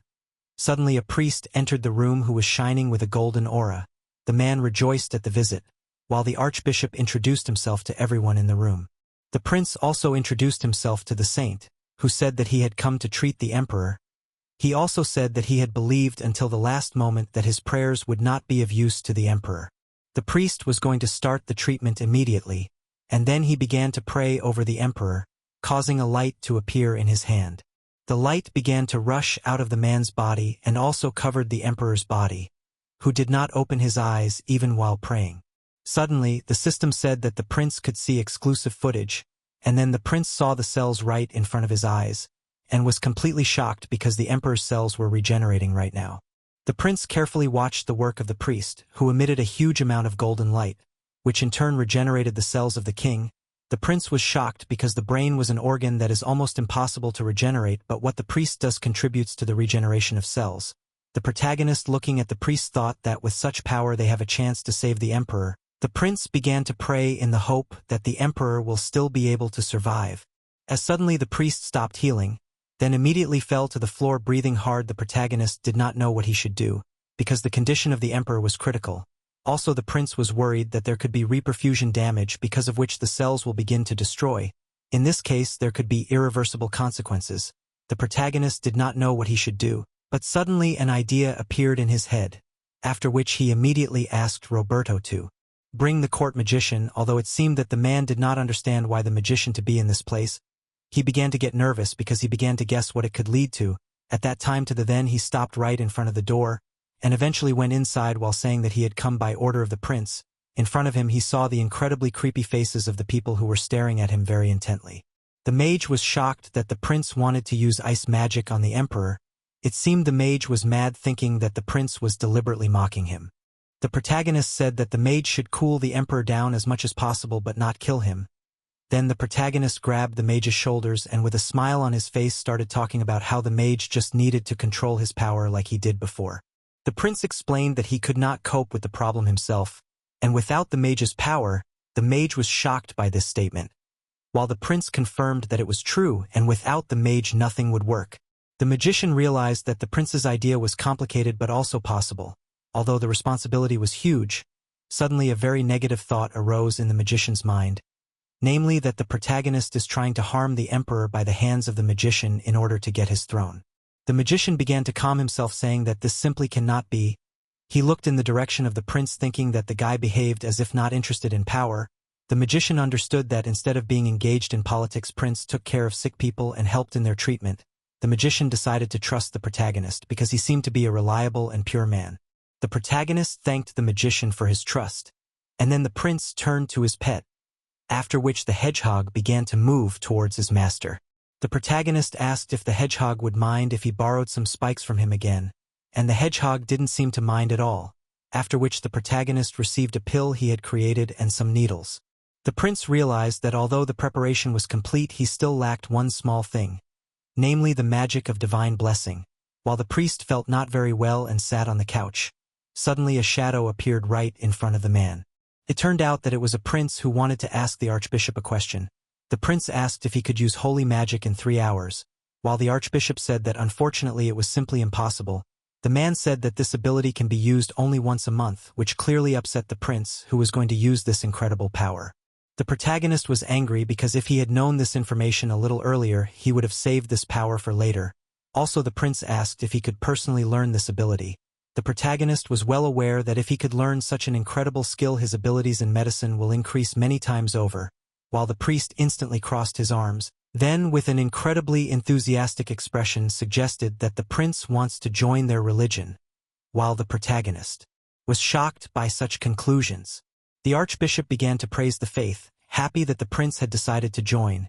The priest spoke of how even the prince's status shouldn't be a problem without letting the protagonist explain, while the man made a serious expression and then stated that such a blessing was in fact available to all. He seemed to be glowing with happiness at that very moment. Then he said that all that was needed was a sincere heart and desire. Suddenly, he began to lay out the incredibly large number of prohibitions that were needed to acquire the prince's religion. And then the prince sighed heavily after the prince sighed and sighed after the prince's death. The prince sighed heavily and started to turn around. The priest tried to stop the prince, but it was useless as all his fervor was gone instantly. The doors to the emperor's chamber were firmly closed. The protagonist was going to lower the emperor's metabolic rate as much as possible. The prince looked towards the mage thinking that this method would help to stop the destruction of cells a little. The mage concentrated and began to use ice magic on the emperor. The emperor's body began to slowly freeze while his insides began to slow down as well. The prince was glad that he was able to do what he had planned. The prince ordered the mage to maintain the temperature he had just reached while the mage himself seemed to tire of such precise work. The prince approached some medicine and needles that were prepared in advance. It turns out the prince crushed a Minotaur pill, because it could help to dissolve the blood clot. Then the prince approached the emperor thinking that now he has no right to make a mistake. Suddenly, thanks to the medicine, the blood clot began to dissolve. Now the prince should act as fast as possible because there may be other complications, and the hero was well aware of this. The protagonist instantly prepared to pierce the acupuncture point that was responsible for the pulse, then instantly stuck the needle in the right place. Everyone who was in the room at that moment was shocked by what was happening. While the prince was going to continue until the emperor's pulse is back to normal, then the protagonist began to activate a large number of points. The protagonist was well aware that if too much blood flowed to the brain instantly, the damaged blood vessels would burst, which was the reason why the prince was being as cautious as possible right now. He continued to activate the acupuncture points. The protagonist noticed that now there was a reaction of mana, and although small but still pulsations came from it. The mage seemed very tired of having to precisely control the emperor's temperature. While the man was very worried about the emperor's health, they watched as the protagonist continued to fight for the life of their ruler. The prince noticed that the blood flow had slowed down by 20%, which gave him hope that things might work out. The protagonist was well aware that he had done all he could, and the rest depended on the emperor himself. Remembering the past in the hospital, the protagonist talked to his father, who was unconscious, saying that he would listen to his father very carefully after he woke up. The protagonist with tears in his eyes tried to say something, as suddenly the device began to beep, which meant only one thing: the heart of the father of the protagonist stopped, after which the hero cried a lot, because from that moment he lost his beloved father. The protagonist remembered how the urn that was with his father's remains was warm, unlike his hands that he held in the hospital. Suddenly the prince began to open his eyes, surprised that he had fallen asleep. Suddenly the protagonist was shocked that the emperor had woken up, while the emperor himself looked at his son with a smile on his face, after which he thanked the protagonist sincerely. While the prince himself seemed barely able to hold back from crying, he asked the emperor to rest well, and not to exert himself unnecessarily. The prince decided to leave the room for a while, and then he moved a little gloomily along the corridor, thinking that if he had answered the call earlier, if he had come to the hospital at once, things could have been very different. The prince looked out the window and saw raindrops dripping down the glass. He leaned against the wall, then said that he definitely wouldn't have been late if he had answered the call right away. It seemed like the protagonist was truly sorry for not being able to come to his father from the past world on time. The prince sat down near the window, and then instantly began to pull himself together, because he had no time for that. The prince perfectly understood that in such a situation he just cannot lose his head. The protagonist perfectly understood that they were able to pass only the first stage of treatment, and in the future they could be waiting for huge losses. The system notified the protagonist that thanks to him the emperor was able to get out of the critical condition and got a chance to be successfully rehabilitated. The same system began to tell that the prince left an incredible mark in history. The system also said that in the future new doctors will complain about the amount of knowledge they will need to know. As a result, the protagonist got 121 more points for this feat, and the number of live vouchers he could buy increased to 2. It seemed that the prince himself did not expect to get such a reward, as suddenly a man turned to the protagonist saying that he had saved not only the emperor but also them, while the emperor's doctor said that it was all his fault. The doctor was well aware that he had become too selfish and had almost killed the emperor, and the prince asked the doctor if he would take responsibility, but he didn't seem to understand what he was talking about.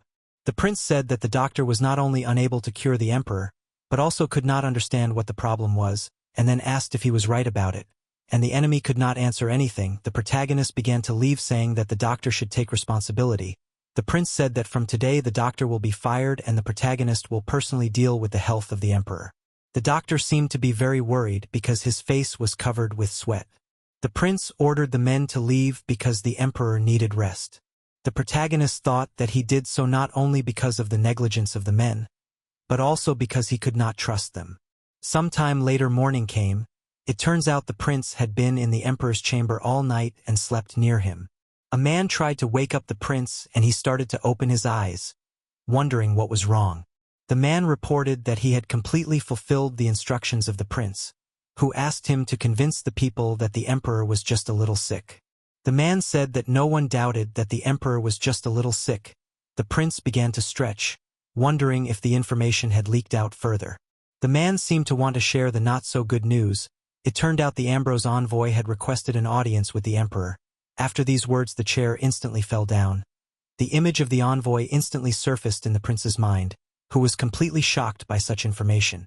The kingdom of Ambrose, even though it had existed for more than half a century, was making noise as a strong rebellious kingdom.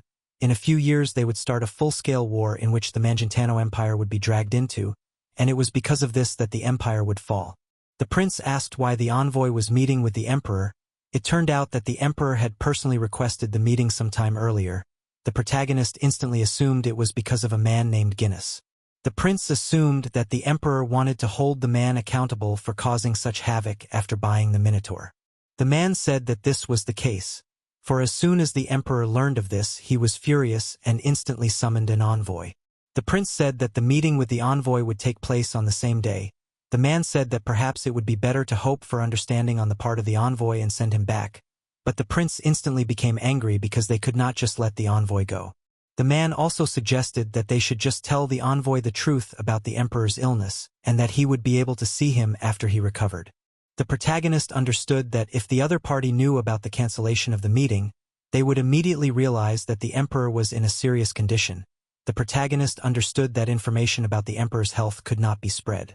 The prince realized that if they saw weakness in them they would start a war.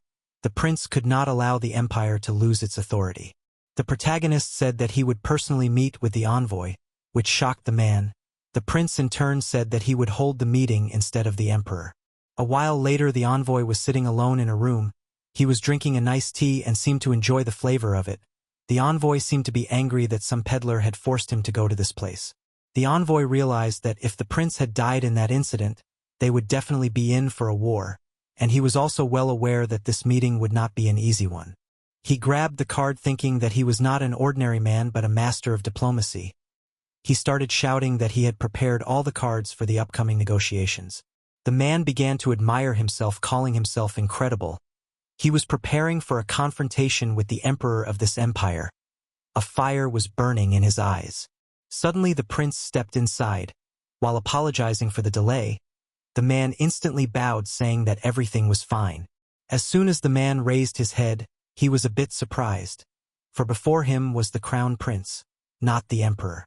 The messenger began to pay his respects to the prince, while thinking that he needed to calm down. The protagonist was thinking that he, as a man not versed in diplomacy, could only do two things, the first of which was to behave modestly. The prince asked the man to sit down, and then shook his hand with the words that it was a pleasure to meet him. It turns out that the hero decided to use the second option, namely to take the initiative, which made the envoy feel uncomfortable, because his negotiations depended on whether they will have a war or not. The messenger wanted to say something about the incident that happened in Cremo, but suddenly the prince interrupted him, saying that probably the messenger was not in the best condition, while the messenger didn't seem to understand what the guy meant. The protagonist asked the man to hold out his left hand, and he began to do so, after which the prince instantly grabbed the man's hand and began to infuse it with his mana. The protagonist instantly started listing the symptoms the man was experiencing, and the man couldn't realize what was happening. The protagonist also suggested that the messenger liked to smoke and drink, The prince also started talking about how the man's eyesight was also weakened while the man tried to talk about the subject. The prince started talking about the man's fingertips constantly twitching, and the man realized that something was definitely wrong. The man instantly realized that he was being drawn into the rhythm of the prince's corn and realized that he needed to meet with the emperor as soon as possible. The man was well aware that he couldn't use his cards that he had prepared. In fact, the prince just kept on talking without letting the man say a word, as the man suddenly hit the table with the words that he had come to this place to meet the emperor. The protagonist realized that the envoy was trying to take away his advantage at this very moment. The prince started talking about how the envoy was an incredibly important person. He also talked about how he was a representative of his country. Eventually, the prince began to say that if he saw health problems in such an important man, he could not leave them unattended. He also said that if the man fainted it would be bad for their reputation. The prince grabbed the man by his shoulder and started to say that they simply could not allow such a thing to happen. The prince asked with a frantic look if it should happen or not, and the man replied that the prince was completely right. The messenger instantly realized the trouble he was in. While the prince started moving around the room, the prince started talking about how the man should cut down on smoking and drinking alcohol and start exercising. The protagonist grabbed a chair, then sat down and said that only by obeying him would the man have a chance not to become like the emperor. The messenger didn't seem to expect such words and didn't fully understand them. The prince said that the emperor was not feeling well right now. The protagonist said that it was just a cold. He said that lately the emperor had been overworked and was getting a lot of stress and also started smoking a lot, which probably caused his illness. The protagonist said that the emperor even lost his appetite because of the cold, and said that it was not easy for him now. The prince said that the emperor apologized to the messenger and promised to meet him another day. The messenger did not expect to hear apologies and sincerity. The man was well aware that the sincerity used by the prince was not flawed. He also thought that this was how he lost all his prepared cards. The man instantly realized that the crown prince was not a simple man. The main character also leaned towards the man with words that he had something to say, after which he said something for a while. The man marveled that the prince was so attentive and went so far. The prince began to laugh at the man's words, and the man took the letter and said that he would be sure to pass on the prince's words with the letter. Damien asked if the meeting had gone well, and the prince said it had, while the man himself was jumping around in the hallway excited about something. Damien instantly realized that the prince had just fooled the messenger, while the protagonist said that he had some request for Damien. The prince said that he had a super-secret operation for Damien. Damien didn't seem to expect to hear such a thing and didn't understand what they wanted from him, while the prince said that a very important patient would be delivered to the palace today. Damien still didn't understand what the hero wanted from him, after which the prince asked the guy to be quiet because no one can know. The prince told them that this time their patient would be the emperor. Then he ordered Damien to go to the palace first. The guy immediately realized that he had to get all their staff ready. The protagonist said that he was sorry for that.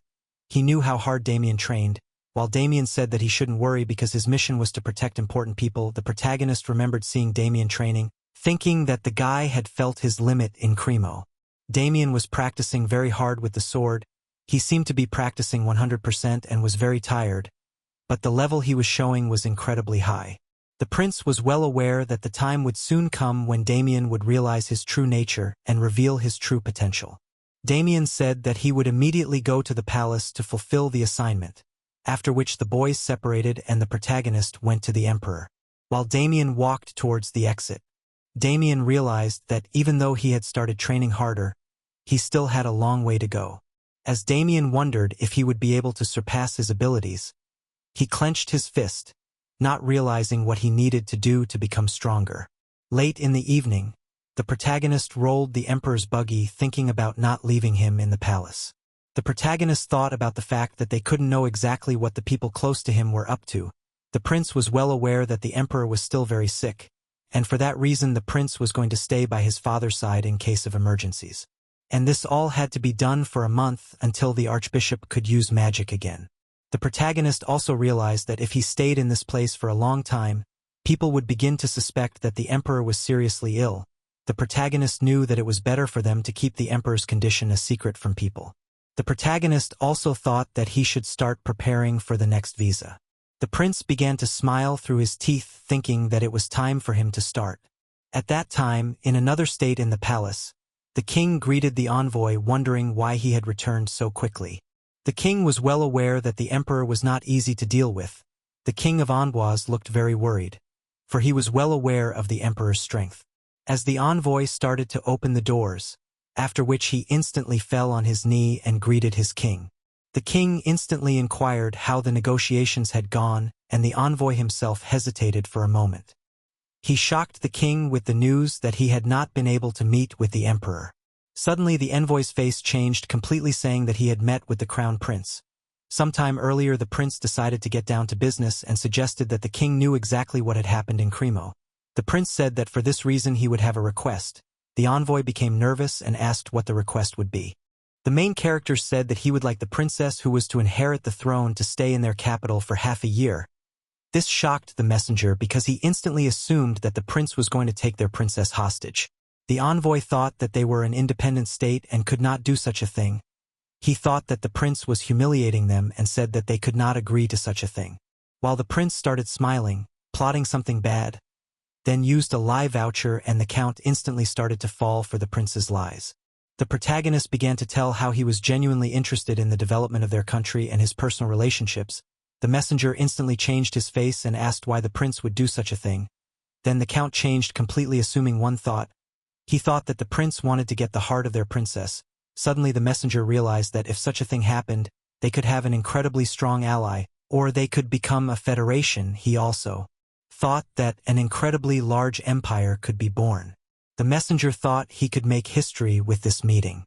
He already imagined how people thought he was an incredibly great diplomat. While in the present tense, the king woke him up with a shout. The king thought the prince was going to take their princess hostage, and was very angry about it. The king was also very angry at the messenger because he stood by when the prince suggested it. The lord began to say that it was a friendly request, to build trust between their countries. The envoy began to say that the prince wanted to build trust with their state. The man also said that if the leaders of the countries had a close bond, a great future could await them. The king began to shout with all his might that he did not want to hear another word from the mouth of his subordinate. The king sternly declared that their negotiations with the empire had completely failed. The messenger asked the king to calm down and begged the king to look at the letter from the prince.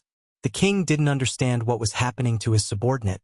He didn't understand why his subordinate was supporting the prince of another nation so strongly. The messenger presented the letter from the prince directly to the king, who grabbed it with the words that he would read what it said. The king instantly opened the scroll with the letter and then began to read the contents carefully. The king said that he had been too hasty in his judgment, and then with a very different face said that he liked the prince very much, for he was a man of great ambition. The king instantly ordered his daughter to be brought to him, but the other people in the palace were shocked by this sudden change of mood. While the king started to move towards the throne, thinking that he had previously thought the prince was just a man with a weak body. After the king sat down, he thought that the prince had impressed him more than he had expected. The king looked carefully at the contents of the letter, then decided that the prince would finally become his son-in-law, which meant that the lie voucher had worked as it should. Thank you very much for watching this video. If you liked the video, please like and subscribe to the channel, and I will continue to try to make content as often as possible. See you soon, friends.